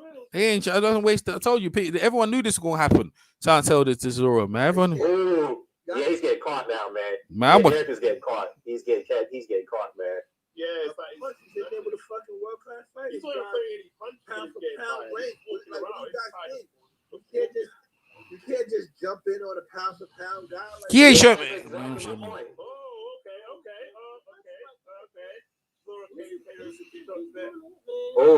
Derek coming back. Okay, Derek.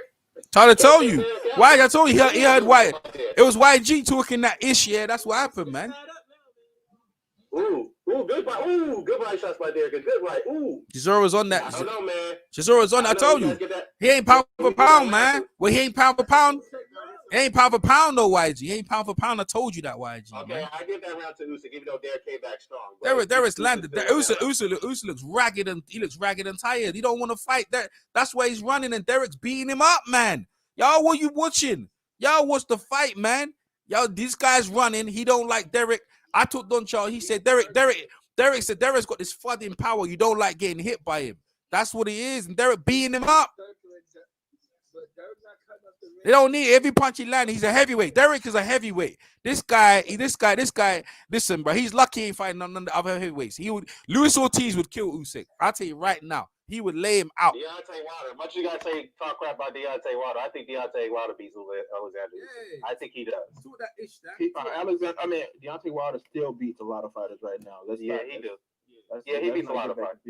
That's true. But Usyk, he's not looking good, man. This is not a good performance. I'm just keeping it real. It's not a good performance. It's a courageous performance, but it's not a good performance. It's not like you say, oh, he's impressive. He's not impressive in this fight. He's not. I'll be back out again. I'll be back. Yo, Dan, how is this not impressive to you when you know we had to see him sustain Derek coming at him? Well, the problem is the bookmakers had it look like Chisora was going to. That Chisora was going to get schooled by Usyk. Usyk will have no problem with him. That's what the people saw it. Yeah. But now we're looking at a different fight. This is not what it's supposed to be. Like, it all depends on. First of all, like, I guess I know what you said. Maybe the bookmakers made Derek look more softer than what he is. Yeah, exactly. That's not on Usyk fault. He got to go in there. Usyk just got caught with a good right. He just got caught with a good right. But he may have slipped it, though, but he got caught. He got to go for his business and win this fight and get his title shot. You don't got to look super spectacular to get the title shot. He just needs I get that, but the whole narrative that he's going to blow out Anthony Joshua, this, that, and the third, I don't see that, man. I'm just saying. A lot of these Eastern European fans are saying that he's going to blow out Anthony Joshua and he's going to blow out Deontay Wilder. He can't even blow out Derek Chisora. So what are they talking about? You know what I mean? all three of these guys fight different styles. Yeah, true. So like how he looked versus one guy and how he looked Usyk is holding back. You can't. He's not fully playing into his punches. He's missing openings. Like he should. He's overrated. He's a hype. Well, you know what? I see what you're saying, Edge, but maybe he's tired. He's tired because he doesn't have enough steam in those punches because of the body shots, bro. It's hard. He's a hype job, man. He's a hype job. Usyk looked like he was about to fall over and he even got touched. Well, he's winning this round. Usyk is definitely winning this round, though. He's winning this round. He's touching Derek with the body. He's ended up with multiple shots now. Oh, that was a good uppercut.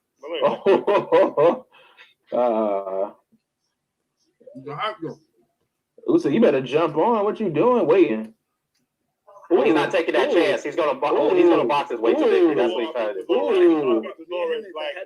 think Chisora is trying to get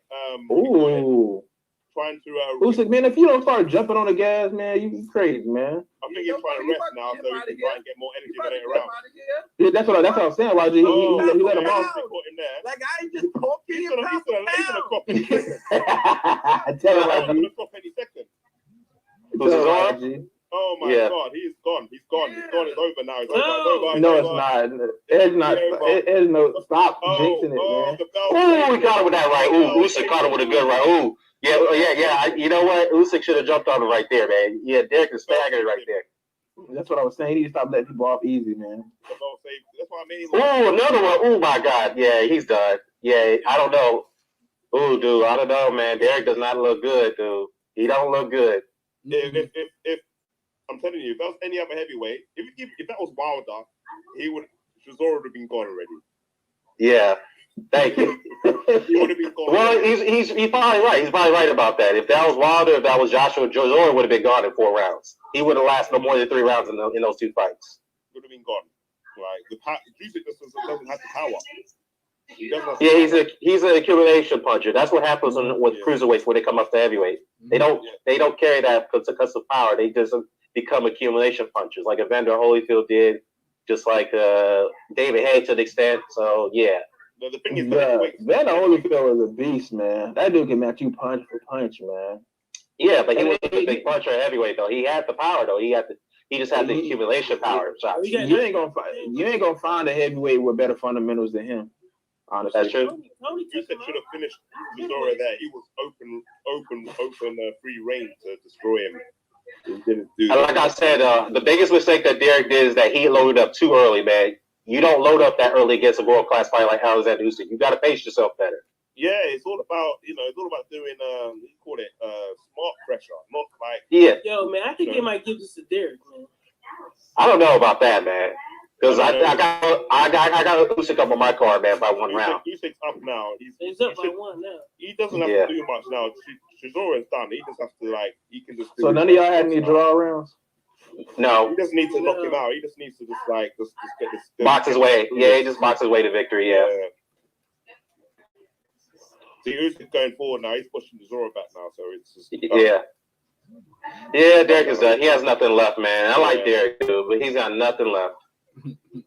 Like I said, though, he wasted his energy in those first 3 rounds, man. That was a bad mistake. You don't do that, Derek. If I was Chisora, I would just save, not fight for the next 2 rounds, save up your energy, and then the last few rounds, just go for it, and then get knocked out in the end. Right. What that boy feel, man? Talk about some Derek. Well, I mean, can Usyk do this to Joshua though? Because Joshua has some stamina issues too. So I mean, will he do that to Joshua? I would rather see, despite how good a fight Derek Chisora puts on, I would rather see Usyk versus Anthony. Usyk has to change his game plan because he's taller, got longer reach. He can't do the fight from the outside kind of game. Y'all gotta let this fight over, man. Oh yeah, he's catching Derek right now, man. He gave Derek with a good 1-2 combination. Yeah, Derek's caught now. It's getting caught now. Y'all guys, you gotta let this fight over, man. That's all Usyk needs to do. You be surprised, yo. You're not boxing. You be surprised, man. Derek gonna do what he's doing. He's gonna pile up the rounds and then win it. You watch Derek, man. Man. Turn him. I mean, what Derek needs to do is focus on that body, but yeah, he can still get caught though. He can't. Yeah, he's getting comfortable. He's comfortable in the ring now, but still. Look, now he's using that rangefinder now. He's trying to point move his head a little bit more. Move your head. He's trying to avoid that rangefinder. He's trying to. It's not like Usyk's a hype job, man. What is up with these Ukrainian fighters in these Dion colors, man? They're a hype job, man. That's their flag, brother. That's their flag color. Oh, I'm stupid. Come on, man. They're a hype job. Oh, Usyk again. Oh, Usyk. Come on, man. He ain't got no power at all, man. No power. Look at that replay. Ooh, Jesus Christ. And Derek still didn't go down. Damn, I'm surprised Derek's still up. It's Jason Bourne. Ooh, Derek is still up. If I was Anthony Joshua, he would not be worried about this at all. Look at that replay. Oh my God. When y'all watch that replay, they've given every round to Usyk. I don't agree with that. I don't know. I don't know why. They're tripping on that one. YG, don't defend these judges no more, man. They tripping. Well, let's put it this way. Usyk is not winning the fight, definitely. But there was rounds earlier when y'all was bigging up Derek Chisora, and I was like, yo, like that's nothing. Like he not doing nothing. This guy's circling around him. Yeah, but that's because y'all was saying I was wilding. That's why I was telling y'all like, yo. Yeah, man. Like, but he was winning those early rounds, YG. Let me just say this. Though. If Derek takes. I think y'all was just more happy. Anthony gave the first 2 rounds to Derek. Anthony was happy to see him take the punches.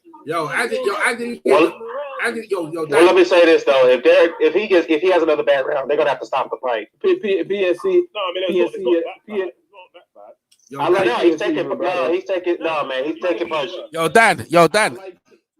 What's up? Andy Lee gave the first 2 rounds to Chisora. So I'm just saying on the Sky one. You know what I mean?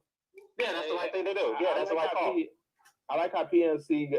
I like PNC's rebuttal. How he's like, "I'm not out of order. You're out of order." Kind of deal. Man, I like PNC. Man, PNC funny, man. Everybody agreed that was a draw at 6. After 6, it was a draw, and Usyk up 2 now. Yeah, he's up 2 rounds. That's a good point. So, who scored card off? If we can all see that the first 6 rounds was a draw. Well, let me say this. If these scorecards are way too wide, then all these damn Lomachenko fanatics who will complain about that scorecard against Teofimo Lopez fight is a robbery. I want them to explain themselves in this particular fight. Because there's no way in hell that Usyk is dominating. I mean, he's dominating now, but in the first 4 rounds, he did dominate. He was looking bad. This is the round I predicted Usyk knocks him out. All right, we'll see if it happens, if it comes to fruition. Get him to the body. But for real though, Usyk had to work hard in this fight though. Let's be real, he had to work hard. Yeah. No, he didn't have it all his own way. Mm-hmm. Well, that's my whole point. A lot of people thought this was going to be easy work for him, but it's not. Yeah, it's not easy work. In the later rounds, I'm saying in the later rounds it is, but earlier the fight he was having a tough fight. Who thought it was going to be an easy fight for Usyk? Some of these damn, you know what I'm talking about. Chisora caught him with a good shot. Okay. Well, I'm not sure. I don't. Yeah, exactly. I'll say I don't know if it had enough steam on it, but he caught him. Ooh, good body shots by Derek. So Derek is coming back a little bit. He's coming back a little.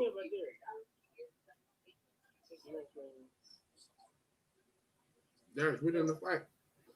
Okay, so my prediction was off. Ooh, another good right. Oh, Derek's coming back. That didn't. Ooh, Derek coming good right. Ooh, Derek. Yeah, Derek's coming back though. It looks like he got a second win. Okay. Ooh, he's coming back. Okay. I don't know. I'm gonna give Derek. I don't know. I don't know, man. This round's close. That's a close round. I'm gonna give it to Derek though. I'm gonna give this round to Derek. Yeah, I'm gonna give this round to Derek. He's actually doing better work in this round.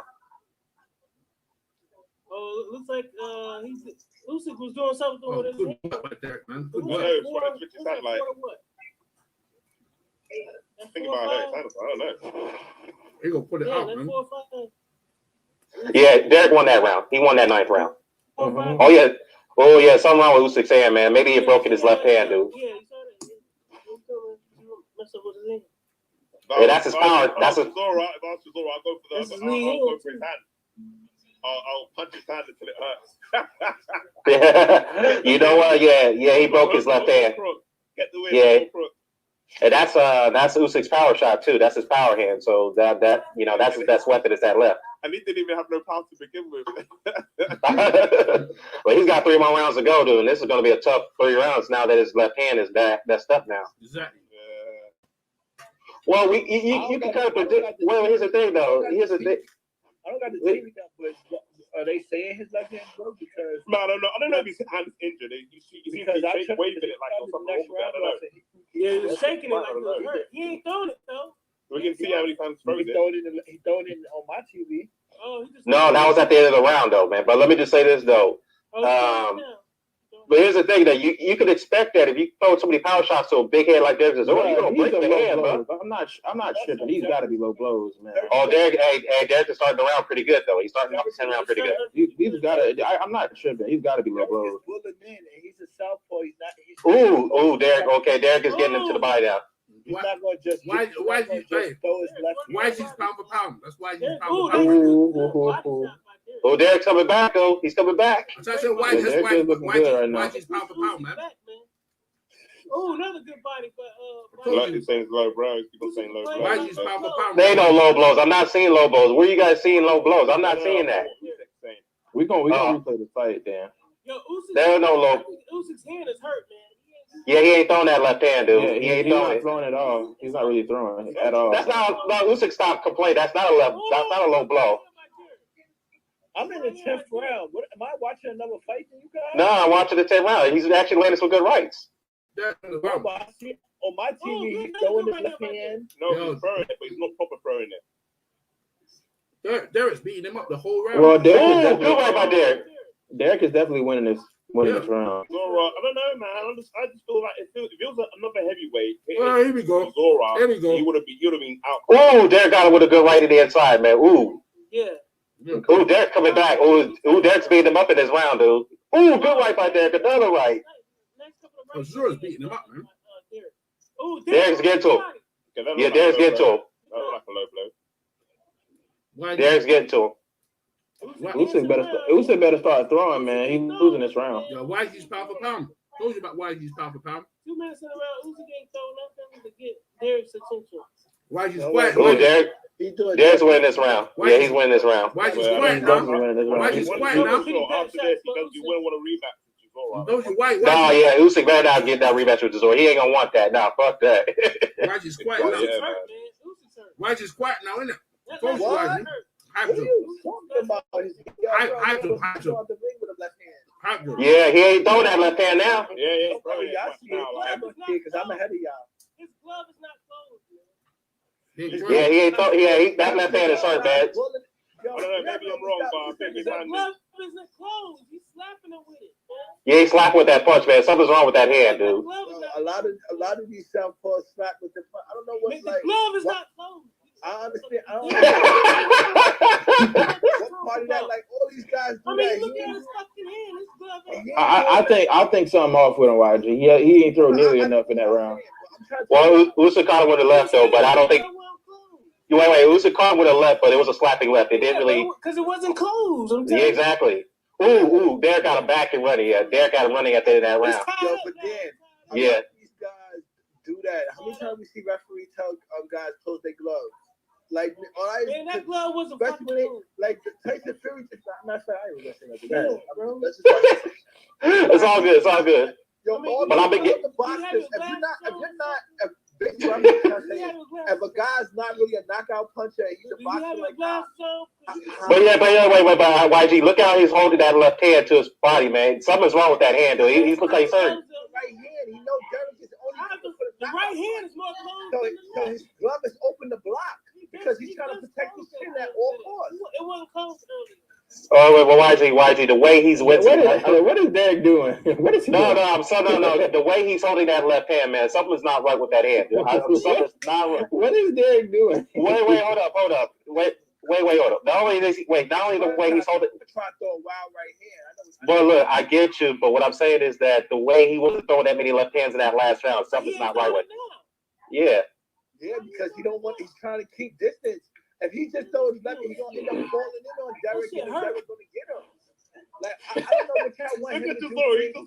Y'all want him to do things to help Derek out. Y'all want him to throw his left hand to fall into Derek. Like, come on, man. Stop it, YG. Come on, YG. He wants to keep distance. Well, I got this fight score tie. Yeah, Derek just walking. What is Derek doing? He tell him to come over. Derek tell him to come on. He tell him to come on. I think, see, Derek's trying to get him into a trap. He's trying to lure him into a trap. That's what he's trying to do. I mean, he's kind of smart. He can't chase after him all, man. I'm gonna conserve my energy in the last round. I'll go for it. That's a good body. Missouri's tight. Missouri's tight. Yeah. It's tight. That's what he's doing. I got this fight a tie. I scored this round 5-5. 5-5. This is a tie. Yeah, this is a close round so far. He's not throwing it as much.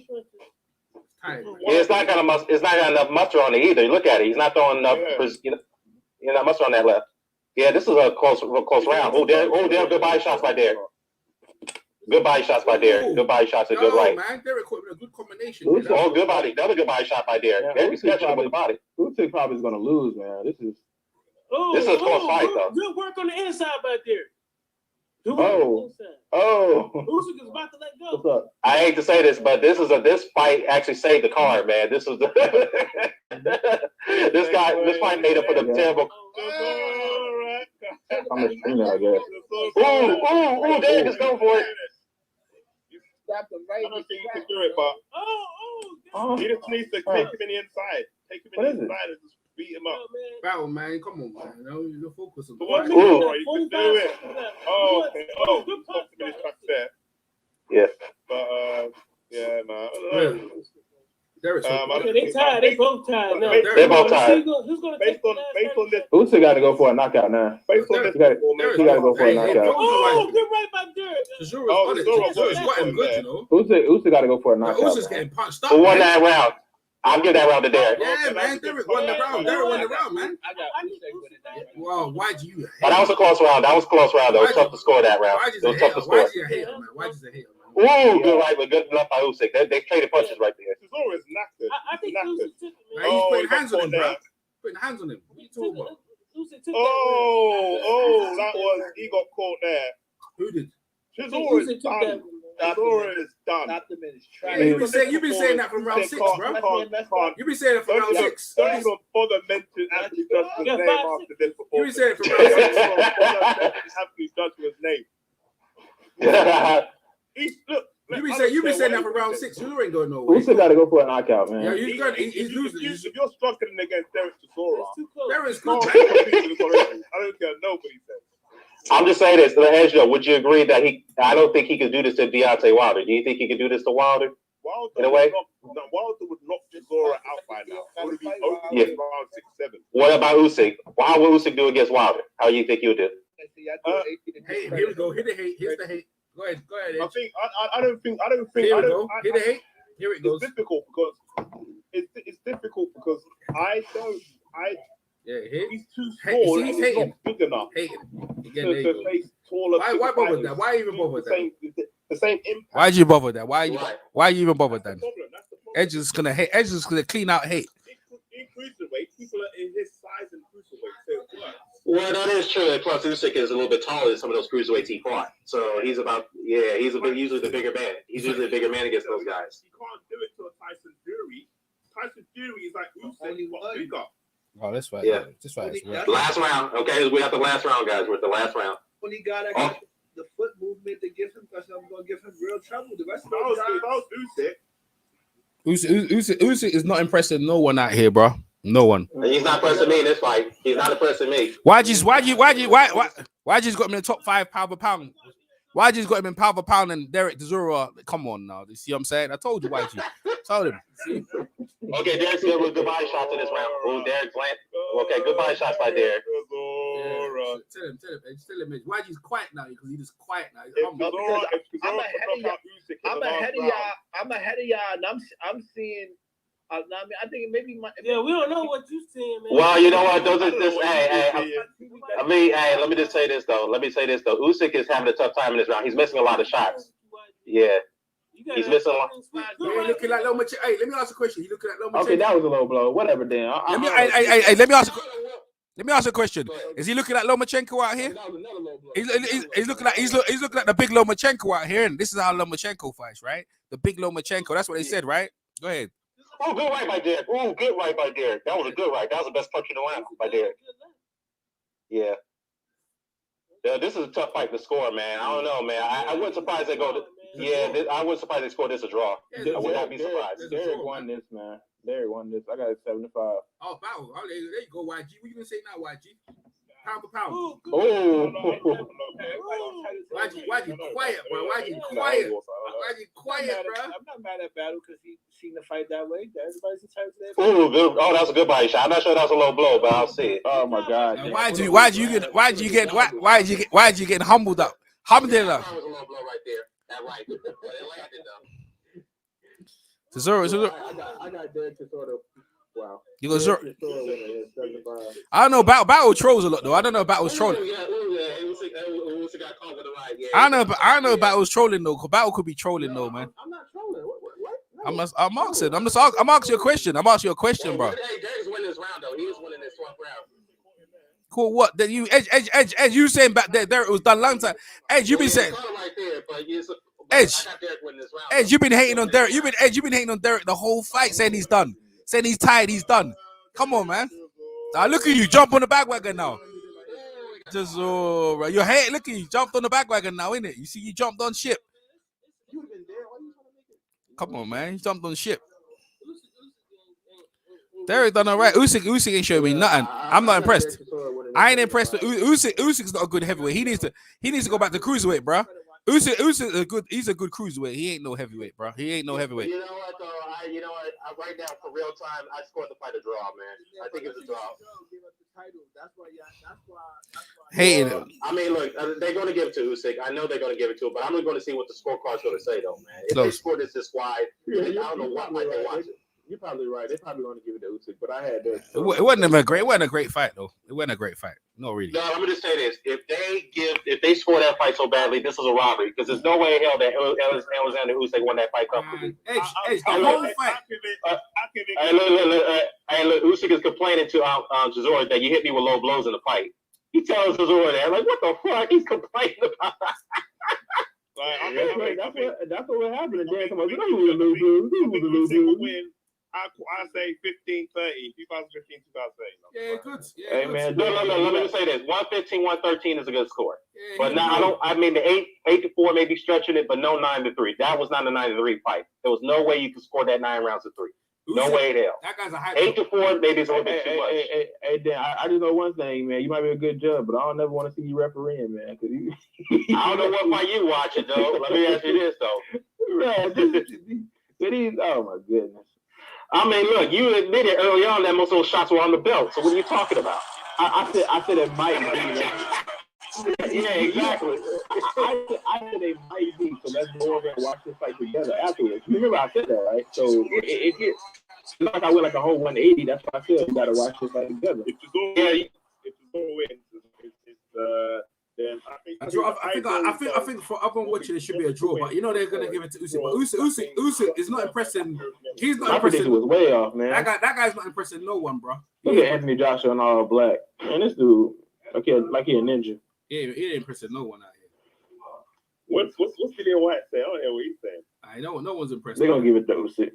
They're gonna give it to Usyk. I mean, look, you see what the zone is doing, right? You see all the highlights they're doing. They point out all the right things that Usyk did in the fight, but they're not giving Derek Chisora not enough credit for what he's doing. Yeah, if I was Anthony Joshua, I wouldn't be worried. If I'm Anthony Joshua, don't vacate the belt. You can beat Usyk. Don't vacate the belt. Don't do it. Don't vacate it. Oh man, this is whack. This is whack ass. Dillian would win the fight. If Dillian went against Usyk, Dillian would beat Usyk. Yeah, I favor Dillian to beat Usyk. I favor him to beat him. Yeah, Usyk. I was right. Yeah, it's his foot move. What was the score? It was 117, 112, 115, 113, and I forgot the last one. Okay, you mean 117, 111, or one of the judges scored it a draw for one of the rounds, probably for both fighters. Nah, it was a unanimous decision. I know. I'm just saying though, the 117, 112 score. How did you come up with that score? Let's say score one of those rounds a draw. Oh, well, yeah, good point. And 115, 115, 115, 120. Okay. Those are the reasonable scores. 115, 113, but 117, 112 was a bit too much. I didn't see that type of fight. That was so one judge scored it 8 rounds to 3 and 1. I didn't see that type of fight. Yeah, like Derek Chisora deserved that win in my opinion, but. I mean, look, it was a close fight, man. It was no blowout. I mean, like I said, though, it was a bit of robbery if the judges scored it way too wide. But one of the judges scored it probably a little bit. It was a bit of a stretch. 8 rounds to 3 to 1. Yeah, that was a bit of a stretch. In my opinion. This is why you gotta, when you fighting people like at that type of caliber, you have to visibly make it to where everybody saw them lose. You have to really make it feel like. But you know what? I'll tell you what, though. Alexander Usyk, that's the most punishment I've ever seen him take in a fight, man. He's going to be hurting tomorrow night. That's the issue, Dan. You look like you're watching his fight, right? And you're judging this fight about how much he's never been hit before. You can't do that, bro. You got to watch the fight for what it is. Yeah, you got to come into a fight with open mind. Yeah, Derek Chisora is coming on strong, and he's like attacking him, but the man was still moving around, slipping the big punches. Of course, you're gonna get hit. He was hoping he could get him tired, and I get that. That's what you get him. Yeah, he's trying to get him tired. I know. I think he makes adjustments. Now moving forward, the other guy, like other than Tyson Fury, the other guys do not have that footwork. Like they're not gonna be able to cut the ring off. Like I think Deontay Wilder will be able to land the big right hand. And maybe Joshua could set him up for a good combination and catch him because he's southpaw. I don't really be liking southpaw versus good clean boxers like how Joshua can box. But can he maybe circle both of those two guys and get them tired? Because those guys are known to be tired. We've seen those guys huffing and puffing. Look, man, that dude. So I like. To be honest, like I think he got a shot. Like y'all gotta give him a little bit more respect. Wait. Let me say this, Angelo. Let me say this. Let me respond to YG. Hold up. YG. I respect Alexander Usyk. I really do. I do revere him as a very great fighter. But the problem I have is that maybe he's being propped up to a level that maybe he should not be propped up. What I mean is that there's people who are making the argument that he will sweep through the heavyweight division. That's what the people are saying right now. But after this performance with Chisora, I mean, before that, the Chaz Witherspoon's fight, a guy who haven't fought in 6 years, he struggled against that guy. So what do you mean? You got beaten up by Derek Chisora. That's a fact. He got beaten. Yeah, he got beaten up by Derek Chisora. That is a fact. If anybody says that he didn't get beat up, they're a fucking fanboy, and then I look at it for what it is. That's a fact. He got beaten up in that fight. He got beaten up. He got beaten up. Everybody takes shots and they fight. Like this is not. Yeah. Well, a lot of people. Well, again, I get you, YG. I get you. What I'm saying is that people didn't expect Usyk to get hit the way he was getting hit. That's what I'm telling you. People didn't expect that. If this guy's gonna jump in, if somebody's gonna jump in your chest like that for a few rounds, they're gonna get some punches. I agree. But hold on, what I'm trying to say, moving forward, he doesn't have who else in the division moving forward fights like how Derek just fought. Yeah, but that's not the point. That's not the point. The point is. You're making. Wait, hold on, YG. Let Angelo get it. You're making out like Chisora is the top 10 is the top world with the world class anyway. He in the world class. He's a gatekeeper. He's there to see if you are able to. It's the styles makes. Well, go ahead, Angelo. Go ahead. Battle, mute yourself. The heavyweight division is the gatekeeper. You start off by fighting Chisora before you even get to the big guys. No, hold on. You can't. Hold on. What I'm trying to say is, you can't look like this. Is just for instance, right? Battle, man. You should mute yourself. I don't really like going back in history and pulling other people. What you call it? Battle, but what I'm trying to say, styles makes fights. The style that Derek just used, right? That gave him what you call a problem at the beginning. Everybody doesn't do that. That's why I'm trying to say when everybody's jumping on Wilder. Yeah, no, but the point is, everybody's not gonna fight that stuff like. Wait, hold on, guys. I want to respond to this. Hey, hold on, guys. I want to respond to this cat, Rich James. Hey, hold up, guys. I want to respond to this little bitch, Rich James, in the chat saying that Usyk will smash Wilder for 12 rounds. This guy's a clown. Maybe he's referring to me, but I'll tell you this, homeboy. Did you say that about Usyk when he fought Derek Chisora? Did you say that? Because if you said that, then you're a fucking idiot. I know you said that, so don't come over here with that bullshit. If Usyk couldn't even get rid of fucking Derek Chisora, then you're a fucking deluded fanboy for Usyk. That's all I gotta say. Go ahead. You don't need to swear though. Get trouble. Hey, Battle, you need to mute. Battle. You need power. In the heavyweight division, you're gonna need power to show respect. And the other heavyweight division people in the heavyweight division have shown that they have got power. And if you will go in and you're coming up from cruiserweight to heavyweight and you're fighting like Anthony Joshua, Fury, Wilder, nah, man. and you ain't got no power nah, man. You're gonna get clapped up. And then they come and hit you, and they know, and you know they Even got power. Usyk gave himself a 3. Usyk gave himself a 3. 3 out of 10 on performance. Yeah, because he ain't that good. He's old and his hand was broken up. He ain't nowhere. He gonna get beat. He ain't that good. Joe Joyce will beat him right now, you know. He's not happy with his performance. I got Joe Joyce. Joe Joyce will beat him now. Yeah, because you know Joe Joyce. Joe Joyce will beat him right now. Joe Joyce will beat him now. Daniel Dubois, they'll put hands all up in him, bro. Come on, man. Hey, look at Usyk's face, man. Look at his face, man. His face is marked up pretty good. It's marked up. It was just in a fight. Look at YG. YG trying to defend his pound for pound. YG. Look at YG. Go ahead. You can pick any of these heavyweights living with Derek Chisora, and they're gonna come out with some marks on their face. No, they wouldn't. What's up with y'all? Nah, man. Like any of them guys, the only person that might not come out without a mark, that might be Wilder because he might land the right hand before the Chisora can get going. But the rest of those guys is gonna have to box him just like Usyk just did. This is a hype job. He's a hype job, man. He's a hype job. He's a hype job, though. He's supposed to go out there full rounds. YG, I agree with you what you're saying there. But with Edgeno, going back to Edgeno's point, but Edgeno is pointing out that Derek Chisora was brought in as a gatekeeper for Alexander Usyk to make an impression on the heavyweight division. That's the reason why he was brought in for that fight. Okay, and the fact that Usyk did not perform up to standards, which he openly admitted right now, he didn't perform the way he should have. That will make people raise their eyebrows. Like, okay, if you can't take out Derek Chisora and school him the way people thought you could do, then what makes you think you could beat Wilder or Joshua or Tyson Fury?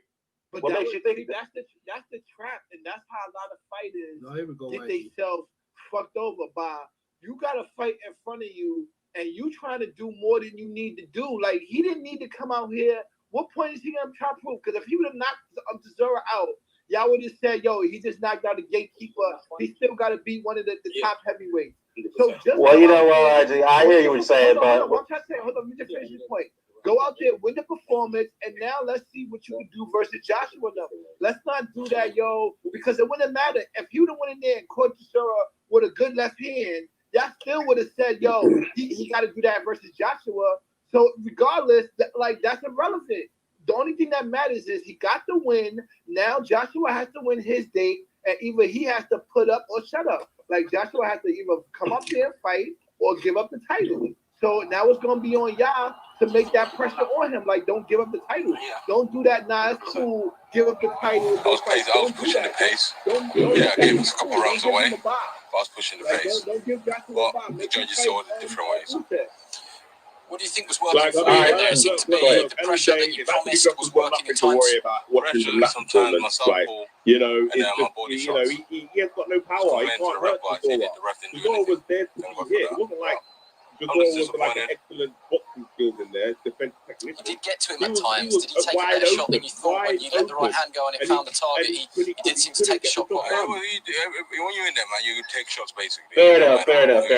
You know what? Hold up, YG. The first time I may have to agree with Edgeno on some of the points here, man. Based off that performance, man, I don't know what Usyk. I'm not impressed, man. This last two fights at heavyweight. I am not impressed at all. I'm telling you right now. I'm going to favor Joshua to be here, and I don't want Joshua to vacate that belt. What's up, I think he should take the fight, get him out the way. That's all I got to say. I'm biased. Yo, what's up, I'm biased? Yo, I'm biased. What's up, I'm biased? I'm biased. I'm biased? Yeah, we hear you, but you kind of low, though, bro. You kind of low. You're low, man. Put your lips on the mic. Finally, before I let you go, just if you've got sort of final thoughts, I know, like, you put on your headset, man. Come up to the mic a little bit. Yeah, you put your headset on, man. He's talking. He can't hear him. Yeah, you can't hear him. Barely, though, man. I can't hear nothing. what's happening in the You world guys right hear now. me now? Yeah. A lot better. A lot better. Go ahead, brother. Just stay safe, you know, and don't be Usyk, man, depressed. he's a chaos. Everyone I don't go back think to he normal can soon, beat you the know. middle tier of the division. Just be kind to I one think another. even Ortiz beat This time him. we really need it I because think we're all struggling right now. Oh yeah. The world is bad out there. Look, Well said. There's I no wasn't doubt he's a quality impressed. operator. Sorry. You've shared the Chisora- ring with heavyweight Chisora's world a champions, gatekeeper. genuine heavyweights. Do you think that Thank he you. can go on? Yeah. Come on, I man. mean, no, because, you know, in the Why heavyweight he's game, got we him have to pound fight, for not pound box, number you 3? know. Half of the time, I'm setting the pace. He was on setting the pace. Yeah, no, but fair You know, I enough. gave a couple rounds away, you know, 100%. You No, know, some good never. shots, but it was no But no. Let me just say this: the signs was there when he struggled against Chaz Witherspoon. I don't care what anybody says. I mean, Chaz Witherspoon had fought in 6 years and he was out of shape and he took the fight on 1 week notice and he was able to hit Usyk with some right hand counters. Come on, man. I mean, that's what I'm telling you. I gave him a chance in that one. I don't know. Maybe I got him as a box. I don't got him as a knockout puncher. So Yeah, but you don't. Yeah, but that's what I'm saying. Hold on, let me finish what I'm saying. So versus these guys, he's going to have to be in and out, pick his shots, and win rounds. And that's what he just did tonight. Like, I don't know what your expectations are. If you think he's going to go in there, he's a smaller guy, so he's going to have to pick his I didn't have no shots expectations. and be in and out. So why are you? Like, why y'all? When he's doing what he's doing. Let me ask you, YG. Did you pick? Wait. Let me ask YG a question. Did you pick Usyk to stop Chisora in this fight? Yeah, he did. No. Yeah, he did. I didn't say he was going to know. I did not say No. no. Okay. So you expected this type of fight, right? That he was going to struggle. That's how I Okay. No, Edge did. Okay, Edge was hating. Edge was hating all those. Edge was hating the whole way. Edge was hating the whole way, bro. Oh no, you probably right. I ain't gonna kill you. I picked. Hey Don, you know my knife. Bottle, you gotta go on mute, bro. Go ahead. No, I picked Usyk to knock out Chisora. You hear me hear it say I was gonna say I said 4 rounds. It should knock him out in 4 rounds because he's gonna gas out and do the but that was me giving Usyk the benefit of the doubt from the first Chaz Witherspoon fight. I thought that okay, he's had a year, he's bulked up on the weight, he's getting used to the weight, and now he should be comfortable now where he should be able to show his skills. Should move up to from cruiserweight to heavyweight, and Chisora was the perfect opportunity because Chisora's a basic fighter. He said he did exactly what he said he was going to do because he's not good enough to do anything else, and he struggled. Exactly. He struggled big time. That's the problem. And even when Chisora was wide open, I think it was the 6th and 7th rounds, right at the end, he was wide open, and he couldn't get the job done. And I'm thinking, like, you know, if that was Wilder, Ortiz, any other fighter, top fighter, they would have knocked him out. Those guys are punchers. He is a boxer. But this is the top. This is the top of the heavyweight division. This is the top that you're going to be facing. Why do you make excuses? This is the point that we're saying. I know he's got him in the Well, you know what, YG, let me say something. Let me make this. You know, a lot of people like to compare Evander Holyfield to Alexander Usyk. No Let me way, say something. bro. Evander, wait, hold on, YG. EJ. Evander Holyfield was known as a knockout artist at cruiserweight, right? When he moved up to heavyweight, he couldn't do the things like he would do at cruiserweight, box around guys and make them look like a fool. He couldn't do that anymore at cruiserweight. So what he had to do, he had to focus on power a little bit more and then fight guys as first rather than box them in angles. You can't do that in heavyweight what Usyk was trying to do with Chisora. Yes, he had some success, but he's not going to be doing that with all those taller heavyweights. He won't be able to do that anymore. He's going to have to find another way to, you know, he's going to have to find a way to fight better off the front foot than he usually does at the back foot. I'm telling you right now, man, he's in trouble, man. The advantage that Usyk had a cruiserweight. Other than Tyson Fury, who has better footwork than him? Anthony Joshua. No, man, Joseph Parker. What do you want footwork? Why you say footwork, man? He got hit all the time. Look at his face, man. About footwork. What are you talking about? Look at his face, man. He's a hype job. He got busted. He got all the time, man. He's a hype job, man. He ain't got footwork, man. Stop the footwork. He's a punching bag. He's a punching bag, man. Stop it, man. Hype job, man. Backing up the whole night. His back didn't go on the ropes. He was circling. So yes, he looked like a little boy in that fight. Like he was getting bullied. Why do you know what fight you didn't see? Yeah, man. Why you watching the wrong fight, man? What fight you watching, man? A lot of people will get pushed back like that. Andy Ruiz was out of shape and he still was pushing. Why'd you stop it, man? Andrew Ruiz beat Usyk. Andrew Ruiz beat Usyk. Everyone, Usyk a hype job, man. YG, you take YG. You need YG. You need to take them out your pound for pound, YG. Hey, YG, you need to take him out your pound for pound right now. That's what I'm telling you right now. Right now. Take him out right now. He don't deserve to win. Let me just say this: he did not perform on pound for pound standards, especially against a journeyman like Jerry Chisora. About foot, he ain't no big Lomachenko. Lomachenko hype job, man. The man got a lot riding on the fight. I think that's the aspect that you looking at, that you skipping over. Like we all say that he's fighting the gatekeeper. He got a title shot. Right behind it. So this ain't the time to be trying to be a hero and trying to go. Because how many guys that we've seen do that? Do I need to go down the list of guys that was up there? Yeah, but it wasn't you're making out like not a big performance and they get caught with something silly and then what? Like, we got caught with something silly. That's the whole point. What fight was you on? Let me just be you're making out like, okay, look, with the Anthony Joshua Ruiz fight, the second fight, he was running around. Anthony just won every round. He tried not to engage because he was worried about getting hit. Then that conversation that you said would make sense. But this fight, like, he got hit. And he got hurt too. So when he got hurt multiple times, what fight was you watching? Of course he's gonna get hit. You know. Right? What the hell? He got hurt to the final, and he got hurt upstairs. I think you know what I'm talking about is I'm talking about basically get past this, do what you gotta do to win this fight, to get to the title fight. That's when you gotta look spectacular, where everything's on the line. Oh, okay. So YG, so you're saying that Alexander Usyk was holding back a little bit? Is that what you're saying? Man, hell on YG, stop YG. YG. Like, what is you? Well, you know what? Let me be fair to YG. But let me be fair to YG. YG, you are making some sense. But I'm talking to the crowd who came in this fight was saying that Alexander Usyk was going to come in there, he's going to dominate the division, he's going to make Derek Chisora look silly, he's going to make it look silly, he's going to do this to Derek Chisora, he's going to blow through Wilder, he's going to blow through Joshua. But except for Derek, that's what they say now. Well, hold on, YG, hold up. Let me finish. I hear what you're saying. I'm talking to this particular crowd here. After that performance, can you still say that fucking Alexander Usyk can do those things to Wilder like you said that he can do to Zora? Look. The best expression is look at Anthony Joshua's face.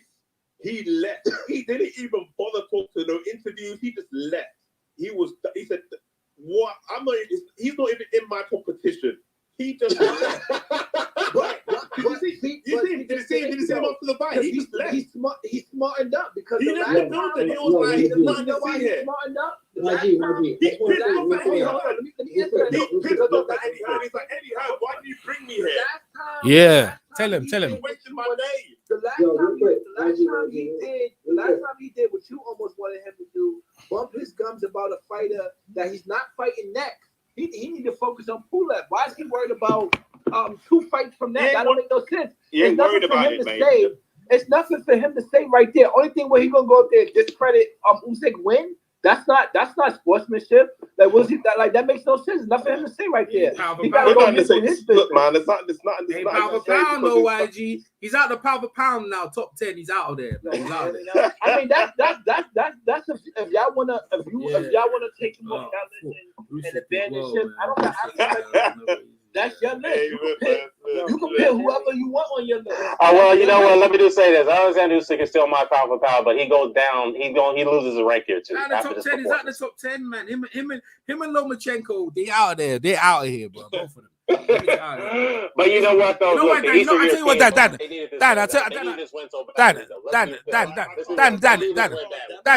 You know why, Dan? Dan, you know what? It ain't gonna get better. No, Dan. Yo, Dan, you know what? It ain't gonna get any better. It's not gonna get any better for him. That's what I'm trying to tell you. So if he's struggling against Derek, he's trying against Chad Witherspoon. They ain't supposed to be that good, right? So you struggling against them guys. Now put like everyone said, Andy Ruiz in there and them guys there. Like he ain't gonna be fun. It's not gonna be any. He's not gonna have no good times. The footwork, all that stuff, it don't mean nothing. Like, bro, we're talking about the heavyweight division and we're talking about power. He ain't got it, right? Derek's even saying he won the fight and looking for a rematch. So what we're saying is that the kid needs to go back down to cruiserweight and keep his mouth shut. That's what he needs to do. Do you know what? Yeah, you know what? Real quick. You know what Usyk's problem is? He shells up and he lets people throw fucking 6 combinations as he shelled up. Why does he do that? He can't do that versus AJ. AJ's gonna get off on his body upstairs, hit him with uppercuts. Like Luis Ortiz will knock his ass out. Adrian Ruiz is gonna knock his ass out. Mid-tier competition at heavyweight is gonna knock him out. Deontay Wilder might kill him with a fucking 1-2. Like that's like he can't do shit at heavyweight. We've been watching boxing long enough. We've been watching boxing long enough to know that this whole he gonna get knocked out, he get knocked out. This business, it doesn't work like that. Usyk has shown that he can get hurt to the body. Yes, I think he's been dropped once in his career, but he hasn't been shown that he's just getting hurt by any and every tomato soup. No, wait, battle. He was getting hurt throughout the fight, man. I mean, I don't know. He was getting hurt throughout the fight. At heavyweight. Yeah, but he was getting hurt against the gatekeeper. Who am I addressing? Am I addressing unbiased or am I addressing? You could answer my question. What big puncher has he faced that hits like Anthony Joshua, Wilder? We haven't seen that yet. I'm just saying we already know this business of him getting knocked out. It's never that way when we look at it. It hasn't been that way recently because when it came to Usyk fighting, as far as his competition, his best competition, he's been hurt. Yes, he's been hurt, but he hasn't looked. Let me say something too. I noticed in the fight too with Derek. Let me say this though. Derek Chisora has got slow feet, but you know what impressed me about Derek Chisora in his fight? Alexander Usyk is very good. He's very known for throwing, giving those right angles like Lomachenko does. Somehow, some reason, Derek Chisora, the gatekeeper of the heavyweight division, figured out the way to negate that angle that Alexander Usyk was throwing. I mean, trying to give him in that fight. And that's why Alexander Usyk couldn't really focus on the angles that much because he was getting cut off in some parts of that fight. So, there were points where Chisora was out jabbing Usyk. Yes, that's true. Yes, that's true. That's true. And the problem and the reasons why Usyk, because people say, Usyk, like I said this anyway, I'm not going to go back to it. But the point I'm making is, in regards to Alexander Usyk, is that Usyk is just, he just cruiserweight, that's where he should stay. Heavyweight, he's in the heavyweight division. Should be. He's going to look worse. He's looking worse. Big Lomachenko. No, man. But at least Deontay Wilder, you can say about Deontay Wilder, he gets the job done. I'm back. Derek's getting another payday. Let's change. Let's change up. I'm biased. I'm biased. Let me ask. I'm biased. Hold up. Let me ask. I'm biased. I'm biased. Hold up, man. Let me ask a biased question. I'm biased, yeah. So look, man, you've been trying to get an earlier on. Bro, thanks for putting the video out now. So look, now it's your time. We're still live. I want to hear your thing on what you just saw with Wilder putting that video out and how do you perceive him. I know you dissed him before, but that Wilder video, what's your take on that video? Because you're the only one that didn't give your take. What do you think on what Wilder's done with doing? This is live right now? Yeah, we've been live. Go ahead. That's a battle. We're having a cordial conversation though, man. Yeah, we're good. This is no one. Yeah. Go ahead. My take on it, you know what I'm saying? You got the video out. Go ahead. You put the video out. Good video. Go ahead. I think, like, if Deontay Wilder is coming out and saying this, I think that he's probably going to file this in court. I mean, he would have to, right? Because this is slander. Right, in a way. Fair, makes sense. So he would have to then prove this in court. That's what we're talking Because I'm pretty sure Fury and Warren, they're going to want to take this to court because he's now slandering Fury, accusing him of cheating. Oh, okay. Yeah.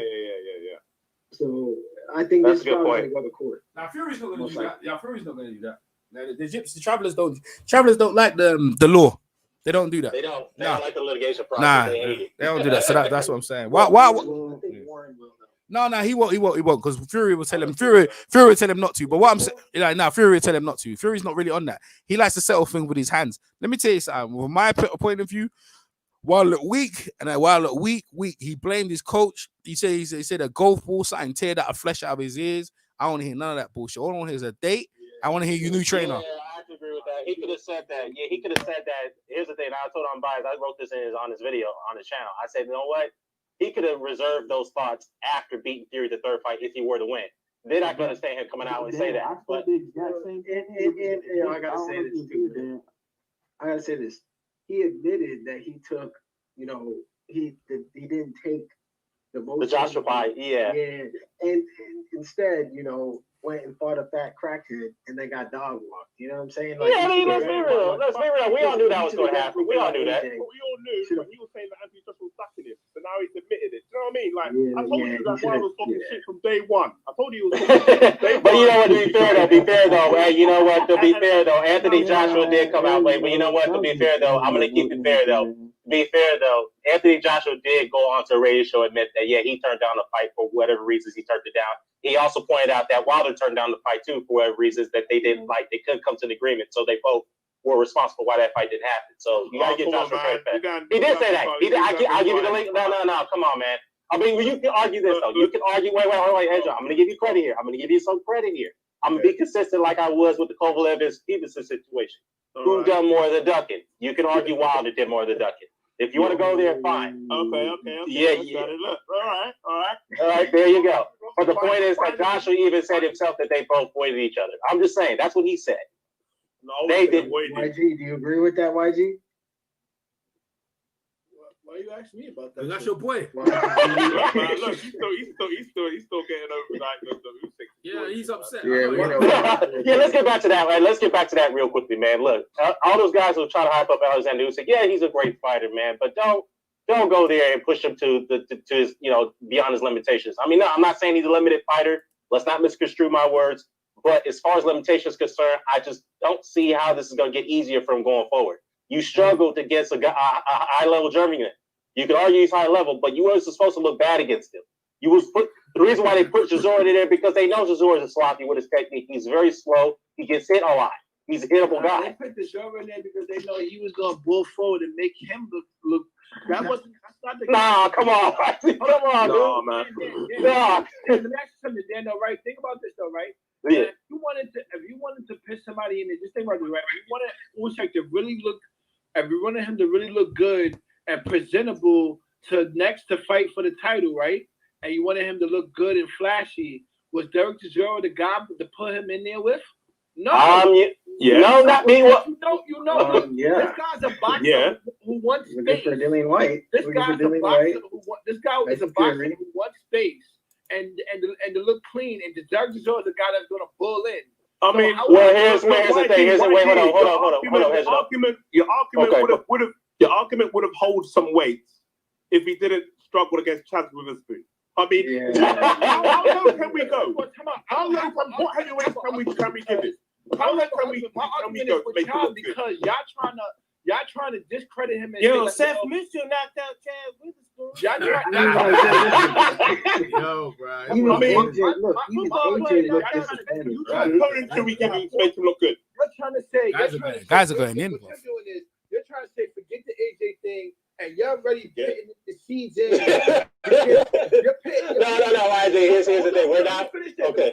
Because he's putting the seeds in for when AJ gives up the title because he don't want to fight Usyk. They'll be like, oh, nah, it's cool. You know what? Like, he's going to beat him anyway. No, bro. Fight him and make the fight undisputed. Don't give up a title. Fair enough.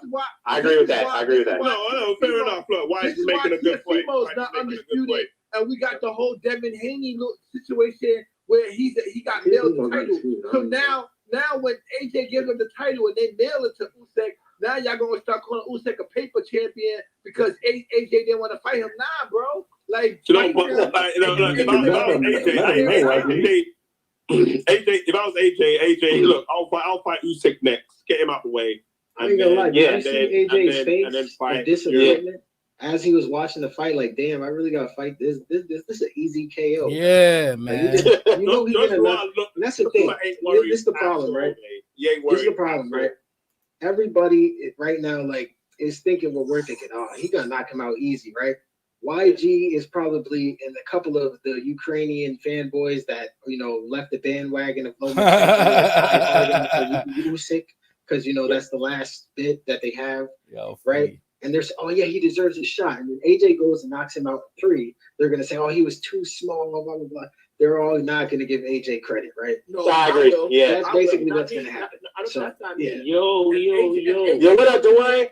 What up, Dwayne? What's up, Dwayne? I haven't heard from you in like 2 years, man. And he catch Usyk with the combination that he caught Andy Louise with and knocks him out. He's getting all the credit in the world for me. I don't do that. I don't.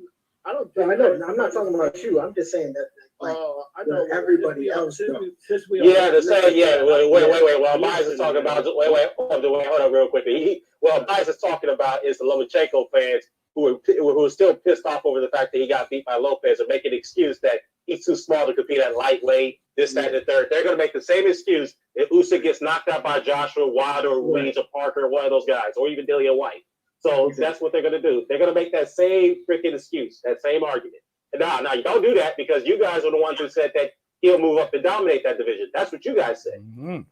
There's receipts. You guys said that, so don't go back on your words. You know what they got that from? They got that from the Vladimir Klitschko sparring stories. That's true. I don't believe that shit no more. I'm sorry, bro.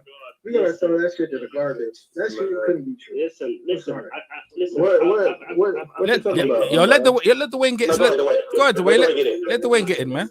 I think we all agree here that Usyk is not going to survive long in the heavyweight division. Let's just keep it like that. Yeah. He's not. I agree. Like, Dwayne, I know how to cut off the ring. Let the way finish. I ain't hear from Dwayne since Portland got knocked out in the bubble, man. What's going on? But I haven't talked to this dude in like 2 years, bro. Honestly, God. Hey, I've been eating good, man. I'm eating good. That's good. I'm eating good. Very good. But go ahead. Yeah. So Chisora did not even know how to cut off the ring, first of all, and he was still landing. And is it me or these Eastern European fighters don't like it when you go to their body? Nope. That is true. I noticed that. They don't like it. I never like it when he put Canelo. Lomachenko didn't like it. Yep. Yeah. Go ahead. And even Usyk, and they're always complaining about low blow. Yeah. Always. That is true. Okay, well, can I say something? Let me say something to Dwayne real quick. Here we go. Here's the thing. Can we stop it with this? You don't like it to the body. Nobody likes it to the body, man. Wait, hold up, battle, hold up. But let me just stop you real quickly there. When we say they don't like it to the body, it's the way they react to the body shots, which means they can't take them very well. That's what we mean by that. If you find a good body puncher, that's a byproduct of that. Is Zerxis known to be a body puncher? Yes or no? Is he? Yeah. But since when? That's the first time I heard of this. Since when? Dude, the dude always throwing good body punches. What you mean? Hell no. What are you talking about? He's an okay body puncher, but he's not a. Okay. You got to. He's not winning. Yeah, he's not winning. That's probably why. Wait, hold up. Let me ask you. Get in. Let me ask you. What you? Have you seen the propaganda on Sky Sports? What do you say? They say clinical Usyk picks Chisora apart. Oh, get the fuck out of here. Clinical my ass. Oh my Clinical my ass. Clinical my ass. They're hoping for the Joshua. His defense is so overrated, bro. His defense is so overrated. Oh my god. Man, they said that fight. They said that fight looked like Ali versus Cleveland Brown, man. Yeah. Cleveland Brown, you mean Cleveland Williams? Come on, man, get your name right. I thought you were trying to be funny and name the guy for Family Guy. Man, the propaganda begins. Now everybody's going to eat that up and say, yeah, Usyk did give a masterclass performance. Based on what? That's all kiss my ass. Hey man, he put on the school on that man. He took the cheating. Yeah. We got somebody else in chat. Wait, hold on, guys. We got somebody else in chat. Yo, you know what? We got somebody. That's Coyote, Dan. That's Coyote. That's Coyote Burton. I'm surprised that usually when somebody's about to fight Joshua, y'all big them up. So when Joshua knock him out, like that's what I just said about Edno. This is one of the times y'all cutting the person down before Joshua. I'm surprised Edno ain't big enough Usyk right now. Yeah, I'm like, yo, y'all ain't surprised. I'm just telling it how it is. I'm surprised Edge knows not like yo. This dude was undisputed master. I'm just putting it how I see it. I don't know why people are upset. On some real shit though, you can't even big that up. You can't big up that performance. Yeah, exactly. I'm just putting it how I see it. All right, what's up, Khalil? All right, Khalil, what's happening, dog? What's happening? What up, dog? Hey, what do you think about that performance, man? This is Usyk's second fight at heavyweight, right? He fought the Witherspoon guy first, and then now this fight here. Yeah. He didn't look good in either of them. Where is he ranked in the top 10? Number 9? YG's got him number 2 pound for pound. Go ahead. He shouldn't be in the top 10, bro, because if you're putting him in the top 10, hold up, guys. Hold on. If YG got him number 2 in pound for pound, we need to test YG for COVID. I ain't gonna lie, bro. No, he shouldn't be there. First of all, nobody's basing it off his 2 fights at heavyweight. You're basing it off the fact that he was undisputed at cruiser. That's what you're basing it off of, right? Yeah, that's right. Basically, because when you rank somebody pound for pound, you're ranking their whole career and what they. So I don't know what their criteria is when you ranking somebody. But first of all, right, this is my point though. If you was looking for Usyk to go in there and land some big shots and knock the guy out, you was looking for the wrong thing. You was looking for him. Hold on, Dan, because he's new. He's new. He asked himself something and he answered. Okay. All right, go ahead. Looking for Usyk to go in there, box, and move around the ring, avoid punches, land some clean punches, and win rounds. Then that's what you got. So that's all. Well, no, we didn't get that. Actually, when you're a pound for pound fighter, rounds and he won the fight. When you're a pound for pound fighter, you're supposed to make C-level class fighters like this look easy. I don't care how you moved up. This shouldn't have been close. That's what the definition of pound for pound is. Exactly. Like you're not supposed to struggle with a journeyman fighter. Big brother. Khalil, you don't have to do that. It's just something we pick up. Unless you realize Chisora is not even. You hold everybody with the same standard that's at pound for pound. You don't give certain guys certain criteria. Of course you don't. Well, hold up, guys. One at a time, though. Go ahead. Go ahead. Chisora's name starts with a C, but he is not a C-class fighter. It's more like a D. Let's be real. Okay, well, then that's even worse. We all agree that he's a journeyman. We all agree with that, at least, right? Okay, he's a journeyman fighter. So if you're on the pound for pound list, you shouldn't struggle against a fucking journeyman. There's no way. Not being a pound for pound fighter, you shouldn't. And also, I don't think that's true, man. Let's all pretend that we give Chisora the benefit of the doubt. Let's say he's a C-class fighter or a B-class fighter. He's out of his prime, too. Let's give it the benefit of the doubt, yeah? What is the excuse? What's that? I want to hear that. Tell me what happened there. Tell me what happened there. They'll say it's his first fight at heavyweight. That's what they will say. The problem with that is it wasn't a close fight. If you struggle with somebody, that's fine. It wasn't a close fight. The only thing you can say is that Chisora was a close fight. Wait, hold up. The Chaz Withers fight was a little bit close before they stopped. It wasn't that one. It wasn't a total domination win. It wasn't a convincing dominating win. No, it wasn't. I watched that fight before this fight here. I'm like, dude, okay. Struggling. Man, you guys can't be serious, man. Even the Tony Bellew fight. The Tony Bellew fight. Talk about that. The Tony Bellew fight, the first 6 rounds, I bet you winning all 6. Yeah, I mean, that's what I'm saying. I mean, where do we rank Tony Bellew? Like, what type of fighter is he? No, but here's the thing.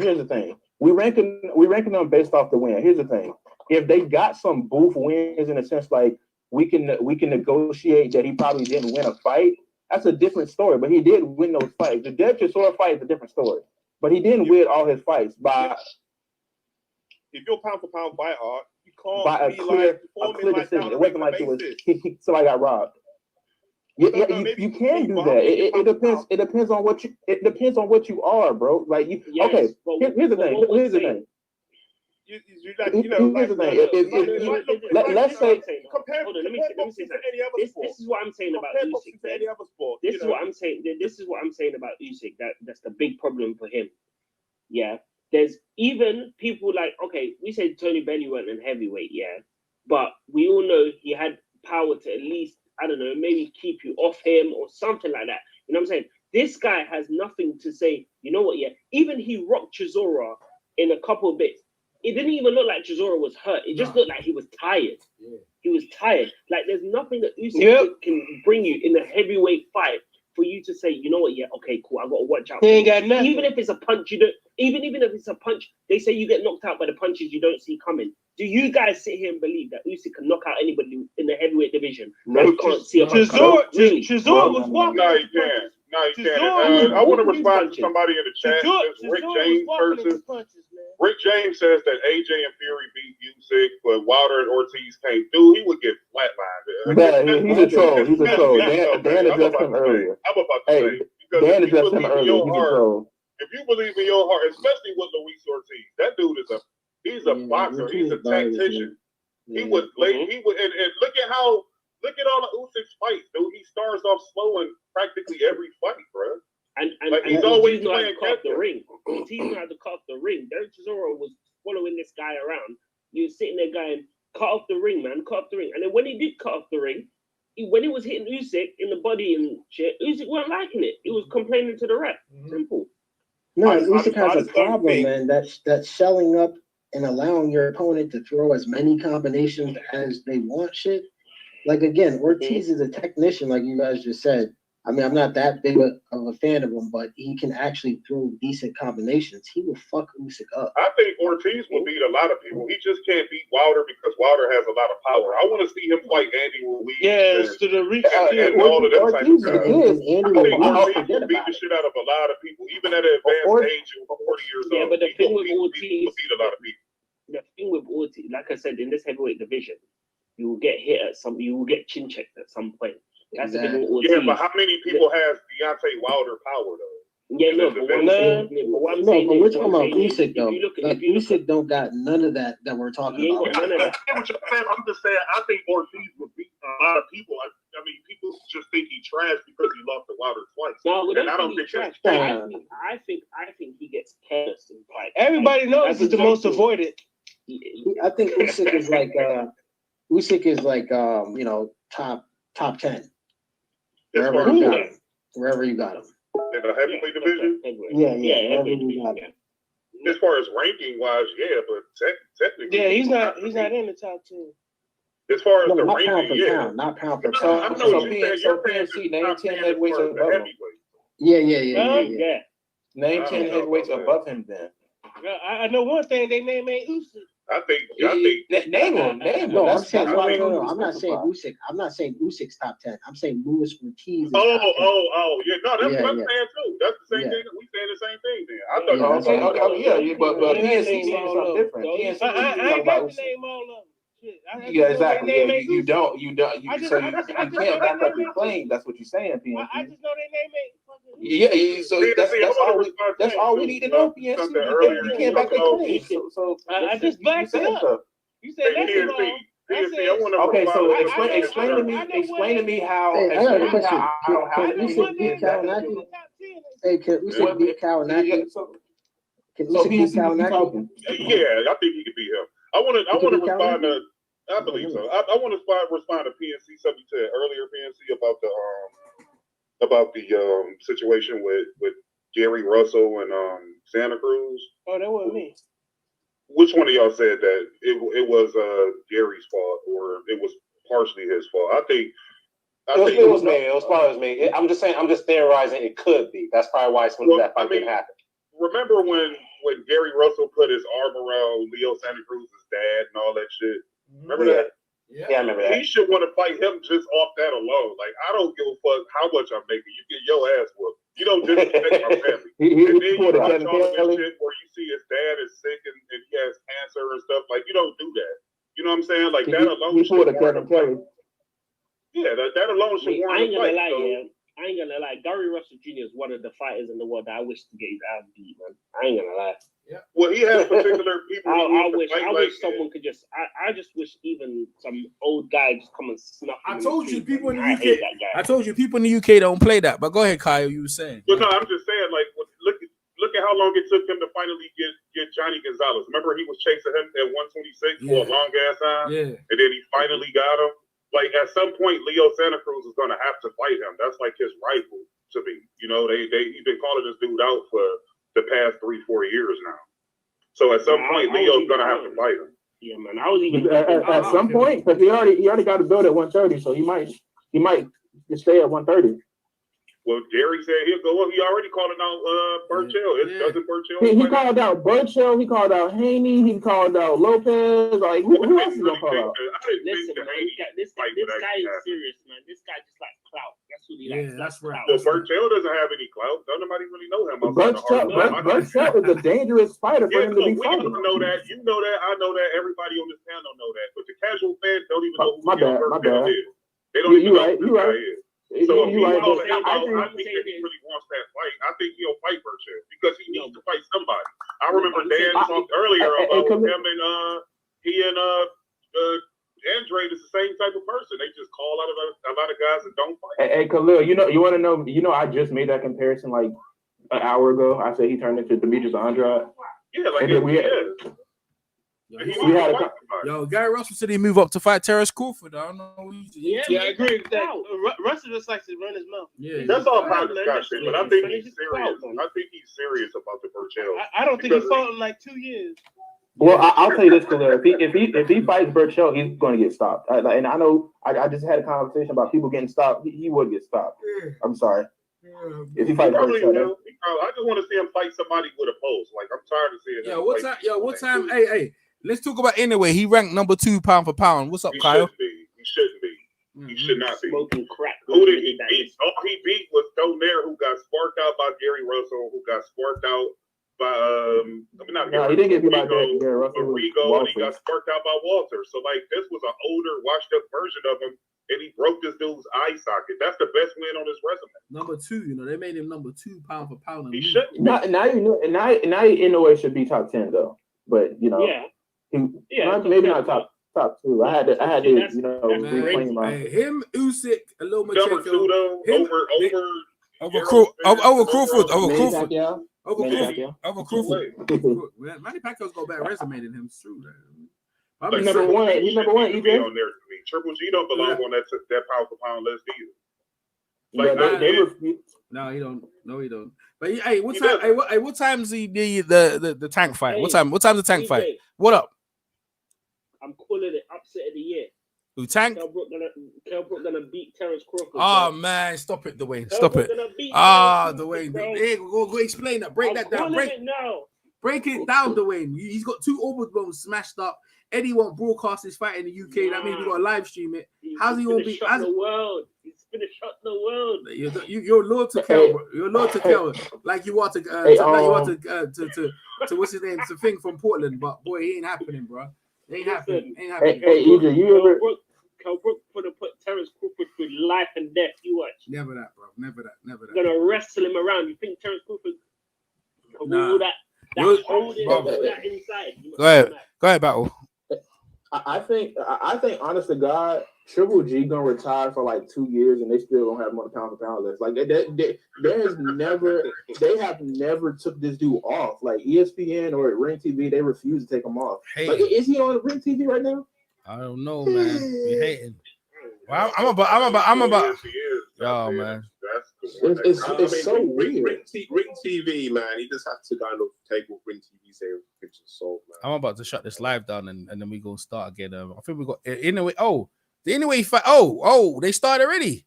Anyway versus that Jason Malone. They started already. Yeah, they started. I'm gonna drop the link in the chat. Like Tank's coming on in 20 minutes. Yo, they started this joint already, man. Is it? Yeah, I'm definitely watching anyway fight.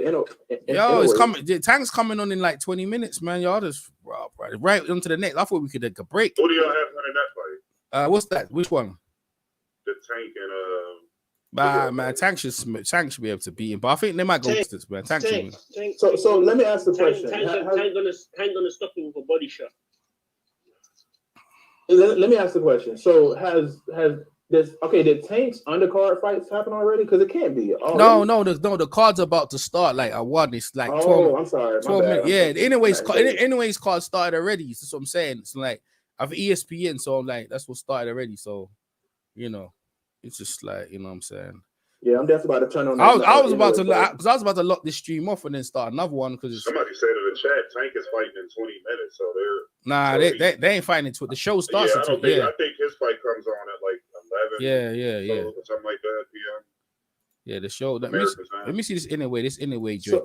This guy's pound for pound number 2, so he should be able to stop this guy within 3 rounds, right?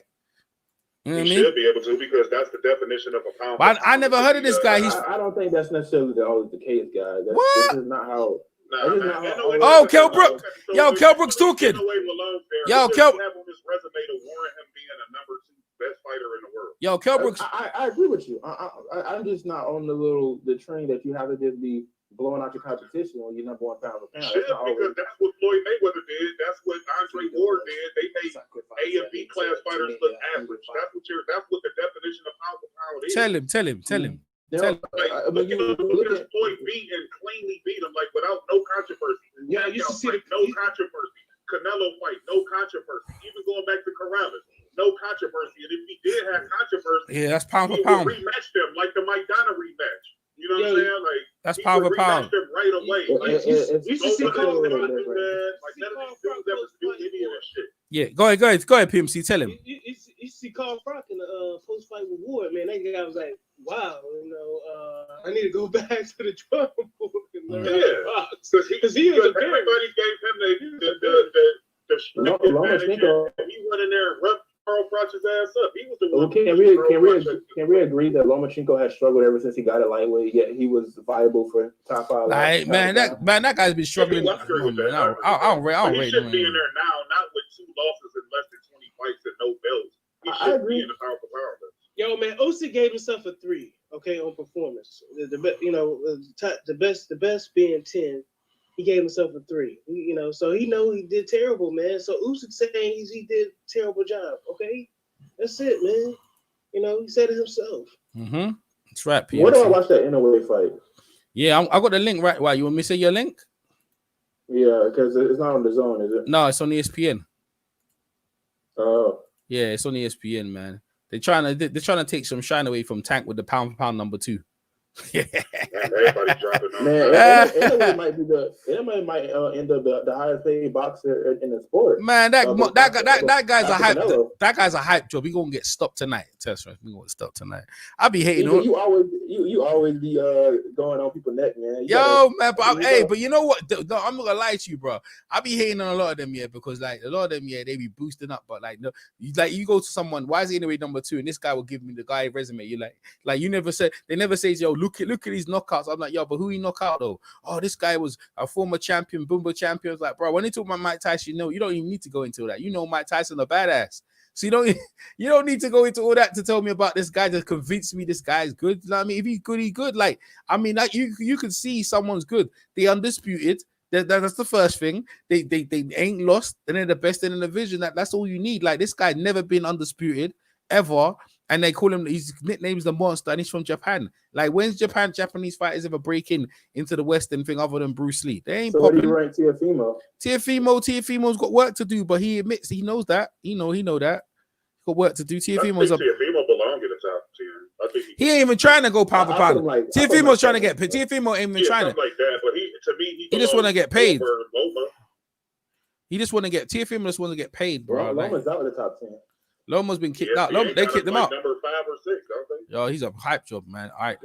Hey, just know from future reference. Yo, I got a Chris stream right now. I'm gonna say, the heavyweights on right now. I got a Chris stream. I'm gonna put it in the chat for you. Yeah, man. What I'm gonna do, man, I'll probably end this broadcast. Us guys will continue talking, but yo, thank you guys for coming over on the hangouts and the outside. Because probably I'm gonna drop asleep at some point, and these guys are gonna diss me, so I ain't got time for that drink. I'm gonna start snoring. All right, there's the link in the chat. You guys, hey, thanks you guys coming over, man. We'll catch you guys probably. Hey, I might do one on the tank, so stay tuned, Joe. Thanks for coming over. You guys stay where you are.